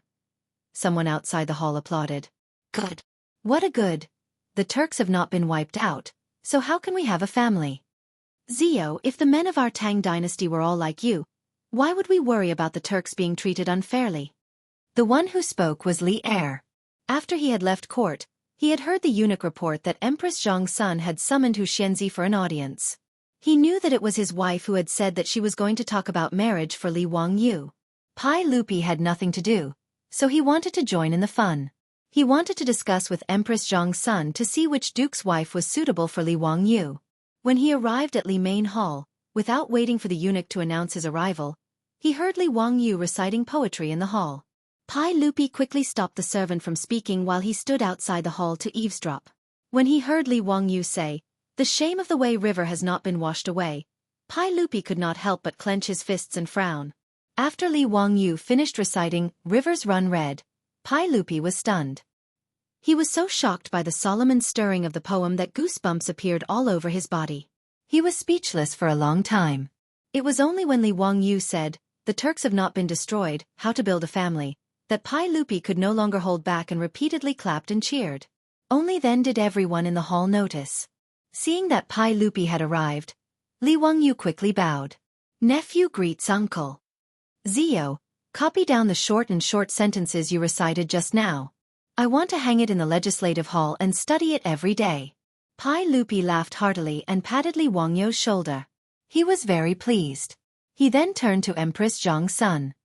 Guanyin maid, this brat has already said these words. Don't force him any more. Let's talk about the marriage later.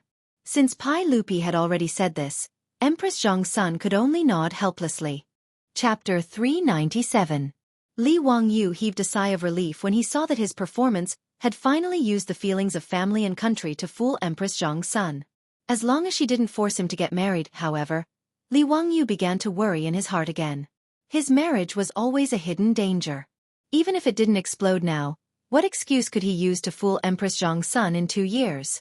In history, in the 4th year of Zhenguan, the Tang dynasty had conquered the Turks, and Pai Lupi was respectfully called Heaven Khan by the chiefs of various tribes in the northwest. At that time, could he still talk nonsense about the shame of the Wei River has not been washed away? Moreover, he still had to give an explanation to his beautiful boss. He couldn't keep delaying it like this. Li Wangyu was also well aware that this was the reason why his beautiful boss was neither close nor distant to him. The two of them had never had an intimate relationship. Pai Lupi and Empress Zhang's son would certainly not agree to him marrying his beautiful boss. Now, both Li Wangyu and his beautiful boss were very clear about this point. It was just that Li Wangyu had been pretending not to see before, thinking that this matter was still very far away. Until today, when Empress Zhang's son mentioned marriage, he finally had a glimmer of understanding. It turned out that he had been pretending to be an ostrich, burying his head in the sand. He thought that there would always be a solution to the matter between him and his beautiful boss, and they would cross the bridge naturally. But now it seemed that he was just deceiving himself. For a moment, Li Wangyu couldn't help but ask himself, if one day Pai Lupi and Empress Zhang's son really forced him to marry another woman, what would he do? Would he compromise for the sake of glory and wealth, or give up everything and simply leave Chang'an City, Dingzhou village, and elope with his beautiful boss? It seemed that the only answer was, as long as Li Wangyu thought about marrying another woman and causing his beautiful boss to leave him heartbroken, he faintly felt a tearing pain in his heart. Would he be willing to let go of Su Chongqing? No. Absolutely not. Since that was the case, what else did he have to worry about? In the worst-case scenario, he would be roaming the world with his beautiful boss. Li Wangyu suddenly felt that he was really a pig. It was such a simple matter, yet he was confused by it. He was really stupid to the extreme. What *T founding county? What *T noble title? Did he care for that? Having thought this through, Li Wangyu almost laughed out loud in the Li main hall. He couldn't wait to rush back to Dingzhou village and loudly tell his beautiful boss that he loved her. *CK the founding county. If he had to make a choice, there was only one choice in his heart. Understanding this, the stone that had been pressing down on Li Wangyu's heart because of Empress Zhongxuan's words fell to the ground. He immediately felt like the clouds had been lifted and the sun had been seen. Li Wangyu grinned foolishly. After exchanging a few words with Pai Lupi and Empress Zhang's son, he asked to leave the palace. Outside the Taiji palace, Niu Wu was waiting for him. Seeing his Lang Jun grinning foolishly, he was also confused. Why did he suddenly become hysterical all of a sudden? How could Li Wangyu care about what Niu Wu thought at this time? Without saying much, he directly called Niu Wu back to the residence. The two galloped back to Dingzhou village. Seeing that his beautiful boss hadn't returned yet, Li Wangyu chased everyone in the residence, including Aphrodite and Perrin, out of the backyard. He made it clear that apart from his beautiful boss, no one else was allowed to enter the backyard without his orders. In response, Perrin pouted so hard that an oil bottle could be hung from her mouth. She looked at her Lang Jun with an aggrieved expression. But Li Wangyu didn't care about this little lass's thoughts at this time. After chasing everyone out of the backyard, he started to get busy. At sunset, his beautiful boss, who had been busy all day in Chang'an City, returned to the residence. To her surprise, she found Aphrodite and Perrin sitting in the central room in a daze. "Hey, you two, what are you doing? Where's Li Wangyu?" "Sister Chongqing, Lang Jun chased us all out. He said that you're the only one who can enter the backyard today. Even we aren't allowed to go in." "Humph. Lang Jun must be doing something shameful in the backyard. Big sister Chongqing, you should go and take care of him." Seeing her beautiful superior, Pei Lan immediately pouted and began to complain. Aphrodite only snickered at the side. She seemed to have noticed something, but didn't say anything. The beautiful boss was stunned. She didn't know what was wrong with Li Wangyu today. Why did he chase Aphrodite and Perrin out of the backyard? She curiously walked to the backyard. "I'll go see what he's doing." Entering the backyard, the beautiful boss noticed that the methane lamps in the backyard weren't lit and the yard was a little dark. Then, she noticed that there was a long table in the backyard covered with a white tablecloth and a few lit candles. "This is..." Before the beautiful boss could react, music rang out in the backyard, accompanied by Li Wangyu's singing. Sitting back to back on the carpet, listening to music and talking about wishes. "The most romantic thing I can think of is to grow old slowly with you." Li Wangyu played music on his phone and sang a love song. He gazed at his beautiful boss lovingly and slowly walked in front of her from the darkness. At this moment, Su Chongqing finally understood what he was doing. She couldn't help but cover her mouth with her hand as tears vaguely flickered in her eyes. After singing a love song, Li Wangyu looked at the beautiful woman in front of him very seriously and said word by word, "I'm sorry, Chongqing. I've always been a fool. I've never told the person I love the most that I love her, and I've never promised her anything. Are you willing to forgive me for being a fool? Su Chongqing was speechless at this point. She couldn't stop the tears in her eyes from flowing down. She bit her tender red lips and kept nodding her head. Chongqing, from now on, I'll only love you and spoil you. I won't lie to you and I'll do everything I promise you. Every word I say to you is from the bottom of my heart. I won't bully you, scold you, and believe in you. If someone bullies you, I'll be the first to help you. If you're happy, I'll be happy with you. If you're unhappy, I'll make you happy. I'll always think that you're the most beautiful. I want to see you even in my dreams because you're the only one in my heart. After Li Wangyu finished his mushy words of love, the beautiful boss who was moved to tears just now couldn't help but laugh through her tears. She kept pounding her fist on Li Wangyu's chest. You're so annoying. If you have the ability, don't say movie lines. I don't believe it. Before she could finish her words, her red lips couldn't make a sound. Li Wangyu directly covered her red lips with his lips. The breath full of male hormones hit her in the face, making the beautiful boss suddenly widen her eyes and her body unconsciously stiffen. However, the beautiful boss didn't push Li Wangyu away. She just slowly wrapped her arms around Li Wangyu's neck. At this moment, the moon seemed to be blushing and retreating behind the clouds. And at the backyard's courtyard door, two heads sneakily popped out. Chapter 398. Li Wangyu hugged and kissed his beautiful superior. They were deeply in love. For a moment, the two of them were kissing passionately in the backyard, while Avro and Perrin, who were peeping at them from the side, were dumbfounded. Since ancient times, there had been very few kissing in China. The word kiss referred to the lips, and just like the word lips, it was a noun and not a verb. Not to mention, Li Wangyu and his beautiful boss were kissing in such a French manner that Avro and Perrin couldn't help blushing, but they didn't even blink as they stared fixedly at the two in the backyard. Unable to control himself, Li Wangyu reached out to lift his beautiful boss up by the waist and returned to the room to continue the indescribable act. But who would have thought that before he could lift his beautiful boss up, he would cry out in pain and almost fall to the ground. 3 exclamations of surprise rang out in the backyard. His beautiful boss hurriedly reached out to support Li Wangyu, while Aphrodite and Perrin, who were peeping from the door of the backyard, couldn't care less about hiding their whereabouts when they saw that their Lang Jun almost fell down. Their exclamations gave their beautiful boss a fright again. Su Chongqing's face turned as red as a piece of cloth when the two of them were having an intimate moment with Li Wangyu in the backyard and were being watched by the two women at home. Fortunately, there were only a few candles on the candlesticks in the backyard, so Pei Lan and Aphrodite didn't notice the redness on her face. What are you two doing sneaking around? Hurry and help Wangyu into the room. He seems to have sprained his waist. Li Wangyu, on the other hand, really couldn't even straighten his back at this moment. He sprained his waist.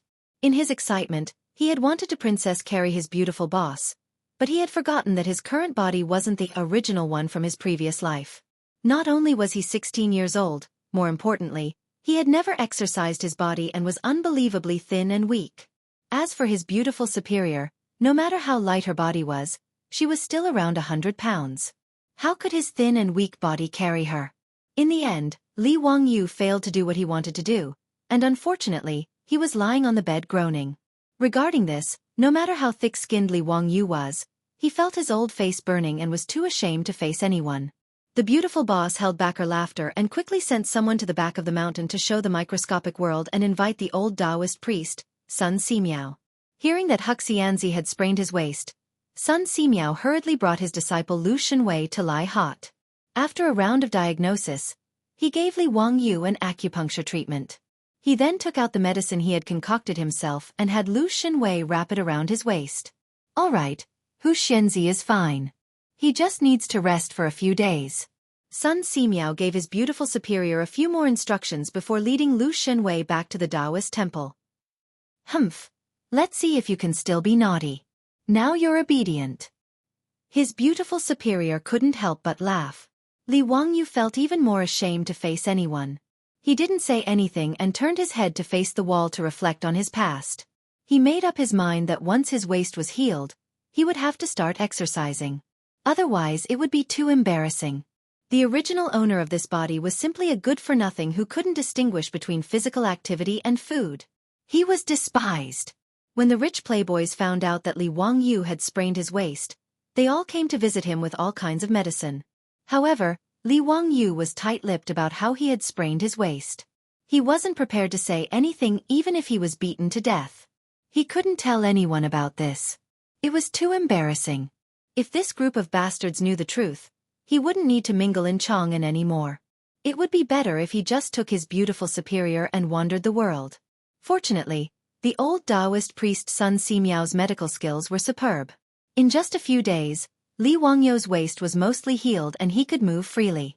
After breaking through the layer of window paper with his beautiful superior, they were now in love with each other. From time to time, they would receive some benefits.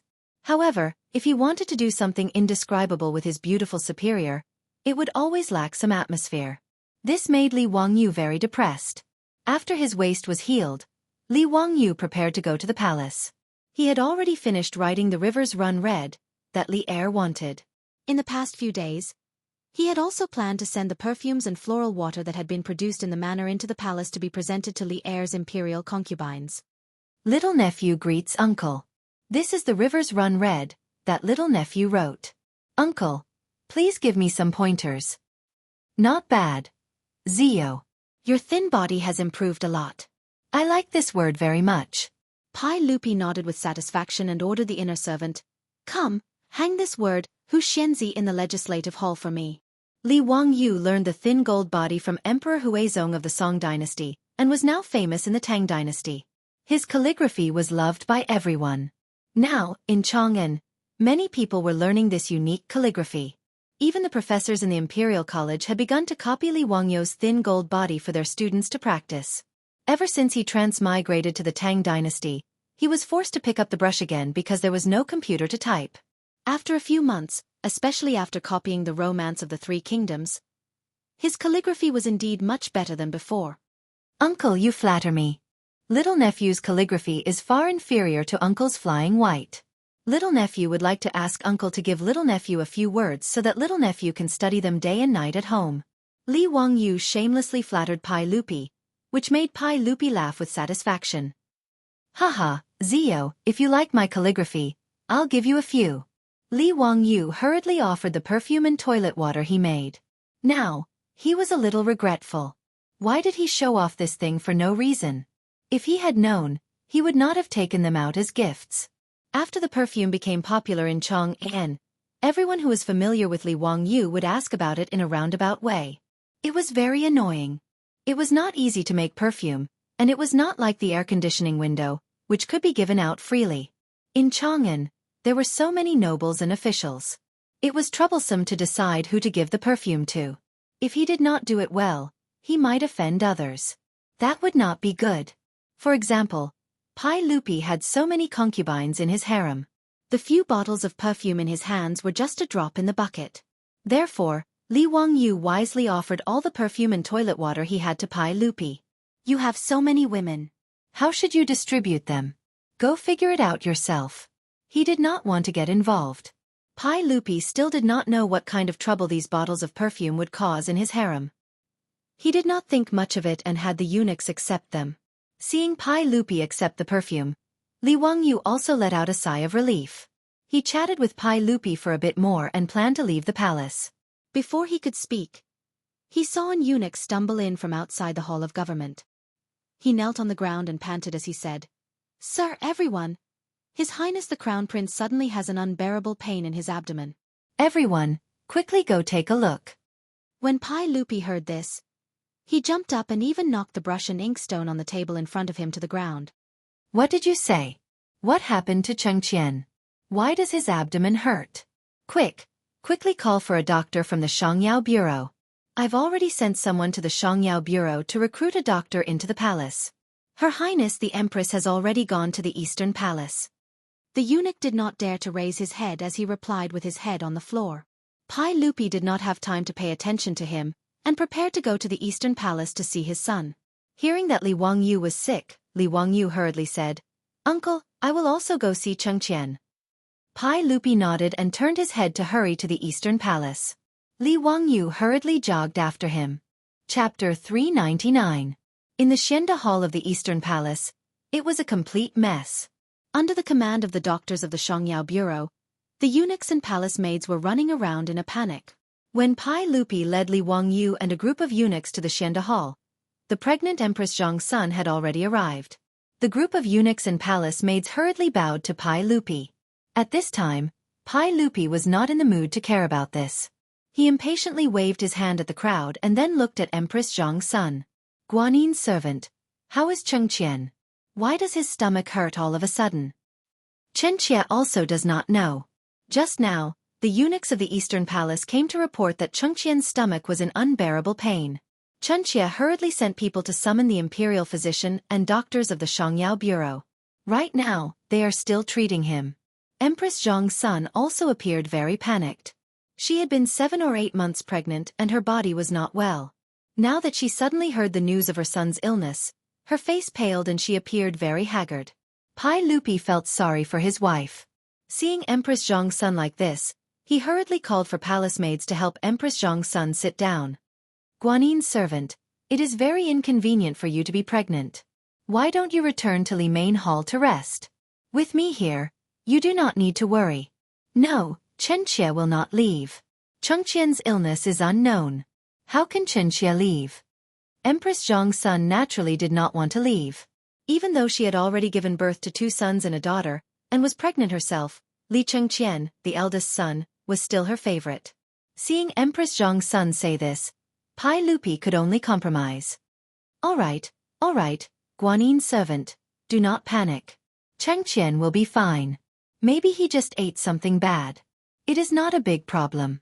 Li Wangyu also comforted her. Aunt, do not worry. Cheng Qian is blessed by the heavens.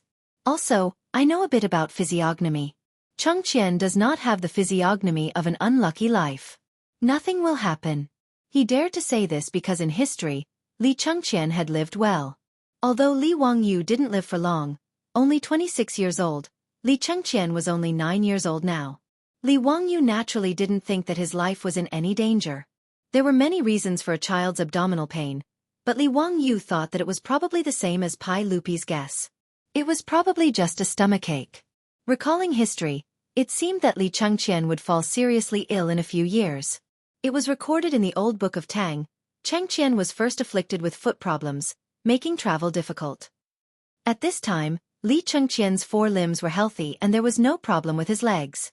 Li Wangyu looked at the historical analysis of the later generations and guessed that Li Chengqian might have fallen sick in the 7th year of Zhengguan, causing his legs to be unable to move.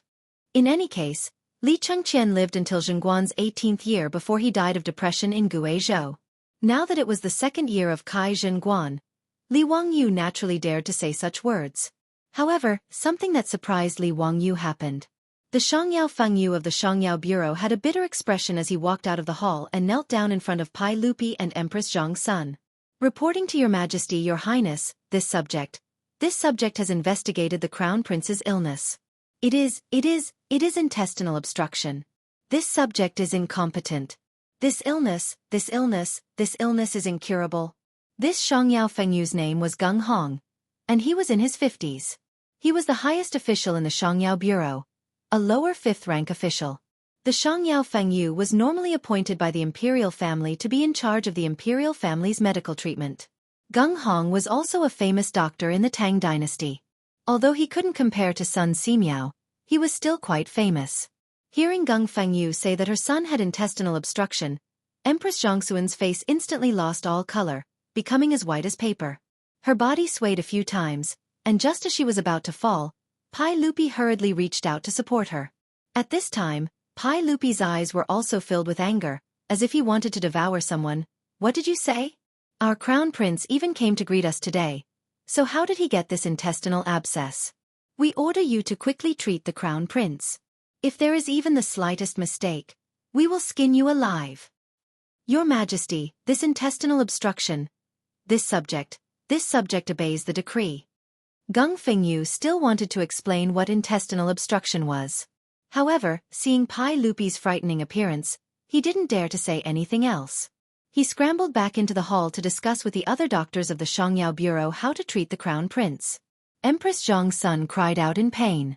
She broke free from Pai Lupi's arm and stumbled back into the hall. Pai Lupi was afraid that something would happen to her body, so he hurriedly chased after her. The group of eunuchs and palace maids behind him also followed like a swarm of bees. When Li Wangyu heard the Shangyao Fengyu's words, it was as if he was struck by lightning, and he stood there dumbfounded. What the hell? What happened? How could Li Chengqian have intestinal obstruction? There was no record of it in the history books. Intestinal obstruction was appendicitis, and in ancient times, it was an incurable disease. Although there were many vague records in the ancient texts that said that intestinal obstruction could be treated, Chinese medicine did not have this ability. In the modern era, appendicitis was just a minor operation that even fourth-year medical students could easily perform. However, in an era without Western surgery, intestinal carbuncle was definitely an incurable disease. But how could Li Chengqian have appendicitis? If Li Chengqian had contracted appendicitis in history, how could he have lived until the 18th year of Zhangguan, and how could he have colluded with Hou Junji to rebel? Li Wangyu's mind was blank, and it took him a long while to come back to his senses and run into Xianda Palace. In the bedchambers of Xianda Palace, Empress Zhang's son was sobbing next to the spacious bed. Doctors, eunuchs, and palace maids were kneeling next to the bed, and the atmosphere was extremely oppressive. Li Wangyu rushed over to check on Li Chengqian's condition. The crown prince of the Tang dynasty had his eyes closed and was motionless. His forehead was covered in sweat from the pain, and he had already lost consciousness. Grabbing Geng Fengyu's collar, he asked, "Did you really diagnose that His Highness the Crown Prince has intestinal obstruction? You didn't misdiagnose, did you?" Even now, Li Wangyu still did not believe that Li Chengqian had appendicitis. This simply did not make sense in history. There can't be a mistake. His Highness the Crown Prince has abdominal pain, muscle tension, and rebound pain in his lower right leg, accompanied by nausea, fever, vomiting, bloating, red skin, yellow skin, and a flood of pulses. This is definitely intestinal obstruction. This old man has practiced medicine for 30-some years, and I can't make a mistake. Moreover, many of the doctors in the Shangyao Hospital have made the same diagnosis. The doctors in the Shangyao Hospital who were kneeling on the side also nodded repeatedly, indicating that Han Fengyu was right. Li Wangyu let go of Geng Fengyu's hand, and Geng Fengyu knelt before Pai Lupi and said, "Your Majesty, we have already treated His Highness the Crown Prince with acupuncture and ordered people to boil the medicine. But there is nothing we can do about this intestinal obstruction. We can only rely on His Highness the Crown Prince's fate." Before he could finish speaking, he saw the furious Pai Lupi rush over with gritted teeth and kick him to the ground. "If anything happens to my Dalong, I want all of you to be buried with him." Pai Lupi's words were naturally spoken out of anger. With the medical standards of the Tang dynasty, if they could not cure the patient, they would be buried with him. No matter how many heads there were in the Shangyao Hospital, it would not be enough to cut off. But in the face of the furious Pai Lupi, no one dared to make a sound. All the doctors, eunuchs, and palace maids were silent like cicadas in winter. Chapter 400. Li Wangyu looked at the unconscious Li Chengqian on the bed, and couldn't help but feel his heart ache. He couldn't understand what was wrong with history for such a thing to happen. Towards Li Chengqian and Li Tai, the two little fellows, Li Wangyu originally held prejudice in his heart. After all, these two fellows weren't anything good in the history books. There was no need to talk about Li Chengqian. He was licentious and even colluded with Hou Junji and the others to rebel. Li Tai wasn't a good person either. Although he pretended to be an obedient child in front of Pai Lupi, Li Chengqian had betrayed him. He actually said to Pai Lupi, "This subject has an unfilial son. In 100 years, this subject will kill him for His Majesty and pass him down to King Jin."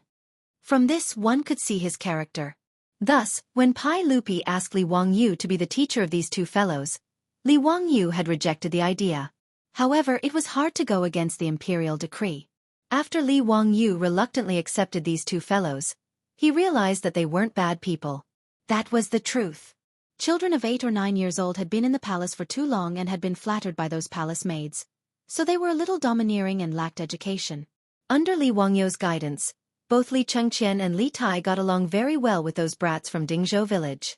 They didn't seem as domineering as before. And these two sons of Pai Lupi were rather smart.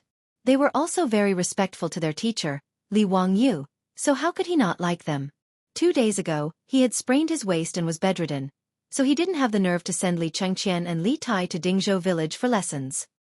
He had originally planned to visit the two fellows in the Eastern Palace after speaking with Pai Lupi, but who could have imagined that such a situation would occur?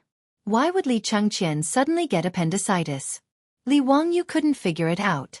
Then, he heard the conversation between Pai Lupi and Feng Yu from the Shangyao Bureau. Gung Fengyu, let me ask you, why did the Crown Prince suddenly get this intestinal abscess?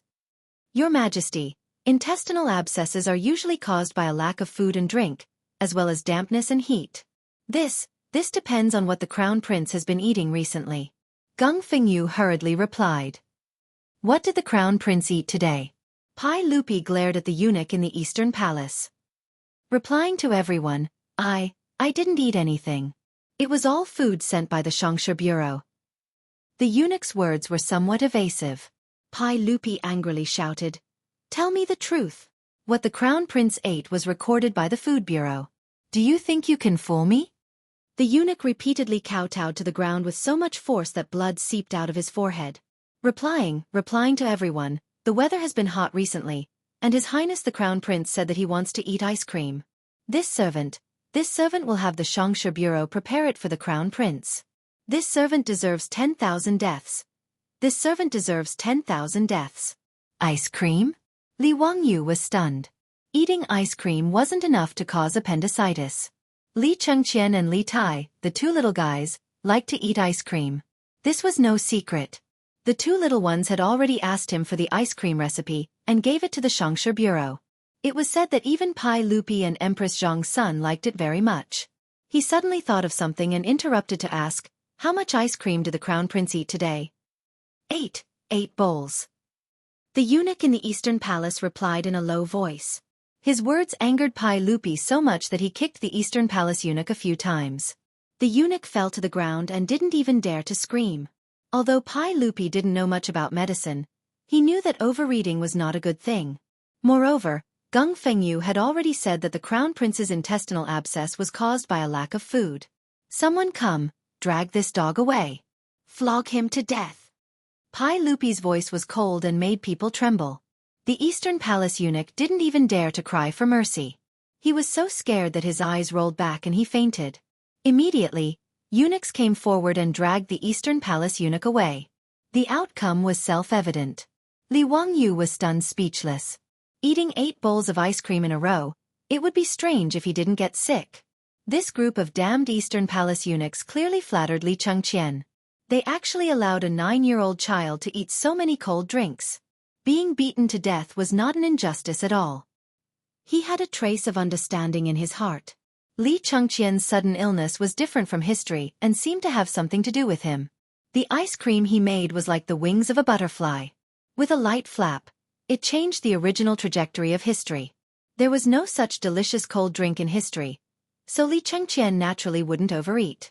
Naturally, there was no sudden appendicitis. With all these twists and turns of karma, it seemed that the responsibility for Li Chengqian's appendicitis was on Li Wangyu. When Li Wangyu understood this point, his expression became rather ugly. Empress Zhang's son looked at the unconscious Li Chengqian beside the bed and cried bitterly. This made Pai Lupi even more anxious. Empress Zhang's son was currently pregnant. If something happened to her due to excessive grief, that would be even more unfortunate. Guanyin maid, return to Li Main Hall first. I can stay here with Chengqian. No, I won't leave. How could Empress Zhang's son listen to Pai Lupi at this time? Pai Lupi didn't dare let her stay in Xianda Hall any longer. If it was as Feng Yu of the Shangyao Bureau had said, there was no cure for this intestinal blockage.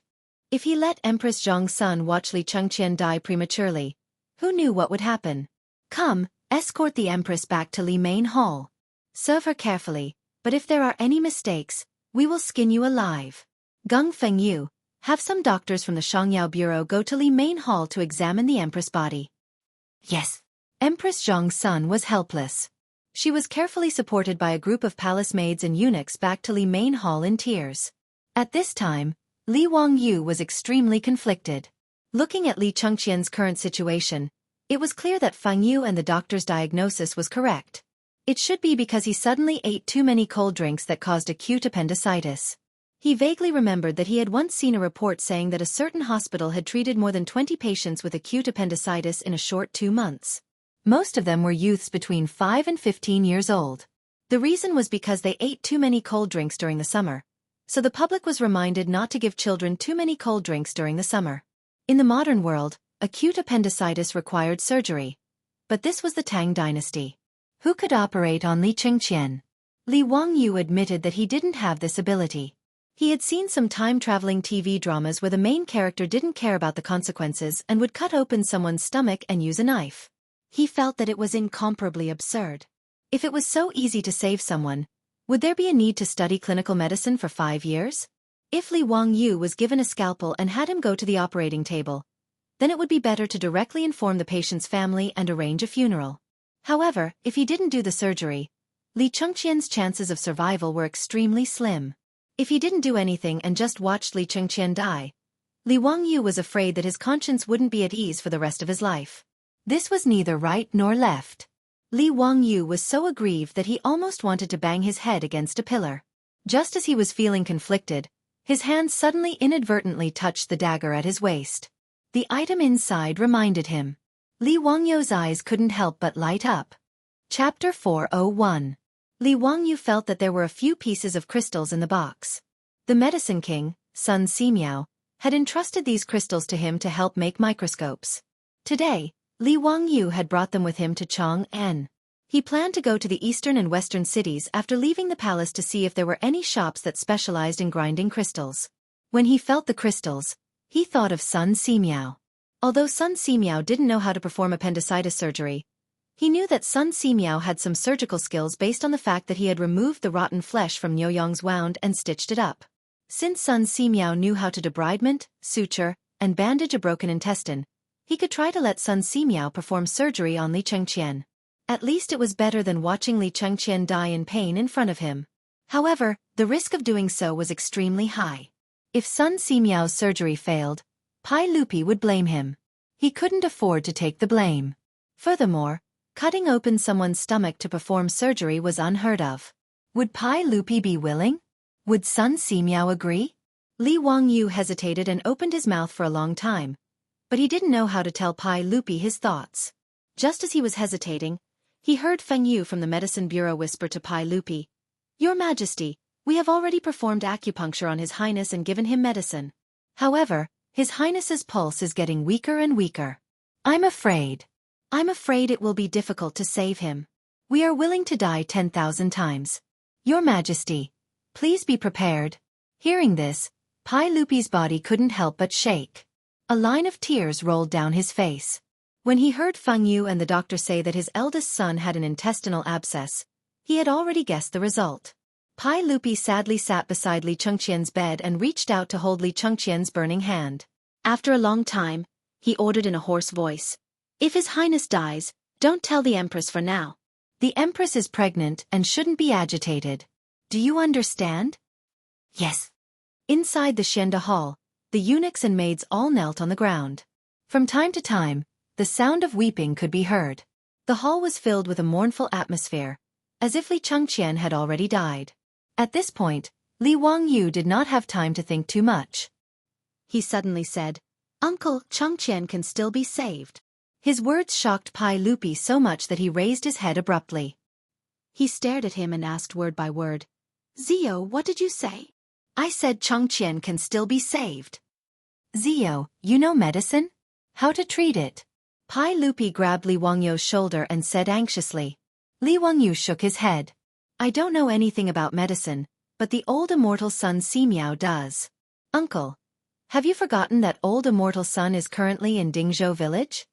Pai Lupi was stunned when he heard this, and then he was overjoyed. "Zio, why didn't you remind me earlier?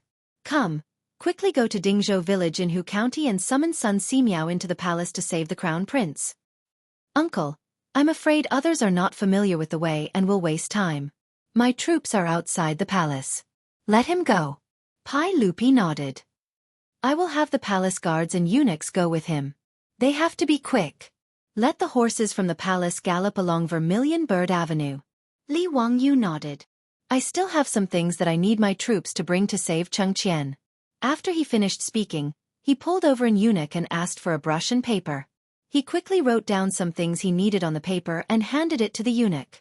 Following Pai Lupi's order, the palace guards and eunuchs immediately rushed out of the palace gates. After meeting up with Niu Wu, a few strong horses galloped directly onto the wide imperial road in the middle of Vermilion Bird Avenue and galloped south. "Uncle, don't worry. Old Immortal Sun will definitely be able to save Chengqian," Li Wangyu comforted. "I hope so, Sai." Pai Lupi sighed deeply. Even though Pai Lupi was the emperor of the Tang dynasty, he had no choice but to place his hopes on Sun Simiao. Inside Shenda Palace, Geng Fingyu's expression became a bit ugly after Li Wangyu mentioned Sun Simiao's name. As the highest-ranking official of the Shangyao Bureau and a lower fifth-rank official of the Tang dynasty, he did not have a good impression of Sun Simiao. On one hand, they were rivals in the same field, and Sun Simiao's reputation among the people was much higher than his.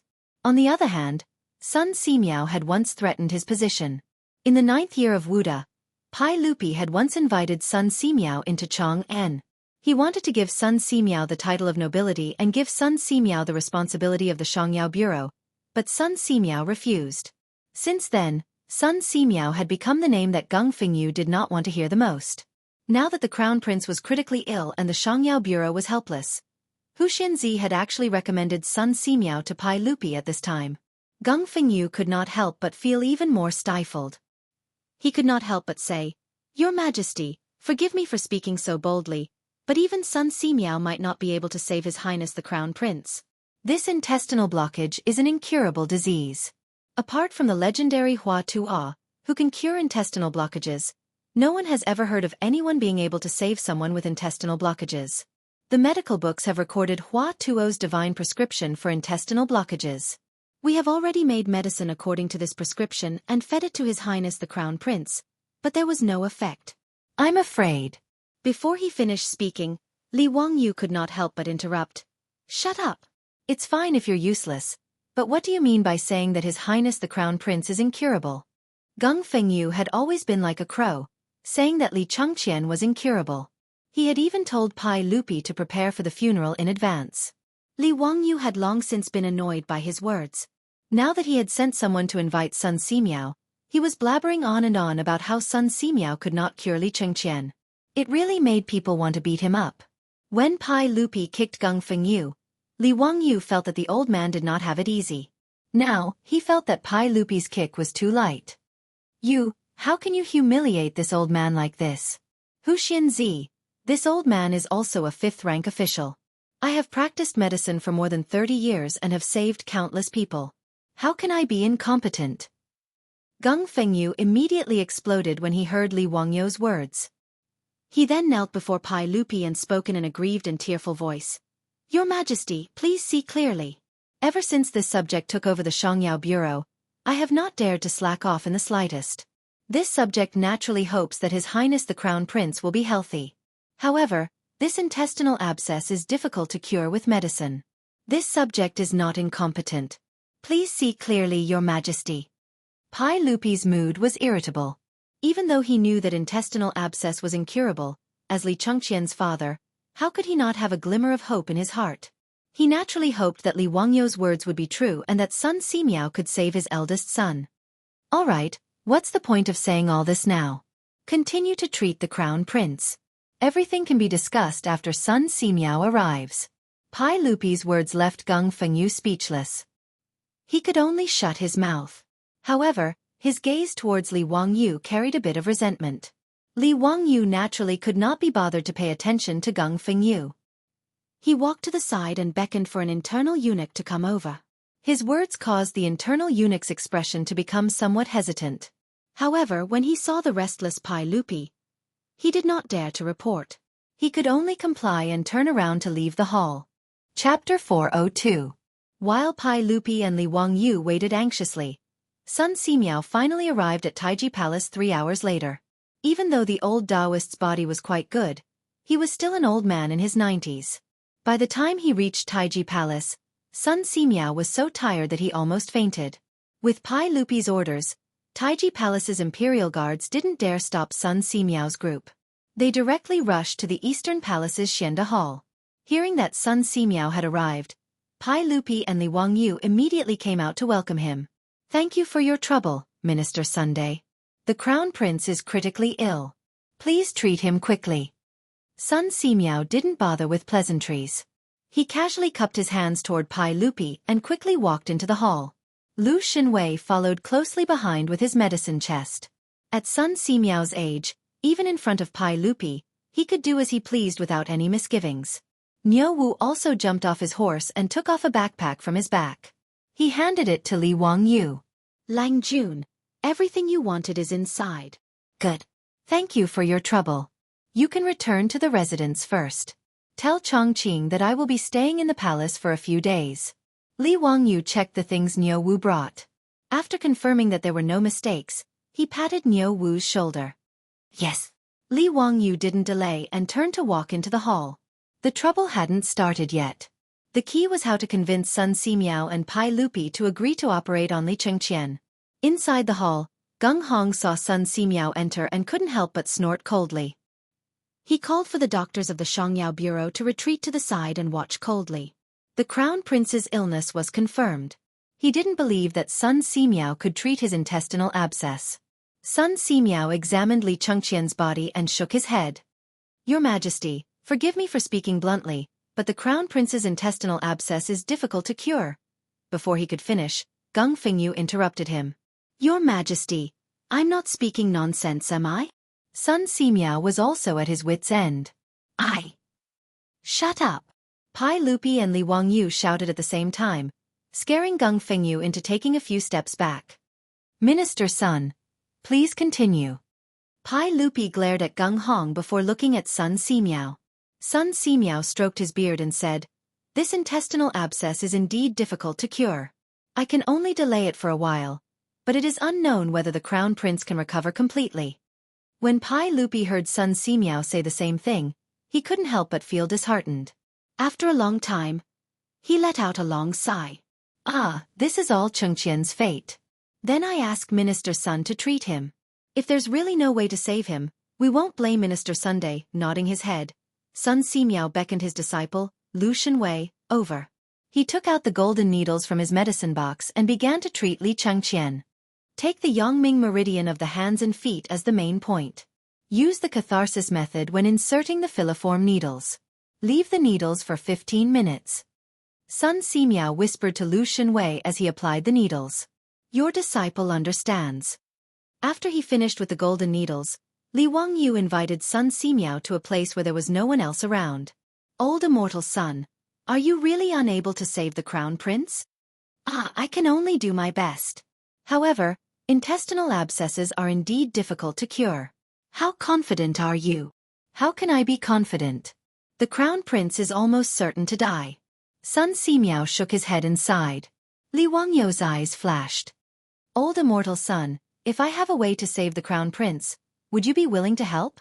What? Hu Xianzi, are you serious? What method can cure intestinal abscesses? Hearing Li Wangyu's words, Sun Simiao immediately became spirited. May I ask old immortal son, what is intestinal abscesses? Ulcerative abscesses in the intestines. Ulcerative abscesses were acute suppurative diseases. They were a type of poisonous sore. That's right. Since medicine is ineffective, then the only way is to cut open the abdomen and remove the ulcerative abscesses. Wouldn't that cure him? How can that be done? If this person's abdomen is cut open, how can he survive? Even though Sun Simiao would be revered as the medicine king in the future, when he heard Li Wangyu's words, he couldn't help but jump in fright and shake his head. Why can't he survive? Old immortal son, didn't you once tell me that people with severed intestines can be stitched up and bandaged and survive? Why can't the person live after removing the ulcerative abscesses? Li Wangyu's words stunned Sun Simiao. He had never thought of such a thing. How can that be the same? People with severed intestines often have their abdomens cut open on the battlefield by lethal weapons. Sun Simiao was halfway through his words, but he couldn't continue. On the battlefield, there were many people who had their abdomens cut open and their intestines cut open. Many of the soldiers could survive if they received timely treatment. He had experienced the chaos of the world and saved countless wounded and disabled soldiers. If the soldiers who had their abdomens cut open could survive, then if he cut open the Crown Prince's abdomen and removed the ulcerative abscesses, he might be able to survive. Sun Simiao was silent for a moment before carefully saying, This method may work, but I have never tried it before. It may not be able to save the crown prince's life. Furthermore, the saint may not agree. This is cutting open the crown prince's abdomen. As long as old immortal Sun is willing to help, I will explain it to the saint. Sun Simiao calculated the gains and losses in his heart for a long time before finally nodding gently. As long as the saint agrees, I am willing to try. Seeing that he had convinced Sun Simiao, Li Wangyu didn't dare to delay. He walked in front of Pai Lupi and carefully asked, "Uncle, I do have an idea that may be able to save Chengqian, but..." Hearing him say this, Pai Lupi was like a drowning person who had found a life-saving straw. He immediately asked, "But what?" "Zio, if you have an idea, just tell me. I will not blame you." "Uncle, do you know what the pathology of intestinal abscess is?" Hearing this, Pai Lupi couldn't help but frown. He only knew that intestinal abscess was an incurable disease, but he didn't know the pathology. Pai Lupi raised his eyes to look at Gung Hong, the Minister of Medicine at the side. Gung Hong immediately answered, "Your Majesty, intestinal abscess is a carbuncle in the intestines." Li Wangyu glanced at Gung Hong and continued, "So, uncle, the intestines are spoiled, and the medicinal stone can't do anything about it. There is only one way to cure the disease." Seeing Li Wangyu suddenly stop talking halfway, Pai Lupi couldn't help but panic. He quickly asked, "What is it?" "Zio, don't stutter. Tell me in detail." "Yes, uncle. The intestines are spoiled, so there is only by cutting it out, the person will be fine." "Cut it out." Pai Lupi was surprised to hear this. He muttered to himself, "The intestines are in the abdomen. How do you cut it out?" "Naturally, you cut open the abdomen first." "Nonsense." Hearing this, Pai Lupi jumped to his feet in fright. "If you cut open the abdomen, wouldn't Chengqian die even more?" Hearing Li Wangyu's words, Gung Fengyu couldn't help but sneer, "Your Majesty, Hu Xianzi is simply spreading lies to confuse people. If you cut open the abdomen, how could he still be alive? Does he want to save the crown prince or harm the crown prince? Your Majesty, please punish Hu Xianzi for speaking nonsense." "You shut up. If you dare to speak any more nonsense, do you believe that I won't slap you to death?" Li Wangyu was also angry. He directly scolded Gung Hong right to his nose. Although Gung Hong was a lower fifth-rank official, he didn't dare to speak in front of the furious Li Wangyu. He awkwardly took a few steps back. Chapter 403. After ordering Gung Fengyu to retreat, Li Wangyu looked at Pai Lupi with a serious expression. "Uncle, it was recorded in the book of the later Han that the divine physician Hua Tuo made an anesthetic powder and caused the patient to lose consciousness. He then cut open the abdominal cavity, remove the ulcers, wash away the rot, suture them with mulberry thread, and apply divine ointment. After 4 or 5 days, the patient will recover in a month. Why doesn't uncle believe that this can cure Chengqian's intestinal abscess?" But the divine physician Hua Tuo's secret technique has long been lost. We have never heard of anyone who could perform the technique like Hua Tuo. I roughly know how to perform the surgery, and old immortal Sun is also willing to give it a try. I am willing to assist him in saving Chengqian. Li Wangyu's words made Pai Lupi hesitate. Cutting open the stomach and cutting out the festering intestines, this was really too inconceivable. Li Er looked at the unconscious Li Chengqian on the bed and really couldn't make up his mind. "Your Majesty, you must not do this. If His Highness the Crown Prince were to be cut open, what kind of scandal would that be? Wouldn't that be skinning the Crown Prince alive? County Magistrate Hu Xian is simply crazy. I have been a doctor for more than 30 years and have never heard of anyone saving people like this. The matter of Hua Tuo is only a legend. How could it be true?"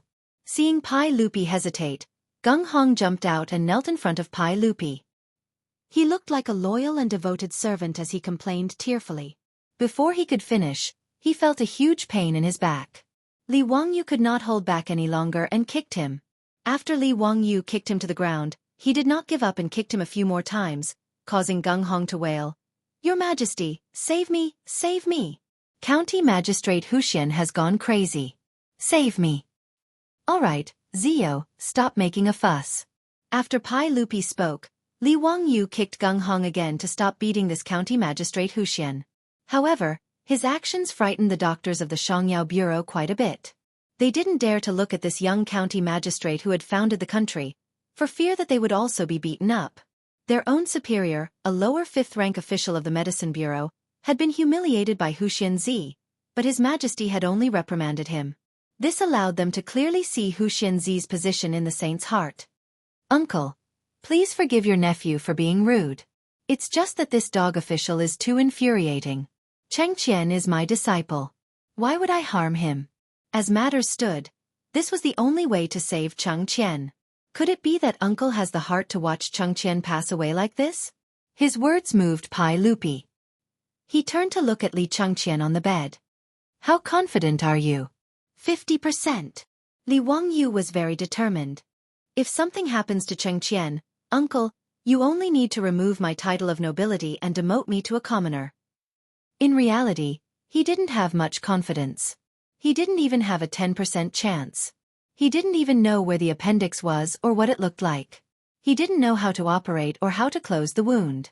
All of this depended on Sun Simiao. However, if he didn't say this, why would Pai Lupi agree to operate on Li Chengqian? Li Wangyu's only weapons were alcohol and cephalosporin. Alcohol could disinfect, and cephalosporin could reduce inflammation. With these two things, his survival rate would increase by a lot. Otherwise, if he rashly operated on him, he really didn't know whether he was saving or hurting people. This was also what he had Niu Wu bring back from Dingzhou village. Li Wangyu's words made Pai Lupi silent for a long time. His heart was in a mess. Originally, the Medicine Bureau and Sun Simiao's diagnosis had both sentenced Li Chengqian to death. This had already made Pai Lupi heartbroken. When Li Wangyu said that he had a way to cure the Crown Prince, Pai Lupi was like a ray of light in the darkness. However, he didn't think that Li Wangyu's method would be to cut open his own son's stomach. How could he believe such a thing? Although Li Wangyu said that the history books recorded the matter of Hua Tuo, that was only a legend. Who had actually seen it? Pai Lupi hesitated for a long time before shaking his head. He slowly said, "Ziyu, I can't take this risk. If the Crown Prince dies, that's his fate. I can't let Cheng Qian be buried with a broken body." Pai Lupi's words made Li Wangyu about to go crazy. This was the only way to save Li Chengqian, and Pai Lupi actually rejected it? "Uncle, you..." Li Wangyu still wanted to continue persuading him. However, Pai Lupi waved his hand and interrupted him. "Ziyu, don't mention this again. Your Majesty is wise." On the side, Gung Hong heard Pai Lupi's words and actually came over. Li Wangyu was so angry that he wanted to hit him again. Seeing that Pai Lupi didn't allow him to carry out the operation, Li Wangyu was so angry that he turned and left. This bastard was too stubborn. Hiding a disease for fear of treatment. This was the classic case of hiding a disease for fear of treatment. Li Wangyu somewhat understood why the divine Dr. Hua Tuo had lost his life when he wanted to treat Cao Cao's head disease. Sad, it was too sad. Walking out of the Xianda Palace, Li Wangyu felt suffocated when he thought of the little brat who usually called him teacher, and was about to be separated by life and death. Ah! Li Wangyu clenched his fists and let out a heart-wrenching scream. It startled the guards and eunuchs near the Xianda Palace. After venting, Li Wangyu slowly calmed down. In the eyes of the Tangs, disemboweling someone was indeed incomprehensible. It was no different from murder. Now that Pai Lupi didn't agree to carry out the operation, Li Chengqian would definitely die. This feeling of powerlessness when there was a chance to save someone was really terrible. Li Wangyu felt that he couldn't just let it go like this. He had to find a way to save Li Chengqian. Even if the chances were low, he had to try. Li Wangyu wanted to find Empress Zhang's son. If she agreed, perhaps the operation could be carried out. But now Empress Zhang's son was pregnant. According to the history books he knew, she would give birth in more than a month.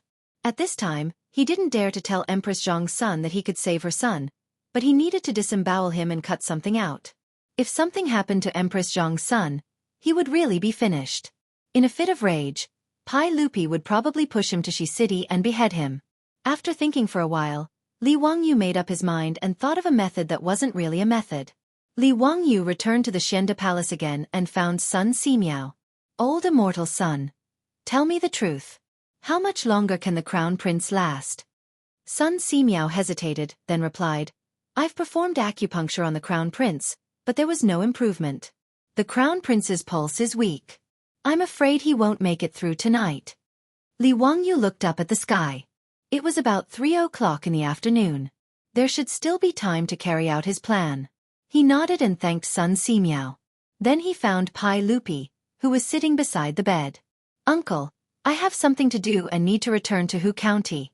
Please allow me to ride a horse on Vermilion Bird Avenue so that I can get back to the palace before the curfew. I'm Chengqian's master and disciple, and I want to see him off." Pai Lupi nodded and didn't object. He waved his hand to summon a palace guard and had him hand over a token to Li Wangyu, allowing him to ride a horse in Chang'an. After receiving the token, Li Wangyu immediately left the palace, mounted his horse, and galloped away. Chapter 404. Li Wangyu galloped the entire way and returned to Dingzhou village in less than 2 hours. "Lang Jun, why are you back? Didn't Niu Wu say that you were going to stay in the palace for a few days?" Li Heng asked in surprise when he saw Li Wangyu return. "Li Heng, don't say such nonsense. Hurry up and pack the valuables in the house. Bring more gold and don't bring any copper coins. Get everything ready, we're leaving soon." Li Wangyu didn't bother to explain. His words stunned the old housekeeper, Li Heng. "Lang Jun, why is that? Where are we going? Don't ask so many questions. Hurry up and pack. Where's Chongqing?" "Lady Su is in the backyard." Before Li Heng could finish, Li Wangyu had already run to the backyard. Li Heng was confused by Li Wangyu's actions, but he could only listen to him and hurry back to the residence to pack. In the backyard, Su Chongqing was in her room listening to music on her phone when the door was suddenly burst open, giving her a fright. When she saw that it was Li Wangyu, she couldn't help but rebuke. "Wangyu, why are you so careless? You scared me to death, I thought." Li Wangyu didn't wait for her to finish and hastily interrupted. "Chongqing, let's not talk about this for now and hurry up and pack. In a while, you take Li Heng, Perrin, Aphrodite, and the others with Niu Yong and Niu Wu to protect you and hide in the Qinling Mountains for a while. Also, give me the jade pendant that Empress Zhang Sun gave you." "What? Why are we going to the Qinling Mountains? What are we hiding from? Weren't you in Taiji Palace today?" Niu Wu came back and said that Li Chengqian was sick and asked me for the cephalosporin. "What exactly happened? Tell me clearly." Li Wangyu still wanted to talk about other things, but after hemming and hawing for a long time, he only said that he had nothing to do and asked them to stay in the Qinling Mountains for a while. How could his words deceive his beautiful boss? Su Chongqing's pretty face stiffened. "Wangyu, speak clearly. What happened? If you don't make it clear, I'm not going anywhere." Li Wangyu said anxiously, "If we don't leave, are we going to wait for death? What if? What if what?"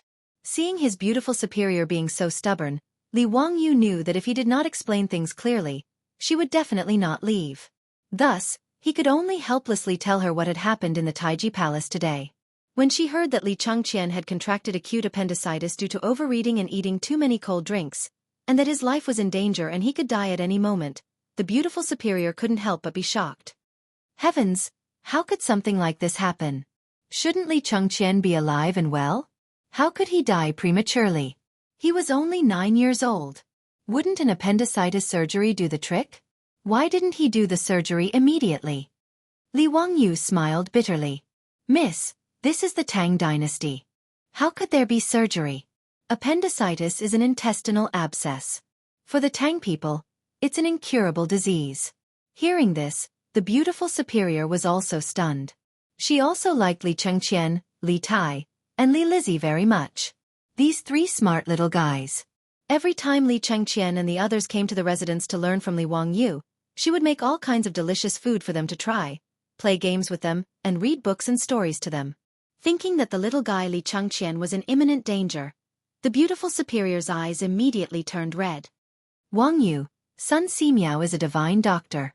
Didn't Niu Wu come back today and invite Sun Simiao to the palace? Is there nothing he can do?" Li Wangyu nodded sadly.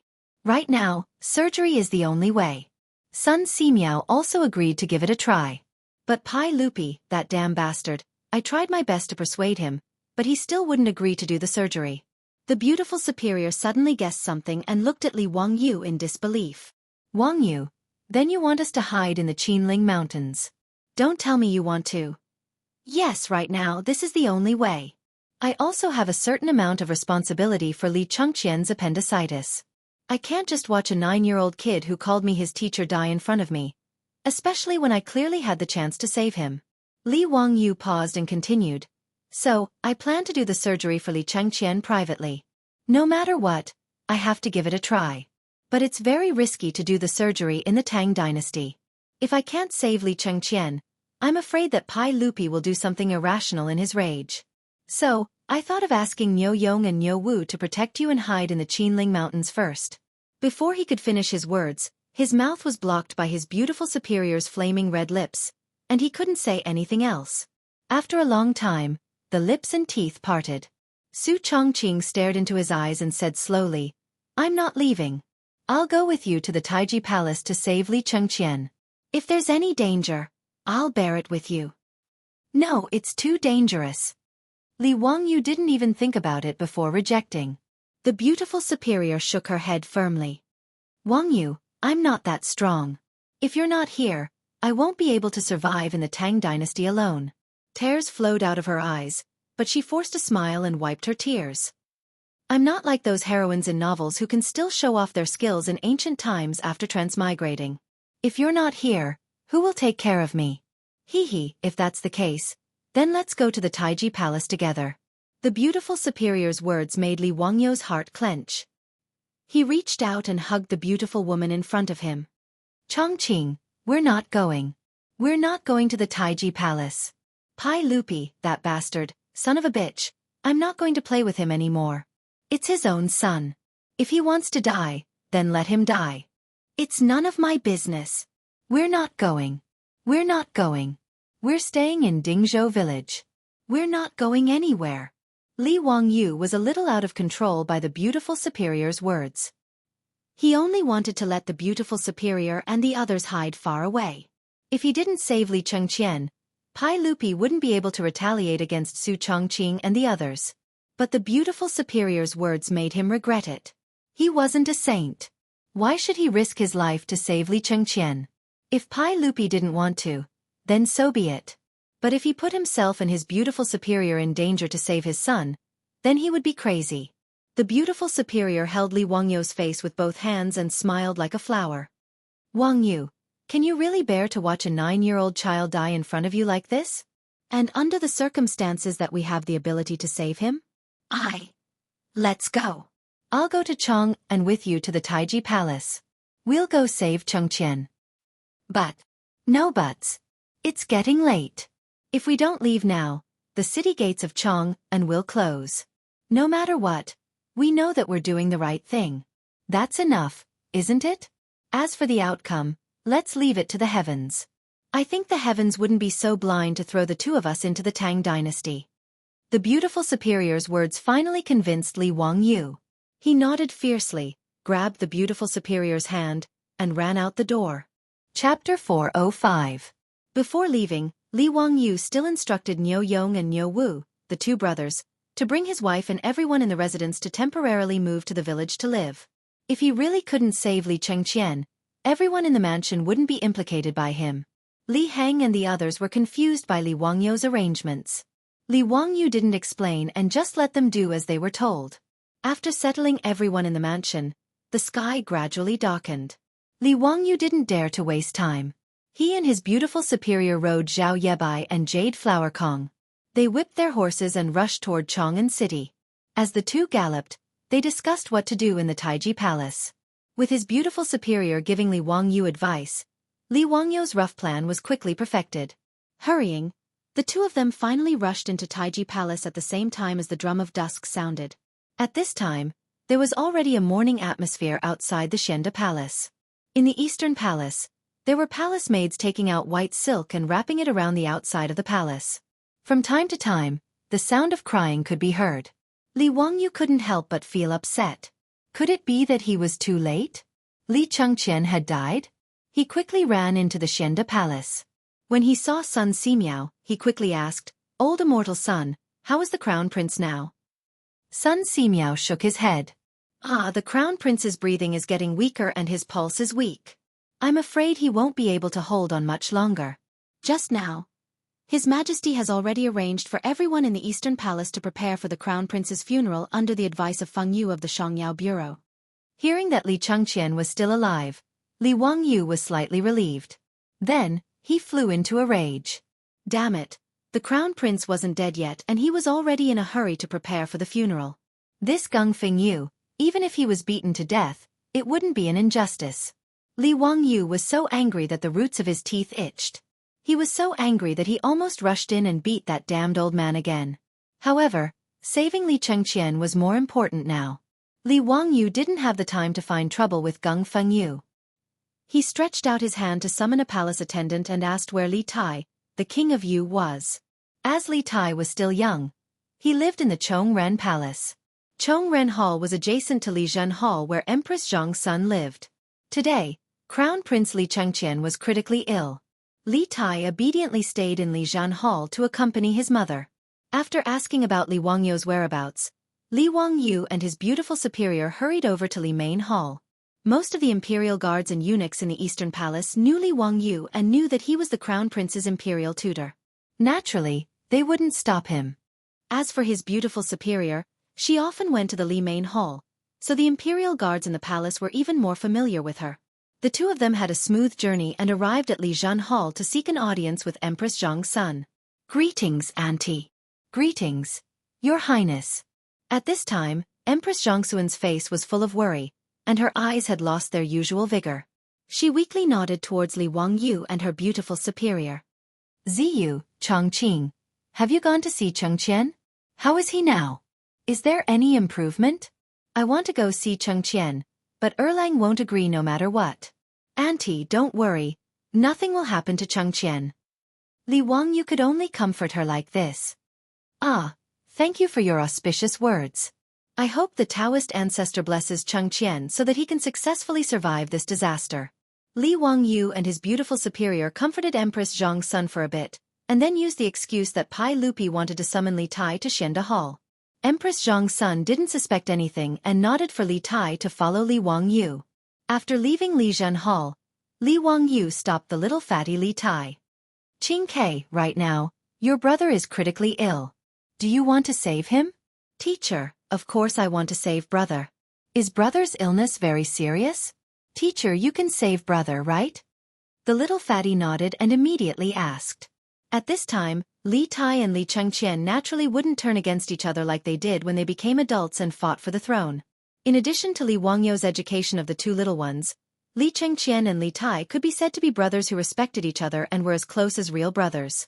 The little fatty didn't know what illness his brother had. He only knew that his mother had hugged him and cried the entire time today. The intelligent Li Tai also faintly had some bad guesses in his heart. Li Wangyu didn't immediately answer Li Tai's question. Instead, he waved his hand and had the eunuchs behind Li Tai move a bit further away. Only then did he whisper a few words into his ear. Qing Ke, are you willing to help me with this matter that teacher has asked of you? If I do this, I can save brother. The little fatty asked suspiciously. Qing Ke, you don't believe your master? When have I ever lied to you? Li Wangyu said with a stern expression. Li Tai tilted his head and thought for a while. Last time, teacher said that children who play with fire will wet the bed. Later, brother and I played with fire when we returned to the palace, but we didn't wet the bed. You lied to us. Also, you said that you would take us swimming after we memorized the incantation for mental abacus. You still haven't fulfilled that promise. Also, Li Wangyu's face darkened and he hurriedly stopped the little fatty, who was counting on his fingers and counting the number of times Li Wangyu had lied to them. Those were just jokes. Cough cough. Today's matter concerns your brother's life and death. I won't lie to you. Li Tai's face was full of suspicion as he raised his eyes to look at his beautiful superior. Only when his beautiful superior nodded, indicating that Li Wangyu wasn't wrong, did little fatty Li Tai finally nod in agreement. His reaction almost angered Li Wangyu to death. What kind of disciple was this? He actually didn't believe his words. If it weren't for the fact that they were in a hurry to save Li Chengqian, he would definitely teach this little fatty what it meant to respect one's teacher. After dealing with little fatty Li Tai, the group continued their journey to Xianda Palace. By the time they arrived at Xianda Palace, the sky had already darkened and the lights in the Eastern Palace had already been lit. Li Wangyu gave Li Tai a look that said, "Good luck, I have faith in you." Then he pulled his beautiful superior to him and stood in the darkness outside the palace. Li Tai jogged towards Xianda Palace. Father, Mother said that her stomach isn't feeling well. She asks you to go to Li Zhan Palace. Pai Lupi, who was sitting next to Li Chengqian's bed with a worried expression, jumped up in fright when he heard his son's words. Qing Ke, what did you say? What's wrong with your mother? Where is she feeling unwell? Mother said that her stomach isn't feeling well and wants you to go. Little Fatty blinked his eyes, lying as soon as he opened his mouth. This was what Li Wangyu had instructed him to say. His purpose was naturally to lure Pai Lupi away, using the tactic of luring the tiger away from the mountain. The reason why he had asked Li Tai to come forward was, of course, because other than him, no one else would dare to spread false information and make fun of Pai Lupi. In any case, Li Tai would at most be beaten up by Pai Lupi. It wasn't a big deal. But if it was someone else, not to mention whether or not they would dare to make fun of Pai Lupi, even if they dared, the consequences would most likely be losing their heads. With Pai Lupi guarding Li Chengqian, Li Wangyu didn't have the ability to perform surgery on Li Chengqian, no matter how great his abilities were. The distance between Xianda Palace, where the crown prince lived, and Li Zhen Palace was not close. As long as Pai Lupi left, Li Wangyu would have enough time to move the crown prince away. Pai Lupi naturally didn't doubt Li Tai's words at all. He glanced at Li Chengqian, who was still unconscious, and ordered Gung Fengyu and Sun Simiao. Gung Fengyu, minister's son, take good care of the crown prince. We will be back soon. Yes. Pai Lupi held Li Tai's hand, left Xianda Palace, and hurried towards Li Zhan Palace. As little Fatty walked, he turned his head and winked at Li Wangyu, who was hiding in the dark. Chapter 406. As soon as Pai Lupi's figure disappeared from sight, Li Wangyu pulled his beautiful superior into the Xianda Palace. Her Highness the Empress' Imperial Decree has arrived. Li Wangyu shouted as soon as he entered the palace, raising the jade pendant in his hand. In his hand was the jade pendant that Empress Zhong's son had given to his beautiful superior that day. The front of the jade pendant was carved with the phoenix that symbolized the Empress, while the back was carved with the words, Ding has fire virtue, he is a phoenix. To some extent, this jade pendant represented Empress Zhong's son. Li Wangyu's words caused everyone in the Xianda Palace to immediately kneel and prepare to receive Her Highness the Empress' Imperial Decree. Although it was strange that the Imperial Decree had not been delivered by an eunuch, but rather by Hu Xianzi holding the Empress Jade Pendant, no one thought too much about it. By Empress Zhongxuan's Imperial Decree, the Crown Prince Li Chengqian is suffering from intestinal obstruction and is beyond cure. Today, Hu Xianzi, Li Wangyu and Sun Simiao are to immediately treat the Crown Prince without delay. However, those who obstruct will be severely punished. After Li Wangyu finished speaking, the eunuchs and palace maids in the Xianda Palace naturally did not react. However, Gung Hong, who was kneeling on the side of the Shangyao Bureau, immediately jumped up. This is impossible. How could Her Highness the Empress issue such an imperial decree? You are falsifying the imperial decree. Hu Xianzi, what are your intentions? Must you cut open His Highness the Crown Prince's stomach and cripple his body? Shut up. I have Her Highness the Empress Jade Pendant as proof. Do you dare to not accept the imperial decree? Li Wangyu demanded as he raised the jade pendant in his hand. I don't believe it. I will go and report to Her Highness the Empress. This official will not allow you to harm His Highness the Crown Prince. Gung Fengyu lifted his robe and turned to run out of the palace. How could Li Wangyu let him go out? If he ran out now and bumped into Pai Lupi, who had not gone far, everything would be exposed. He lifted his leg and kicked Gung Fengyu again. Gung Fengyu screamed and rolled a few times on the ground. Men, tie up this criminal official who doesn't obey Her Highness the Empress's decree. Li Wangyu shouted to the eunuchs in the hall. These eunuchs didn't care how much Gung Fengyu shouted. In any case, they recognized the Empress Jade token in Li Wangyu's hand. Since this was the case, they naturally listened to Master Hu Xian's orders. Moreover, Master Hu Xian was a relative of the saint. In the palace, he called Pai Lupi uncle, so these eunuchs were naturally willing to listen to him. After Gung Fengyu was tied up, the old man was still yelling. Li Wangyu was too lazy to talk nonsense. He simply pulled a rag and stuffed it into the old man's mouth. As for the doctors of the Shangyao Bureau, no matter how unwilling they were, no one dared to say anything when they saw that their superiors had been tied up. After dealing with Gung Hong, Li Wangyu bowed to Sun Simiao. Old immortal son, Thank you for your trouble. Now that Her Highness the Empress has agreed, let's hurry up and prepare to treat His Highness the Crown Prince. Sun Simiao looked at Li Wangyu with deep meaning, as if he had already seen through the problem. However, Sun Simiao, who had lived for more than 90 years, wouldn't say anything. Since Li Wangyu had the Empress Jade token and faked a decree, he would pretend that he didn't know. This humble Taoist naturally has no problem. I will do my best to treat His Highness the Crown Prince. Li Wangyu nodded. Time was of the essence. It was hard to say how much time little fatty Li Tai could buy. It was better to hurry up. He looked around the hall and found the eunuch he had ordered in the afternoon. He reached out and called him over. I asked you to find a clean and spacious palace room. Are you ready? County Head Huxian, this servant is ready. I have already followed your instructions and had someone sweep it clean. The eunuch quickly replied. Have you sent the bronze mirrors I asked you to collect in the Eastern Palace to that palace room? They are all ready. That's good. Lead the way and send His Highness the Crown Prince there. Li Wangyu waved his hand and called for a few strong eunuchs to carry over a palanquin. They carefully lifted Li Chengqian onto it. Li Wangyu stopped the other eunuchs and palace maids from following. He only led his beautiful superior, Sun Simiao, and Lu Shenwei out of Xianda Palace while carrying Li Chengqian's palanquin. When Li Wangyu and the others disappeared, the doctors of the Shangyao Bureau hurried forward. They pulled out the rag stuffed in Gung Hong's mouth and untied the ropes binding him. Quick! Go to Lijian Palace and find His Majesty. Hui Xianzi wants to murder His Highness the Crown Prince.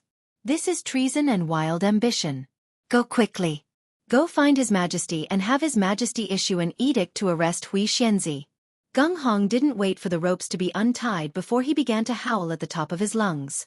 Upon hearing his words, the doctors of the Shangyao Bureau hurriedly ran out of the Hall of Illustrious Virtue to look for Li Er. On Li Wangyu's side, the eunuchs led him through many twists and turns in the Eastern Palace until they arrived at another palace. Hui Xianzi, this palace room is usually unoccupied. This servant has already cleaned it as you ordered. Li Wangyu nodded and had the eunuchs carry Li Chengqian inside. Together with his beautiful superior, he took out the alcohol that Niuwu had delivered and sprayed it all over the room to disinfect it. Soon, the room was filled with the pungent smell of alcohol. As for the knives in Sun Simiao's medicine box, Li Wangyu had him take them out and soak them in alcohol to disinfect them. The surgery required fine cotton cloth and catgut. They had all been prepared and could start the surgery at any time. At this time, the light in the room was dim. Sun Simiao shook his head and said, Hui Xianzi, the candlelight isn't very bright. How are we going to treat His Highness the Crown Prince? Li Wangyu had naturally prepared for this. He had ordered the eunuchs to collect bronze mirrors in the Eastern Palace to prepare for the surgery. Edison used mirrors to gather light to provide light for the surgery. This was a story that everyone knew in the language books of later generations. Although the Tang dynasty didn't have glass mirrors, they could use bronze mirrors to refract light and gather light. Li Wangyu and his beautiful superior busied themselves. They lit candles around Li Chengqian and placed bronze mirrors behind him. They constantly adjusted the angles of the mirror's refraction. Soon, Li Chengqian's body was abnormally bright under the candlelight. It had the effect of shadowless lights in the operating room. After everything was ready, Li Wangyu sent the eunuchs next door. His beautiful superior turned around and prepared to leave the room. Wangyu, just do what you need to do. If His Majesty comes, I will do my best to stop him. She paused for a moment before continuing. If there are any consequences, I will bear them with you. The beautiful superior spoke very casually. In fact, her whole body was trembling. She was just trying to calm her tone. Whether or not the surgery in the Tang dynasty could succeed depended purely on the person's character. Even Li Wangyu wasn't confident. Li Wangyu didn't care about shocking the world. He stepped forward and hugged Su Chongqing tightly. Neither of them spoke. After a long time, they silently looked at each other and separated. Seeing his beautiful superior walk out of the room, Li Wangyu took a deep breath and turned to look at Sun Simiao and Lu Shenwei. Old immortal son, brother Lu, let's begin. Chapter 407. On the temporary operating table, Li Chengqian's clothes were removed. Li Wangyu picked up the alcohol and disinfected Li Chengqian's body. Sun Simiao had been observing Li Wangyu's actions from the side. At this moment he couldn't help asking, Hu Xianzi, what did you pour in the room? Alcohol. What's alcohol? It's the essence of wine. What's its use? Sterilization. Sterilization? Is it like what Hu Xianzi told me, that bacteria can only be seen with a microscope?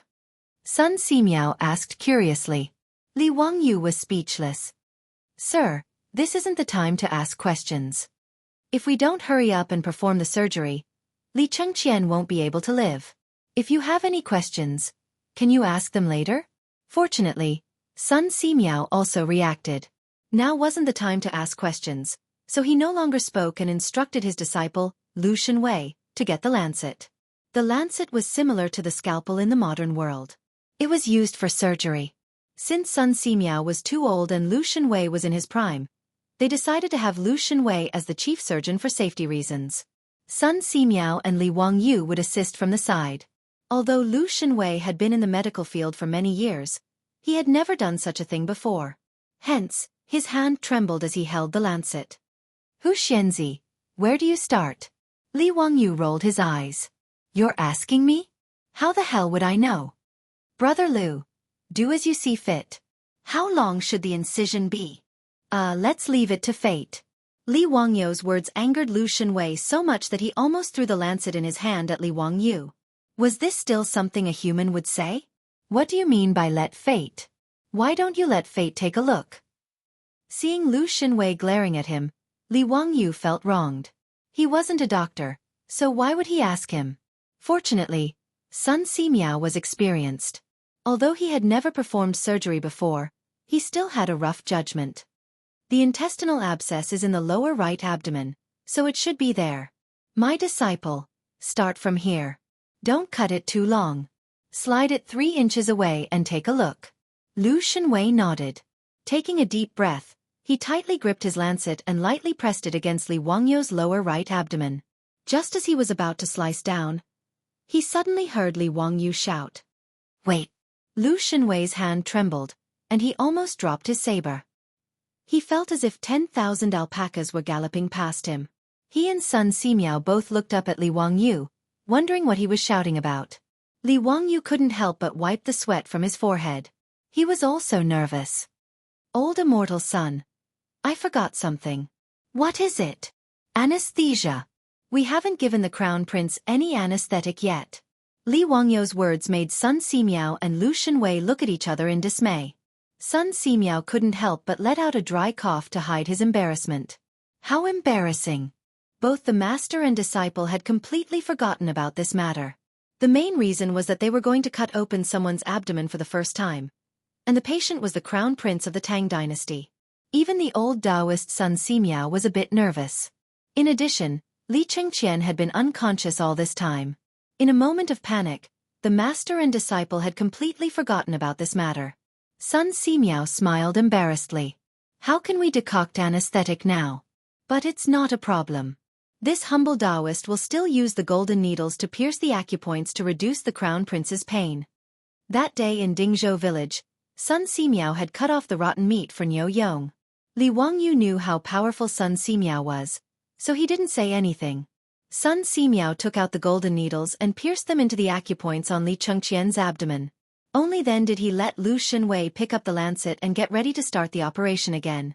Lu Shenwei took a deep breath and gripped the lancet tightly. The muscles on his arm bulged. The incomparably sharp lancet instantly cut open Li Chengqian's skin on his abdomen. Blood immediately seeped out.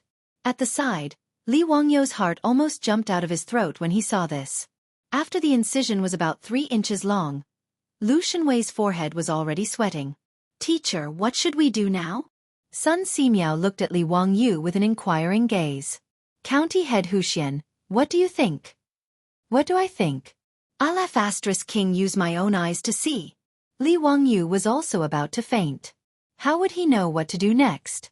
He didn't even know what the inside of the abdominal cavity looked like, let alone what the appendix looked like. Old immortal son, can you see if there's any lesion? If there's any ulcerated intestines, it should be enough to just cut it out. Li Wangyu, Sun Simiao, and Lu Shenwei were like bad students going to an examination hall. At this moment, they could only rely on their intuition to perform the operation on the Crown Prince of the Tang dynasty, Li Chengqian. At this time, before Pai Lupi and Li Tai arrived at Li Main Hall, someone hurried over from behind. The person was stopped by the palace guards and hurriedly shouted, "I'm a doctor from the Shangyao Bureau. I have something important to report to His Majesty. Let me pass." Pai Lupi couldn't help but frown when he heard the commotion behind him. He was in an extremely bad mood today. At this time, there were still people who didn't open their eyes and were making noise in the palace. This made him even more irritated. What's going on? Why is it so noisy? Replying to everyone, "It's a doctor from the Shangyao Bureau. He said that he has something important to report," the eunuch quickly replied. "Let him come over." Pai Lupi's heart thumped. He was afraid that the news of the Crown Prince's death had come. The doctor from the Shangyao Bureau was brought to Pai Lupi and hurriedly knelt down. "Your Majesty, just now, County Head Huxian went to the Xianda Palace with Her Majesty the Empress's jade pendant. He said that Her Majesty the Empress ordered him and son Simiao to immediately treat His Majesty the Crown Prince. We feel that this matter is strange and have come to ask Your Majesty, is this true?" "What? Say that again." Li Wangyu said that he was following the Empress's imperial decree? Pai Lupi asked in disbelief. Yes, Gung Fengyu wanted to stop him, but he was beaten by County Head Huxian. We were incompetent and couldn't stop County Head Huxian from acting recklessly. Pai Lupi suddenly turned his head and looked at the uneasy Li Tai. "Qing Ke, does this matter have anything to do with you? Tell us honestly, did your mother really tell you to go to the Xianda Palace to find us?" Only now did he come to his senses. If Empress Zhang's son was truly unwell, she would have sent an eunuch to inform her. How could she have let a brat like Li Tai go to the Xianda Palace? Li Tai was frightened by his father's glare. He hurriedly knelt down and honestly replied, "Father, it was my teacher who told me to say this. My teacher said that this was the only way to save elder brother." The little fatty was very happy to sell out his teacher. When Pai Lupi heard Li Tai's words, he naturally understood everything and couldn't help but fly into a rage. "Li Wangyu, what does he want to do? How daring of him! He actually dares to pass down a false imperial decree. Men, immediately go to the Xianda Palace and arrest that County Head Huxian. Do not let him harm the Crown Prince." "Yes, father." At Pai Lupi's order, the group of palace guards following Pai Lupi immediately turned and rushed to the Xianda Palace. Pai Lupi also hurriedly followed. He didn't have time to deal with Li Tai. Li Tai saw his father hurriedly leave and couldn't help but stick out his tongue. He turned and ran to Li Main Hall. If his father wanted to beat him, he would have to ask his mother for protection. However, when the guards arrived at the Xianda Palace, Li Wangyu was nowhere to be seen. Even Crown Prince Li Chengqian had disappeared. Chapter 408. As soon as Gung Hong saw Pai Lupi arrive, he immediately went forward to complain. "Your Majesty, that county's son is truly unscrupulous. I wanted to stop him from harming the Crown Prince, but he beat me up in public and tied me up." Pai Lupi's eyes were red as he angrily stared at Gung Hong. "Where is the Crown Prince now?" I don't know. After Li Wangyu tied me up, he found a few eunuchs to carry the Crown Prince away on a palanquin. He must be looking for a place to cut open the Crown Prince's stomach." Before Gung Hong could finish his sobbing words, another wave of pain came from his body. He was kicked to the ground by the furious Pai Lupi. "If anything happens to the Crown Prince, I will have someone cut open your stomach. You bastard, what did I tell you before I left? Is this how you take care of the Crown Prince?" "Your Majesty, I am innocent. That Li Wangyu has the Empress Jade Tablet, so I can't do anything to him." Gung Hong repeatedly kowtowed. Pai Lupi ignored him and angrily said, "Scram! Men, search the area immediately. You must find the Crown Prince. Don't let that Li Wangyu hurt the Crown Prince." Following Pai Lupi's orders, the Eastern Palace was like a hornet's nest being poked. There were imperial guards and eunuchs carrying lanterns everywhere, searching for traces of Li Wangyu and the Crown Prince. There were only so many rooms in the Eastern Palace, and the room Li Wangyu was in wasn't a hidden place, so it was quickly discovered by the imperial guards. However, when the imperial guards wanted to rush into the room to rescue the kidnapped Crown Prince, they were stopped outside by their beautiful superior holding the Empress Jade Tablet. "Stop! The Empress Jade Tablet is here. Whoever dares to take a step forward is disgraceful. The Crown Prince is currently being treated inside, so no one is allowed to enter. Do you want to kill the crown prince? His beautiful superior was like a mother hen protecting her chicks. She spread out her arms and blocked the entrance of the palace. This put the imperial guards in a difficult position, and they did not dare to act rashly. They simply surrounded the palace and hurriedly sent someone to inform Pai Lupi. Pai Lupi, who had received the news, was escorted by many palace guards and eunuchs to the outside of the palace where the surgery was taking place. Lady Sue, get out of the way. You can't stop these guards. I don't want to hurt you. As long as my crown prince is not harmed, I can let bygones be bygones. Don't make a mistake. Pai Lupi's mood was unusually irritable, but he still showed some mercy to Su Chongqing, who was standing outside the hall with his bare hands. The beautiful boss bit her lower lip and shook her head with unusual firmness. Your Majesty, forgive me for speaking bluntly, but the only ones who can save the crown prince are Li Wangyu and Sun Simiao. Your Majesty, you must believe in Wangyu. He is Chengqian's teacher. Why would he harm him? He really does want to save Chengqian. The corner of Pai Lupi's mouth twitched.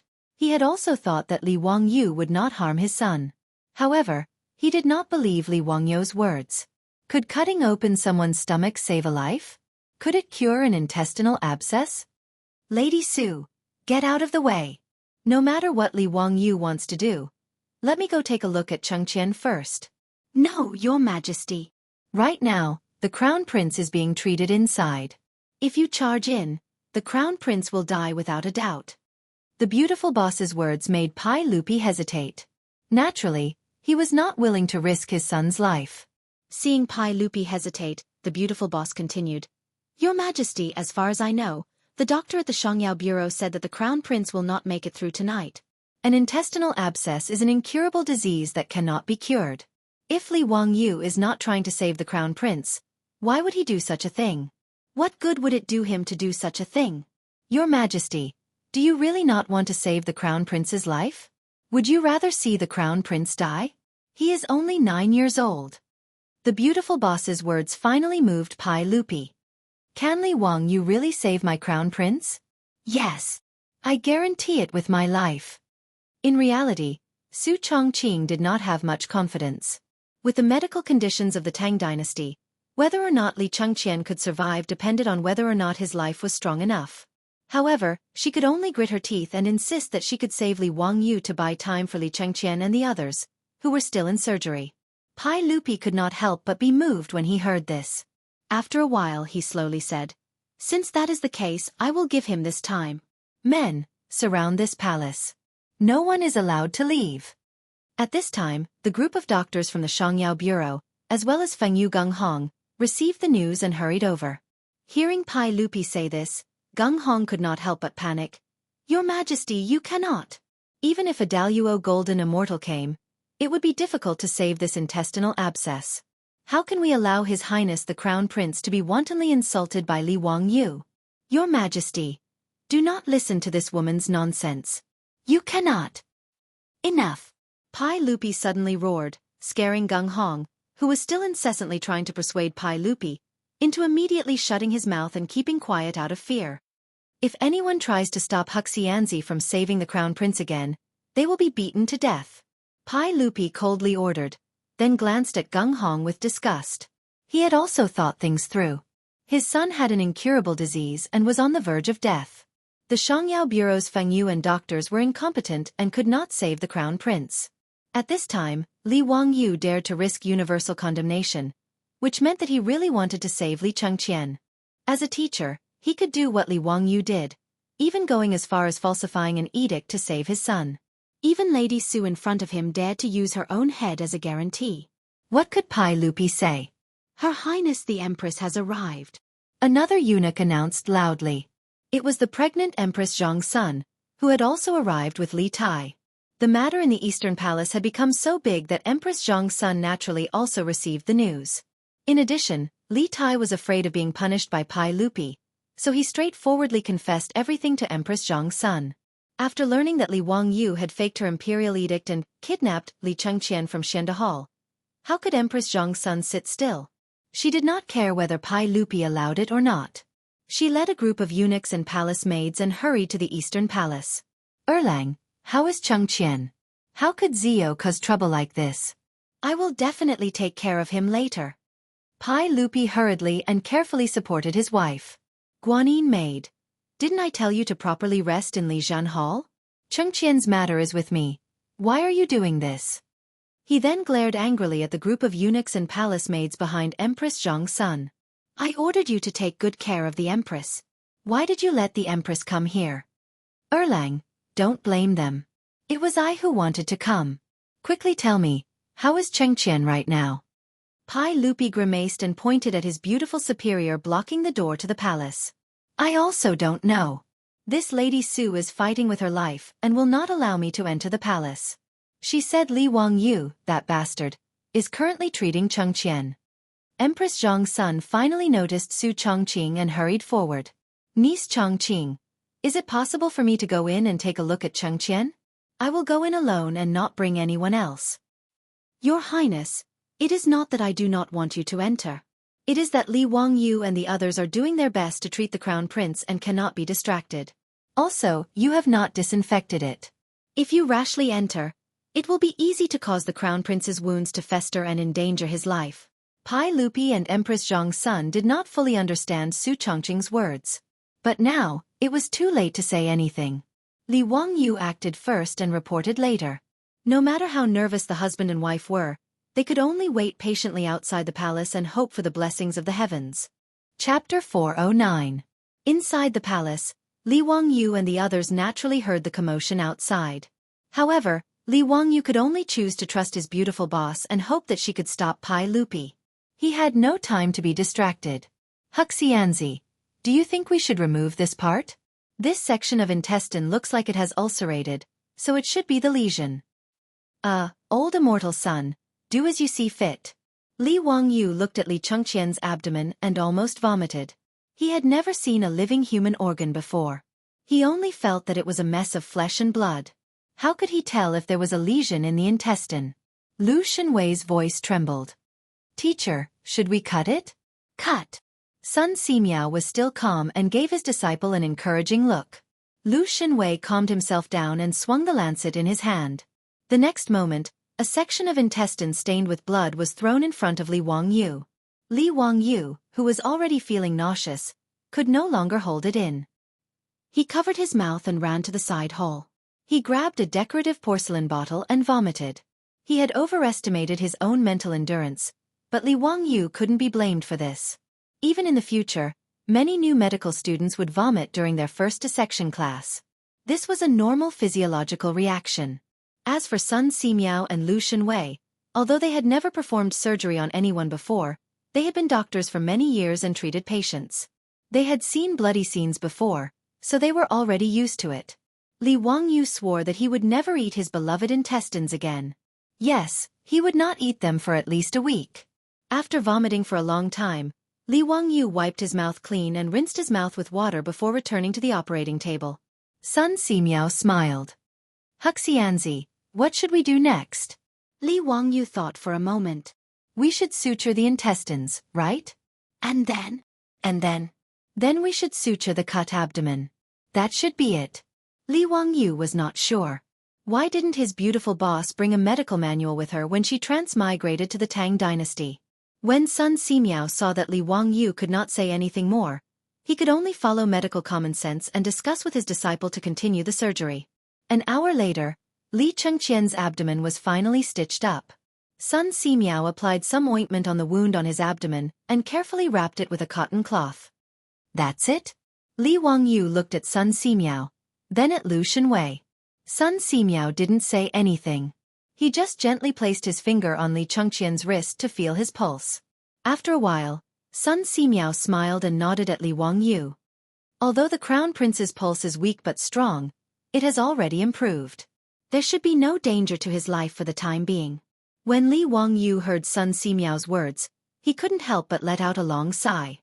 At this time, he felt that his legs were sore and weak, and he almost sat on the floor.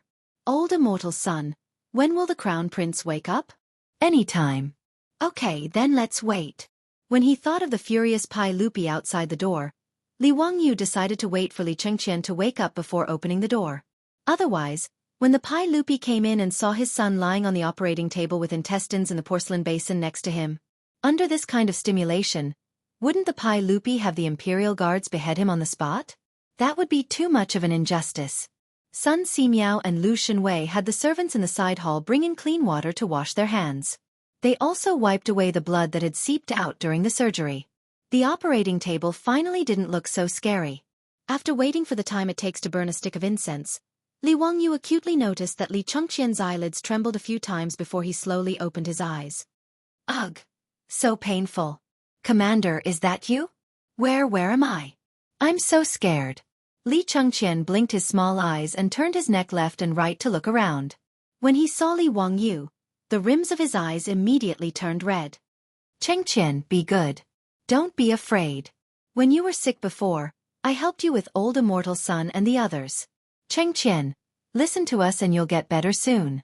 I promise to bring you and Qing Ke to swim. Li Wangyu used his hand to gently stroke Li Chengqian's small head and comforted him. Although he took such a big risk to let Sun Simiao perform surgery on Li Chengqian, he still couldn't say that Li Chengqian was safe and sound. Removing the appendix was only the first step. The more important thing was to prevent the wound from getting infected. Forget about performing surgery in the Tang dynasty. Even in the future, before penicillin was invented, most of the wounded soldiers on the battlefield died from wound infections after surgery. In the TV dramas of the anti-Japanese war, there were often such scenes. The underground workers risked their lives and fought a battle of wits and courage to obtain the medicine penicillin and send it to the rear to save the wounded. Penicillin was penicillin. Although it couldn't be taken seriously in the TV dramas, it indirectly reflected how dangerous it was for the wound to fester. Li Wangyu was already very careful. Before the surgery, he disinfected all the instruments with alcohol. Because they didn't have rubber gloves, Li Wangyu not only let Lu Shenwei and Sun Simiao wash their hands several times, but also carefully wiped them with alcohol. In addition, he still had the remaining cephalosporin capsules. If Li Chengqian's wound still got infected, then he really couldn't do anything. Now, he could only do his best and leave it to fate. He hoped that God would bless him. After Li Chengqian woke up, Li Wangyu called the anxious servants in the side hall and asked them to carefully serve Li Chengqian. Li Wangyu walked to the door of the palace and pushed it open with a creak. The scene outside the door gave Li Wangyu a fright. The palace guards, clad in armor and holding torches, tightly surrounded the palace. Li Wangyu almost cried. Wasn't it just a surgery? Was there a need to make such a big fuss? When Pai Lupi and Empress Zhang's son saw the door of the palace open, they hurried forward. Li Wangyu, you bastard, you still dare to come out. You really have guts. You actually dared to send a fake edict and even kidnap the crown prince. You really want to kill me. I ask you, how is Chengqian now? Pai Lupi was truly anxious. His words were incoherent. Li Wangyu secretly curled his lips. What do you mean I still dare to come out? Am I going to stay in this palace forever? Now that Li Chengqian had already woken up, Li Wangyu's courage had increased a bit. Uncle, hee, why are you so angry? Nephew greets aunt. Aunt, you also came? Humph. Stop laughing and smiling here. How is Chengqian? Can I go in and see Chengqian now? Pai Lupi still remembered what his beautiful superior had said to scare him. Something about there being germs on his body and not being disinfected. Although he was anxious, he didn't dare to rush in rashly. Li Wangyu made a gesture of invitation. The crown prince is safe and sound. Uncle, aunt, please. Pai Lupi and Empress Zhang's son looked at each other. The couple lifted their feet and walked into the palace. Gung Hong and a group of doctors from the Shangyao Bureau also wanted to follow in, but they were stopped by Li Wangyu. Stop. His Highness the Crown Prince is recuperating inside. The Shangyao Bureau and dogs are not allowed to enter. When he said this, Gung Fengyu and the group of doctors' faces changed. Their old faces instantly flushed red. They glared angrily at Li Wangyu, so angry that their bodies trembled. Chapter 4:10. Li Wangyu doesn't care how Gung Fengyu and the other doctors of the Shangyao Bureau glares at him. He doesn't allow them to enter. As a cynical man, Li Wangyu holds a grudge. He has already written down the names of Gung Fengyu and the others who spoke ill of him in the black notebook. Pai Lupi also heard Li Wangyu's words, but he ignored them and helped his wife into the hall. The little fatty Li Tai blinked and quickly followed. Pai Lupi naturally doesn't have a good impression of Gung Fengyu from the Shangyao Bureau. If Li Wangyu really saves Li Chengqian, it undoubtedly proves the incompetence of Gung Fengyu and the group of doctors in the Shangyao Bureau. What's more, Pai Lupi now understands. After all, Li Wangyu is his nephew. He dares to take such a big risk and insists on saving Li Chengqian. Naturally, he has his reasons. So when Li Wangyu insults the people of the Shangyao Bureau, Pai Lupi just pretends not to hear. Li Wangyu pulls his beautiful boss into the hall, turns around, and closes the door with a bang. Gung Fengyu and the others are so angry that they stomp their feet outside. Father, mother. Li Chengqian, who is still lying on the operating table, immediately cries when he sees Pai Lupi and Empress Zhang's son. Chengqian, don't cry, don't cry. How is it? Does your stomach still hurt? Empress Zhang's son is overjoyed to see her son wake up. She gently caresses Li Chengqian's pale little face with her hand. Tears of heartache fall like pearls from a broken necklace. It hurts, it still hurts. Li Chengqian's words scared Li Wangyu to the side. His face is almost white. F***ck. Could it be that Sun Simiao and Lu Shenwei cut the wrong place? But before, it was abdominal cramps. Now it doesn't hurt, but the stomach still hurts. Li Wangyu finally breathed a sigh of relief. This stinky boy, he speaks with a big pause. Since the abdominal cramps are no longer there, it means that the inflamed appendix has been removed. As for the stomachache, that was not strange. No matter who it was, they would feel pain when their stomach was cut open. Empress Zhang's son and Pai Lupi didn't understand the difference. Hearing Li Wangyu say that his stomach hurt, they couldn't help but turn to look at Li Wangyu. Pai Lupi was even more furious. Li Wangyu, you bastard. Didn't you say you treated Chengqian? Why was his lower abdomen still hurting? Is this intestinal abscess cured or not? Li Wangyu hurriedly picked up the porcelain basin that contained the removed appendix. Uncle, aunt, this is Chengqian's ulcerated intestine. It has already been removed by old immortal Sun and his disciples' miraculous hands. The pain that Chengqian feels now is only from the wound on his abdomen. After a few days of rest, the wound will heal completely. When Empress Zhang's son saw the bloody appendix in the porcelain basin, she couldn't help but exclaim. She covered her face with her hands and didn't dare to look again. Pai Lupi didn't have much of a reaction. He even moved closer for a closer look. He was an emperor on horseback and had been on the battlefield for a long time. He had killed countless people with his own hands. How could he be afraid of this intestine? Yes, it really is ulcerated. Was this really removed from Chengqian's body? Of course. Uncle, look, the wound is still here. Li Wangyu pointed at the bandaged wound on Chengqian's abdomen. Then has Chengqian's intestinal abscess been cured? Empress Zhang's son didn't have time to cover her eyes and asked impatiently. Li Wangyu hesitated for a moment, but still answered honestly. Aunt, we still have to see if Chengqian's wound will become infected or inflamed in the next few days. As long as it isn't inflamed, when the wound heals, Chengqian will be as good as new. Empress Zhang's son didn't understand medicine and could only look at Pai Lupi.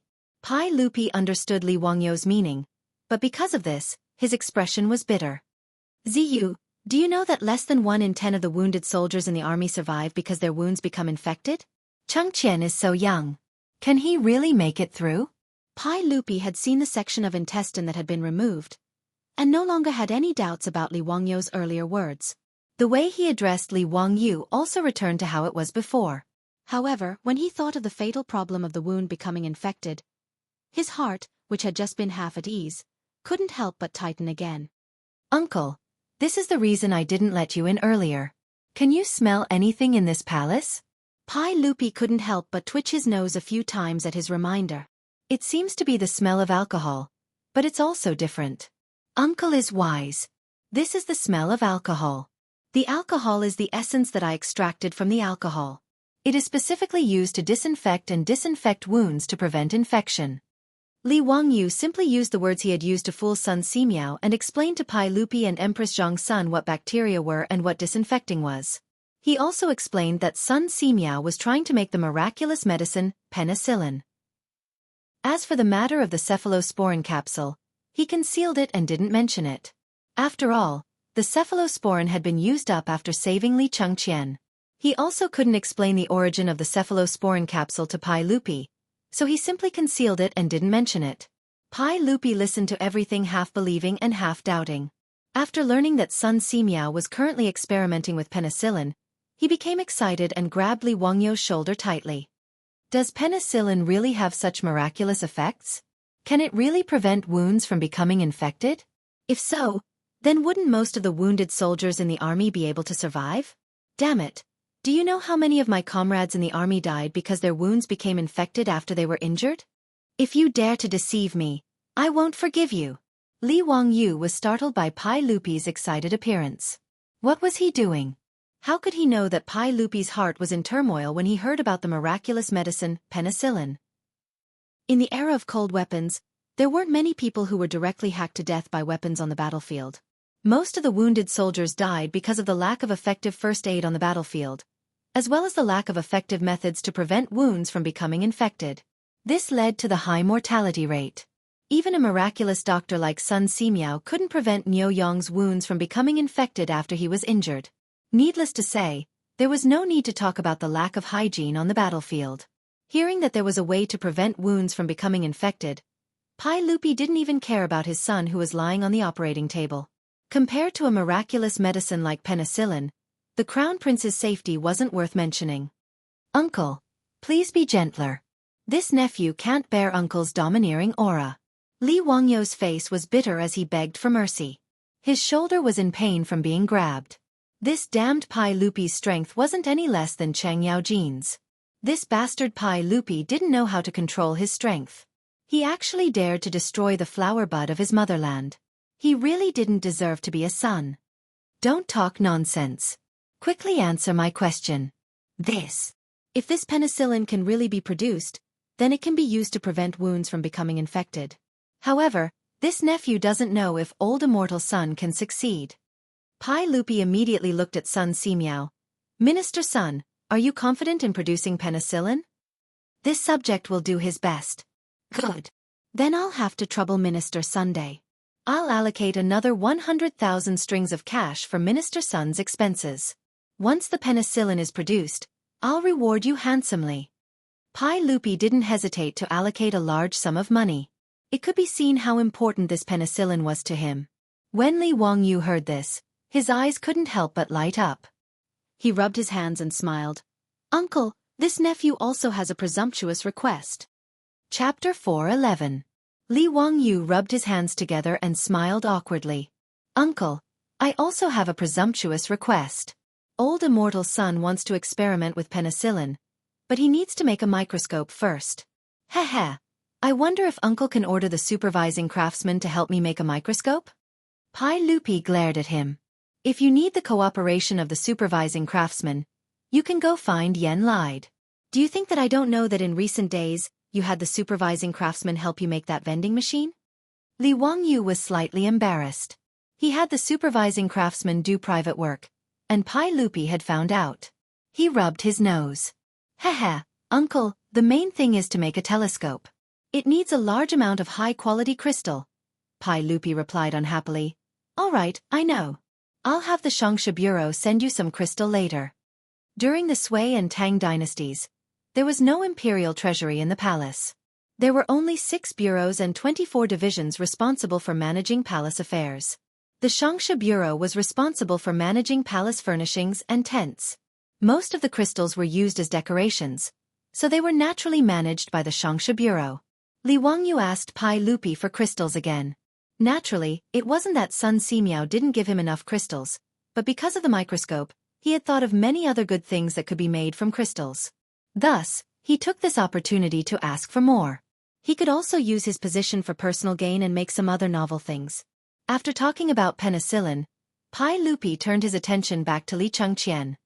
Ziyu, can we send Chengqian back to Xianda Palace to rest now? Li Wangyu shook his head. Uncle, it's best to let Chengqian rest in this palace. After all, I've already used alcohol to disinfect this place, so the chances of Chengqian's wound getting infected are lower. If that's the case, then we'll do as you say.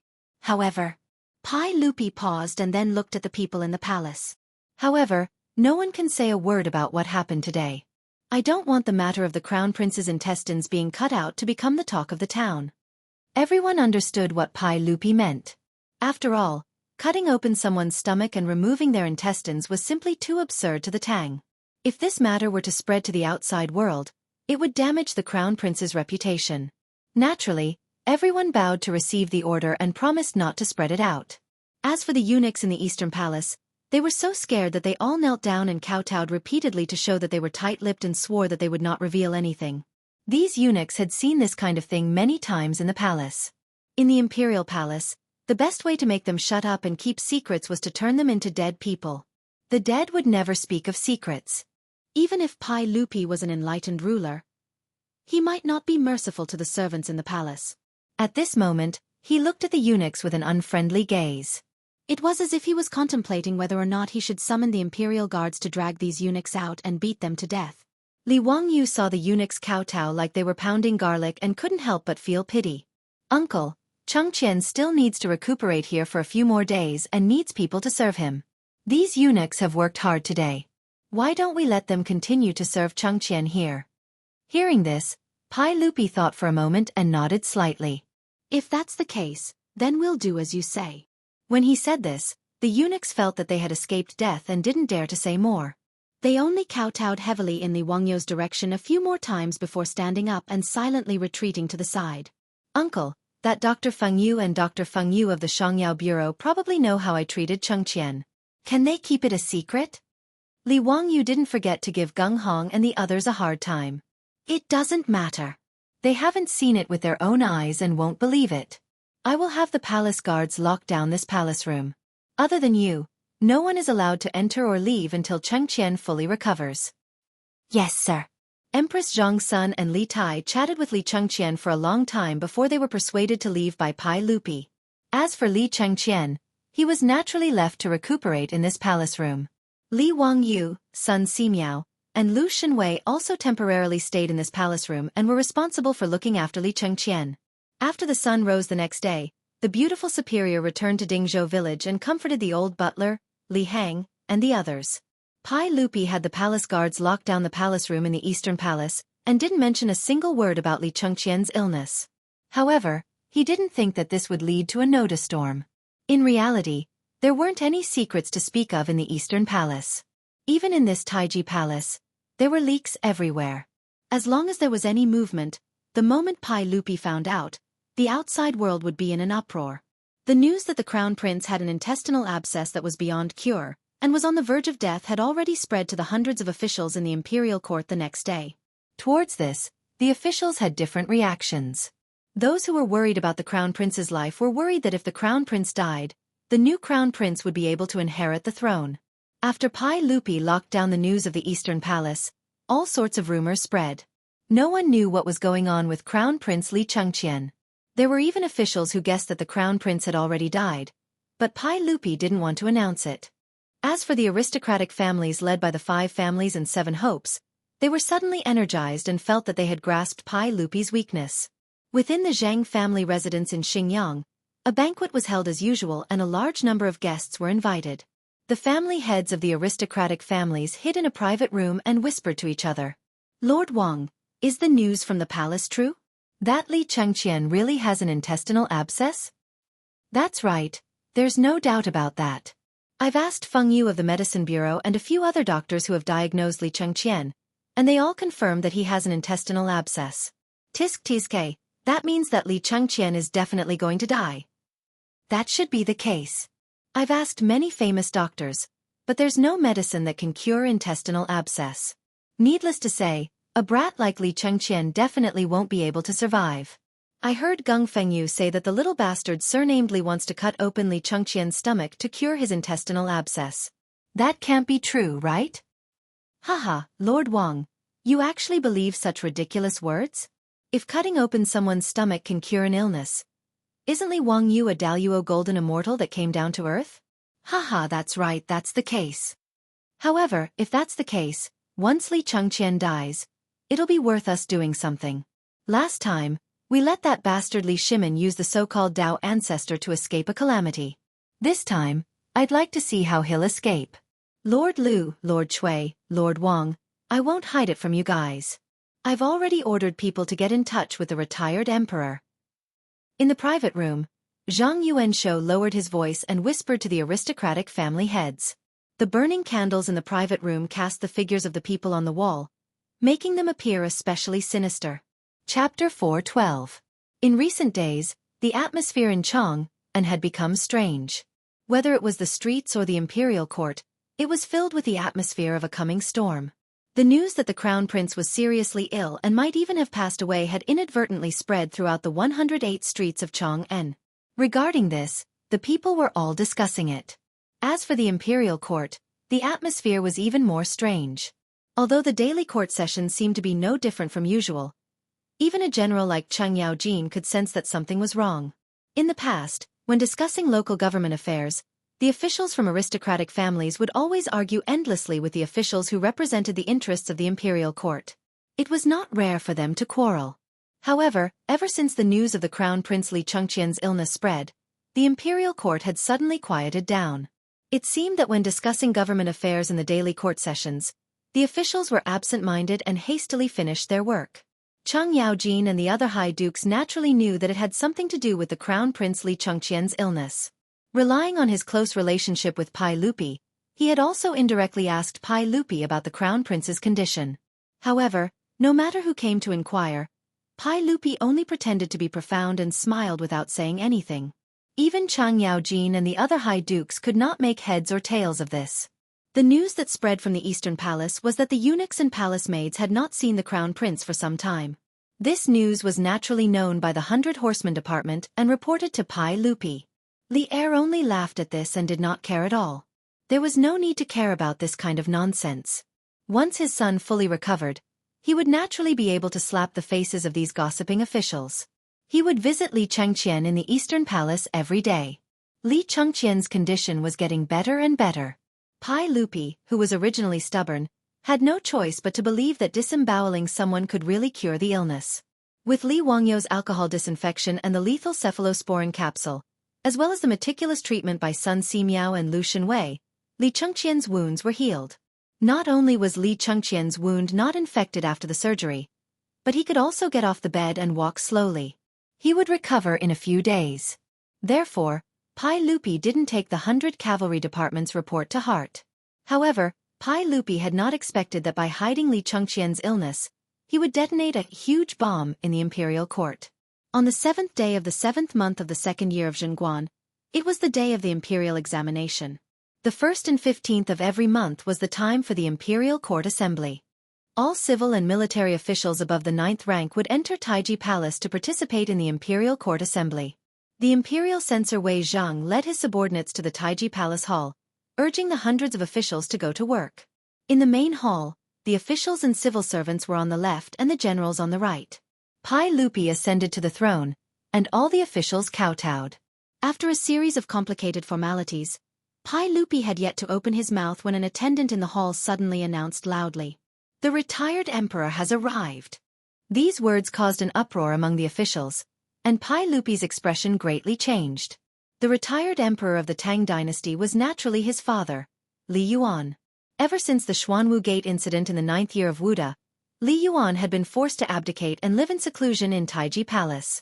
Although it was called living in seclusion, it was actually more like being imprisoned. But today, Li Yuan had appeared in Taiji Palace without his knowledge.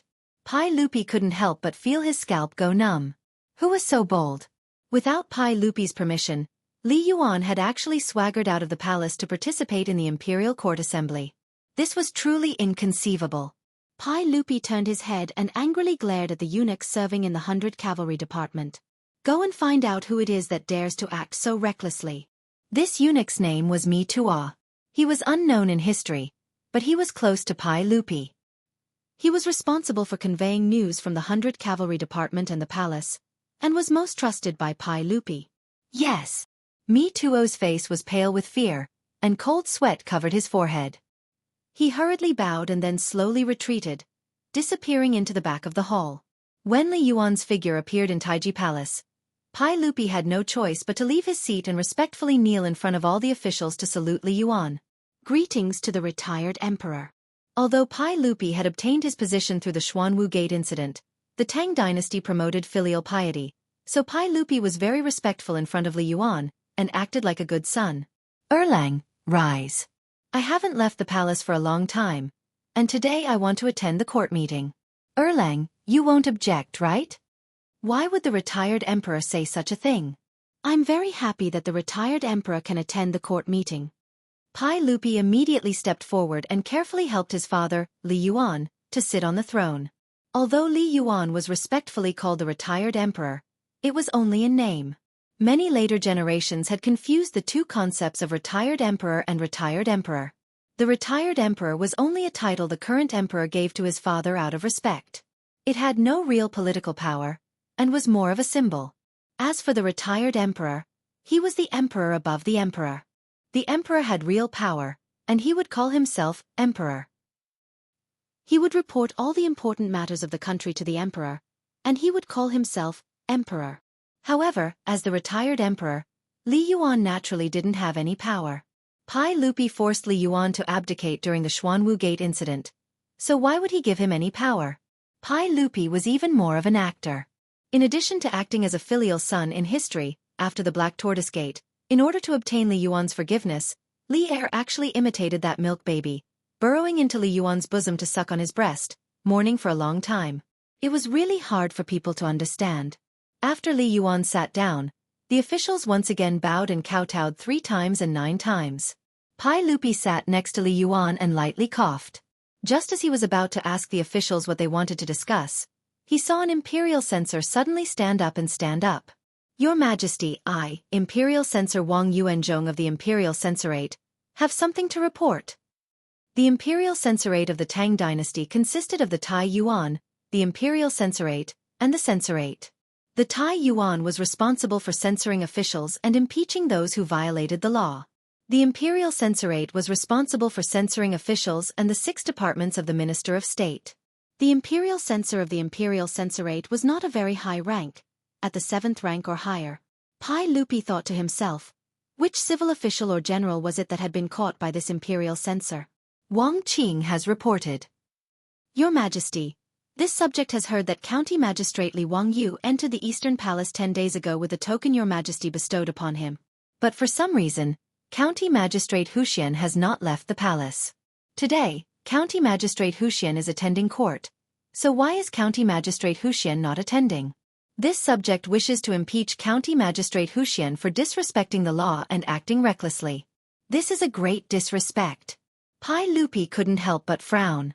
What did Wang Yuanzhong mean by this? Was it really just to impeach Li Wangyu? Or did it have to do with Li Yuan's sudden appearance at the court? Pai Lupi was just about to find an excuse for Li Wangyu when Li Yuan suddenly spoke. Nonsense! That County Magistrate Huxian is County Magistrate Li Wangyu? We have heard of this person. He is only 16 years old and is highly regarded by the emperor. At such a young age, he was granted a noble title. Since this is the case, he should be even more loyal to the emperor. Why is he so preposterous as to not even attend the court? Quickly summon that County Magistrate Huxian to the hall. Pai Lupi couldn't help but shiver at Li Yuan's words. It seemed that something was about to happen today. Chapter 413. After all, Li Yuan was the Emperor Emeritus in name. Now that he had spoken, Pai Lupi could not refute him in front of all the officials. The eunuch looked inquisitively at Pai Lupi. Pai Lupi lightly nodded, indicating that someone should go to the Eastern Palace and summon Li Wangyu to Taiji Palace. Within the main hall, an eunuch immediately ran to the Eastern Palace to summon Li Wangyu. Logically speaking, Li Wangyu should have attended the Lunar Court Assembly on the 1st and 15th of each month. But this fellow was too lazy. He had no interest in getting out of bed before dawn and riding a horse for several dozen kilometers to attend some stupid court assembly. Moreover, the Lunar Court Assembly was only for the announcement of an imperial edict. Under normal circumstances, it was not for discussion and was considered a ceremonial court assembly. Although Pai Lupi would always ask if there was anything to report, this was just part of the procedure. Li Wangyu was a noble, but he had no official position. Thus, every time the Lunar Court Assembly was held, he would find all sorts of excuses to ask for leave. In the end, Pai Lupi just let him do as he pleased. Today was the same. Li Wangyu would rather sit in the Eastern Palace and chat with that devilish brat Li Chengqian than attend the court assembly in Taiji Palace. But it was clear that someone wanted to use today's court assembly as an opportunity to make trouble for him. Just like a few months ago, during the Plague of Locusts, they wanted to force Pai Lupi to issue an imperial edict. Pai Lupi was well aware that this imperial censor Wang Yuanzhong's sudden mention of Li Wangyu's disrespect for the law was probably just a pretext to make a fuss. Although he was furious, he did not show it on his face. He wanted to see what his father wanted. It didn't take long for Li Wangyu, still dressed in white, to be summoned to Taiji Palace by an eunuch. This subject, Li Wangyu, the founding son of this county, pays respects to the Emperor Emeritus and Your Majesty. Li Wangyu was also confused. Why had he been summoned to the Taiji Palace for no reason? As for Li Yuan, who was sitting on the throne, it was the first time he had seen him, so he hurriedly greeted him respectfully. However, Li Yuan was not polite at all. He opened his mouth and reprimanded, "County head Huxian, why didn't you come to Taiji Palace to pay your respects today? Who gave you the guts to be so impudent?" Li Wangyu was stunned when he heard this. He couldn't help but steal a glance at Pai Lupi. What was going on? Pai Lupi rolled his eyes and couldn't help but speak up for Li Wangyu. Replying to the retired emperor, "Master Huxian has been treating the crown prince's illness in the Eastern Palace. Today's court meeting was specially permitted by this emperor to not attend." Treat the crown prince? What qualifications does he have to treat my imperial grandson? Zhan heard from the chamberlain that Zhan's imperial grandson is suffering from intestinal obstruction. Erlang, is this true? Li Yuan narrowed his eyes and stared at Pai Lupi as he asked. That's right. Changqian is suffering from intestinal obstruction. Li Yuan suddenly slapped the armrest of the throne. His tone was unyielding. Then how is Zhan's imperial grandson now? Why is Li Changqian nowhere to be seen in the Eastern Palace? What illness is this county head Huxian treating? Li Wangyu couldn't help but say, replying to the retired emperor, "His Highness the Crown Prince is already out of danger and is currently recovering." He had yet to finish speaking when Li Yuan shouted explosively, "Shut up! You're full of nonsense. Who has ever heard of intestinal obstruction being treatable? Where is the imperial physician of the Medicine Bureau?" Among the officials, Gung Hong of the Medicine Bureau hurriedly stood up. Imperial physician of the Medicine Bureau, Gung Hong, greets the retired emperor. Zhan asks you, "Is there a way to treat intestinal obstruction in your medical knowledge?"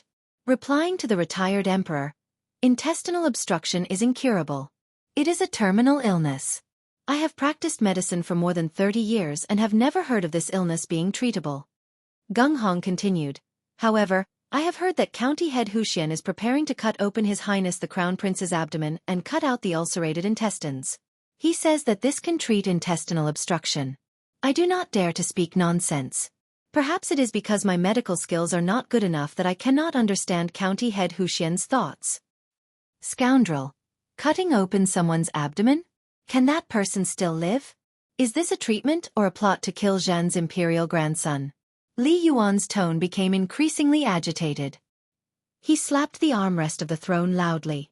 Pai Lupi watched Gung Fengyu and his father echo each other in the great hall and couldn't help but sneer in his heart. He gave Li Wangyu a reassuring look and then said nothing, allowing Li Yuan to do as he pleased. As soon as Li Yuan finished speaking, the imperial censor of the imperial censorate, Wang Yuanzhong, who had previously threatened to impeach him, stood up again. "County Head Huxian, tell me the truth. How is His Highness the Crown Prince? Is he still deceased?" "Nanny?" Li Wangyu was taken aback by this fellow's words. What did he mean by the Crown Prince was deceased? Li Changqian was alive and kicking right now. If it weren't for Pai Lupi forbidding him from showing himself before he recovered, this little brat would have already run wild in the Eastern Palace. When Wang Yuanzhong saw Li Wangyu's dumbfounded expression, he thought that he had grasped Li Wangyu's weakness and left Li Wangyu speechless. He immediately put on a sorrowful expression and bowed to Li Yuan on the throne. Reporting to the retired emperor, if this subject's guess is correct, it seems that the crown prince has already passed away. I ask the retired emperor to restrain your grief. This subject wishes to impeach County Head Huxian, Li Wangyu, for his treachery and deliberate concealment of the crown prince's death. He truly harbors ill intentions. Li Wangyu didn't know whether to laugh or cry at this fellow. Which eye of his saw that Li Changqian was dead? He actually dared to speak with such certainty? Was he really not afraid of losing his head? Li Yuan glanced at the stone-faced and silent Pai Lupi and asked, "How can you be so sure that my imperial grandson has already passed away? This matter is of great importance. You cannot speak irresponsibly." Wang Yuanzhong quickly replied, "The retired emperor can ask the Shangyao Bureau's Geng Fengyu about this matter." Geng Hong quickly replied, reporting to the retired emperor, "The crown prince fell ill 11 days ago in the Eastern Palace's Xianda Hall. At the time, this subject and 9 doctors under the Shangyao Bureau made a joint diagnosis and confirmed that His Highness the Crown Prince was suffering from intestinal obstruction. This subject can vouch for this with my head. This subject has practiced medicine for many years and rarely has anyone with intestinal obstruction lasted more than 3 days." He then pointed at Li Wangyu. Moreover, that night, County Head Huxian falsely issued an imperial edict to Her Highness the Empress, beating this subject and kidnapping the Crown Prince. Later, he falsely claimed that he had cured the Crown Prince. However, other than His Majesty and Her Highness the Empress, no one has seen the Crown Prince's face. Even this subject has never seen the Crown Prince, much less been able to treat him. As for why there has been no news of His Highness the Crown Prince, this subject does not dare to make wild guesses. Li Yuan turned his head to look at Pai Lupi. "Erlang, is this Geng Fengyu speaking the truth?" Pai Lupi was expressionless as he lightly nodded. "Erlang, do you mean that my imperial grandson, the Crown Prince of the Tang dynasty, has already passed away?" Pai Lupi shook his head. "That is definitely not the case. County Head Huxian has already said that Chengqian is recovering." "Humph. Since that is the case, why not have the County Head Huxian and the doctors of the Shangyao Bureau treat the Crown Prince? Their medical skills are lacking." "My medical skills aren't good enough. Erlang, at this point, are you still going to lie to us?" Li Yuan roared as he slapped the armrest of the throne. Pai Lupi naturally did not even bat an eyelid at his father's rebuke. He remained silent and pretended not to hear. Wang Yuanzhong spoke again, reporting to the retired emperor, "The Crown Prince has passed away. This is a warning from the heavens. If one's virtue does not match their position, disaster is certain. If one's virtue is meager, one's position will be honored." The moment these words were spoken, the officials in the hall were in an uproar. Chapter 414. Wang Yuanzhong's words caused Noda's Taiji Palace to boil like a pot of boiling oil. Many civil and military officials were dumbfounded by his words. Was this imperial censor Wang Yuanzhong crazy? What was he trying to do? How could he dare to say such words? A warning from the heavens. If one's virtue is not worthy of the throne, there will be disaster. These words were like a sharp sword, stabbing Pai Lupi, the emperor of the Tang dynasty. Wang Yuanzhong's words were said by Confucius. Weak virtue and high status meant that one's morals and character were not worthy of a revered status. Without a doubt, Wang Yuanzhong's words were reprimanding Pai Lupi for his lack of virtue, which led to the Crown Prince's premature death. This was a warning from the heavens. Wang Yuanzhong was the first person who dared to say that Pai Lupi did not deserve to sit on the throne in this hall. As soon as he finished speaking, the reactions of the officials in Taiji Palace were divided into 2 factions. The dukes and bigwigs who were loyal to Pai Lupi all rebuked. Cheng Yaojin even rolled up his sleeves and prepared to fight. As for the ministers who came from aristocratic families, they were laughing coldly at the side, not saying a word as they looked at Li Er and Li Yuan who were on the royal stairs. Pai Lupi's face instantly became very ugly. When Wang Yuanzhong said these words, he already knew what was going on today.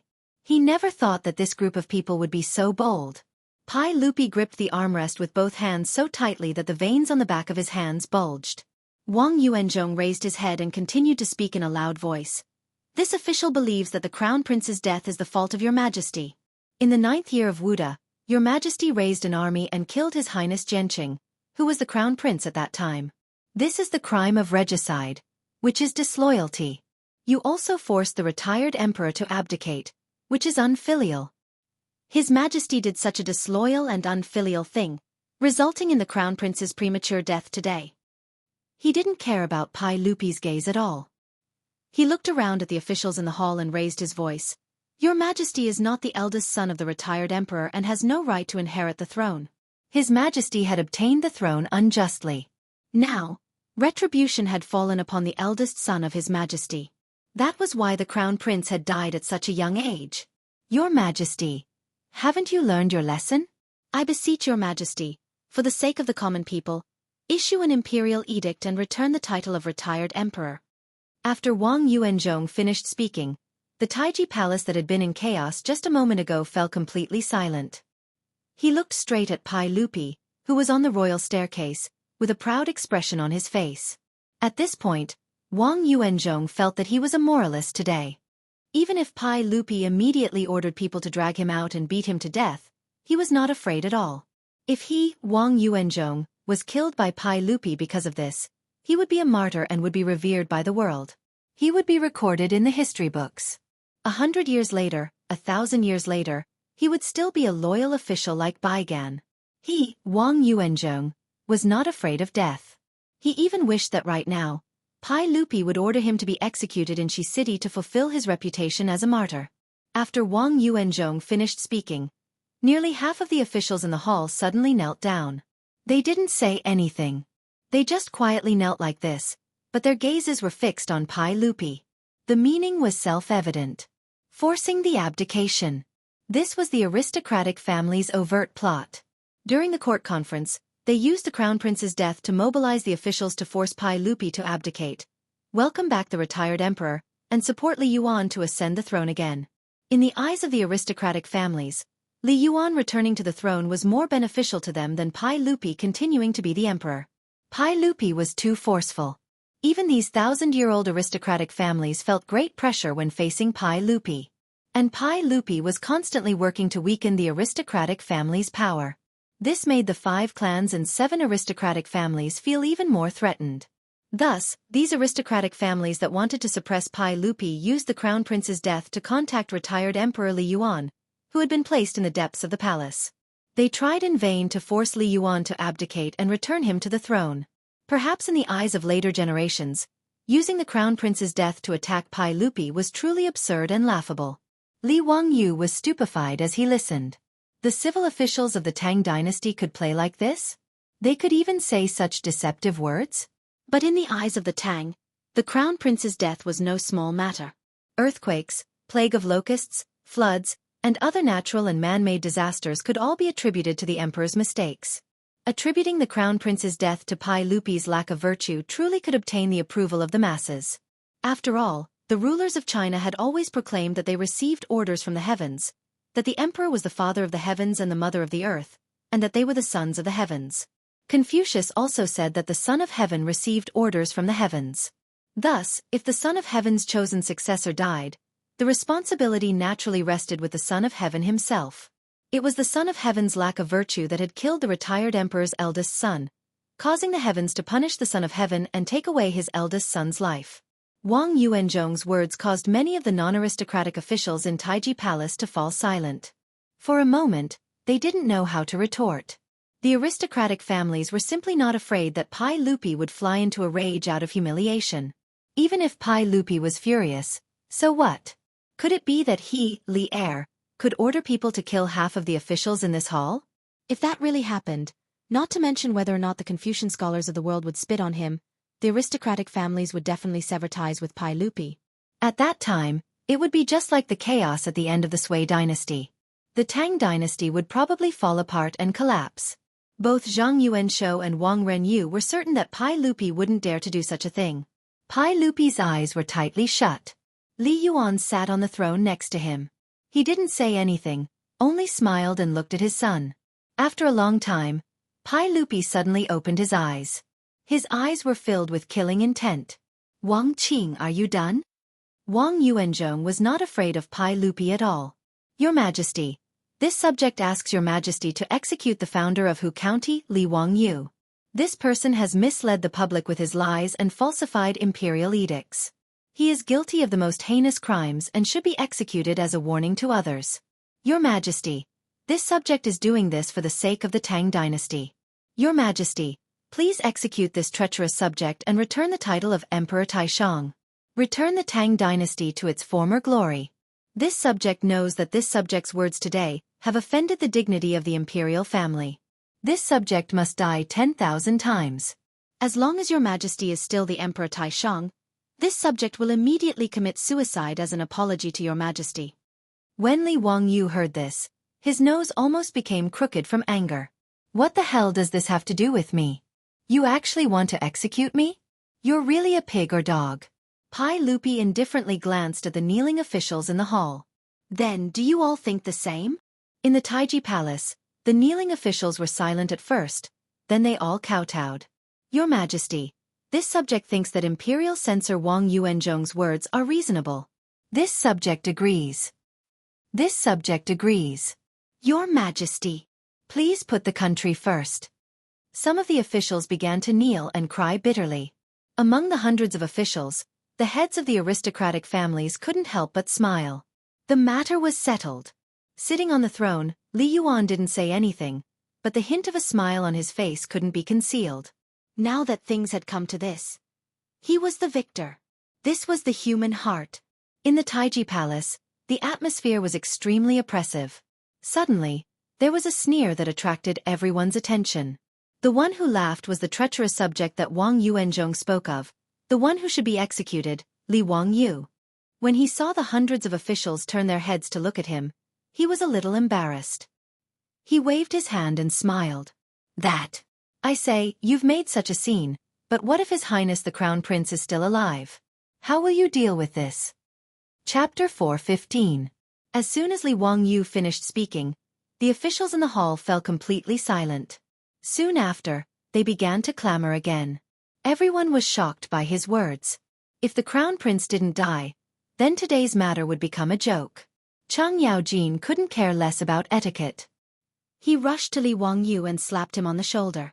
Brat, hurry up and tell me what's going on with His Highness the Crown Prince? Is he dead or alive? Li Wangyu rolled his eyes. Uncle Cheng, didn't I just say it? The Crown Prince has just recovered from a serious illness and is currently recovering. You can't joke about this. Is that true? Li Wangyu shrugged. Why didn't anyone believe the truth these days? Uncle Cheng, why would I lie to you? Even if you don't believe me, didn't His Majesty say it just now? You don't even believe His Majesty's words? Wahahaha, that's good. I want to see how these bastards are going to deal with this. Chang Yaojin raised his head and laughed. Wang Yuanzhong sneered. How could the Crown Prince live? Li Chengqian was suffering from intestinal abscess. This was a fact. Unless this county magistrate was a golden immortal, how could he save Li Chengqian? He ignored Li Wangyu's words and treated Li Wangyu as heir. Wang Yuanzhong was just a minor 7th-rank imperial censor. Originally, he was the most insignificant existence in the imperial court. He was like an ant. But so what? Today was the highlight of Wang Yuanzhong's life. He stood straight in the main hall with a smile on his face. So what if Pai Lupi was the emperor of the Tang dynasty? Their aristocratic families controlled the truth of the world. The truth of the world was in the hands of these aristocratic families. During the Black Tortoise Gate incident, Pai Lupi was able to kill the Crown Prince Li Jianqing and force Li Yuan to abdicate. Today, their aristocratic families could also force Pai Lupi to abdicate in the main hall. Gung Hong from the Shangyao Bureau scoffed at Li Wangyu's words. Even if he was beaten to death, he didn't believe that Li Chengqian could survive. He also didn't dare to imagine what would happen if Li Chengqian really did survive. Ever since the Wang clan of Taiyuan found him a few days ago and gave him 1,000 taels of gold and 2 beautiful singers, there was no turning back. Of course, the most important reason why Gung Hong dared to accept the gold and beauties from the Wang clan of Taiyuan was because he was certain that Li Chengqian had already passed away. Putting aside the fact that he was confident in his medical skills, if the Crown Prince was truly fine, why would Pai Lupi need to seal off the news in the Eastern Palace? Since the Crown Prince's illness had flared up 11 days ago, 10 days had passed. No one in the Eastern Palace had seen the Crown Prince. Even Gung Hong, the imperial concubine of the Shangyao Bureau, had not seen the Crown Prince, much less treated him. The meaning of this was self-evident. Besides Gung Hong's words, Wang Renyu and the others also knew that Pai Lupi had ordered people to seal off a secluded palace room in the Eastern Palace. It was surrounded by the imperial guards loyal to Pai Lupi, and not even a fly could get in. Zhang Yuanshou, Wang Renyu, and the other clan heads guessed that this palace was where Li Chengqian's body was being kept. The reason Pai Lupi had kept the funeral a secret was presumably because he was afraid of the unrest in the imperial court. It was precisely because they were certain that the crown prince had passed away that the aristocratic families dared to contact Grand Emperor Li Yuan and choose today's court session to force him to abdicate. How could Pai Lupi have thought of any of this? He only felt that his son's stomach had been cut open, and Li Wangyu had cut out his ulcerated intestines. He felt that this matter would affect the crown prince's reputation, so he sealed off the news and kept it a secret. He originally wanted to wait for the crown prince to recover, and then everything would be calm. No one would know that his son's intestines were missing. He did not expect that the aristocratic families and his own father would give him such a big surprise today. Pai Lupi stared at Wang Yuanzhong, Imperial Censor Wang Yuanzhong. Wang Yuanzhong was not afraid at all. He smiled and said gently, "Your subject is here." Pai Lupi sneered. "You slandered the crown prince and spoke nonsense about the emperor's father. Do you know your crime?" Wang Yuanzhong's expression did not change. He bowed.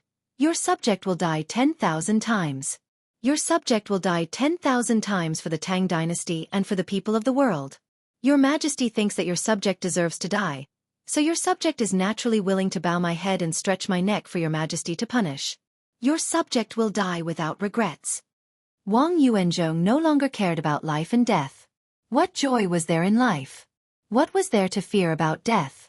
He, Wang Yuanzhong, had already put life and death out of his mind. There was no ripple in his heart. Being able to leave his name in history was his goal. Today, his words would definitely spread throughout the world along with the aristocratic family's mouths. Today, his blood would illuminate the history books. Wang Yuanzhong elegantly tidied up his clothes and smiled at the furious Pai Lupi. On the imperial steps, the originally angry Pai Lupi suddenly laughed. "Ha ha ha ha, Wang Qing, you must think that after today, your name will definitely go down in history? But in my eyes, you are just a jumping clown." Wang Yuanzhong also smiled elegantly. "Your subject's name will be judged by future generations." Pai Lupi sneered. "I think you won't shed tears until you see the coffin. Li Wangyu, go to the Eastern Palace and invite the Crown Prince. I want to let these blind people see if my Crown Prince has really died." Li Wangyu immediately accepted the order. He bowed and turned to leave Taiji Palace. As soon as he left, Li Yuan, Wang Renyu, Zhang Yuanshou, and the others couldn't help but panic.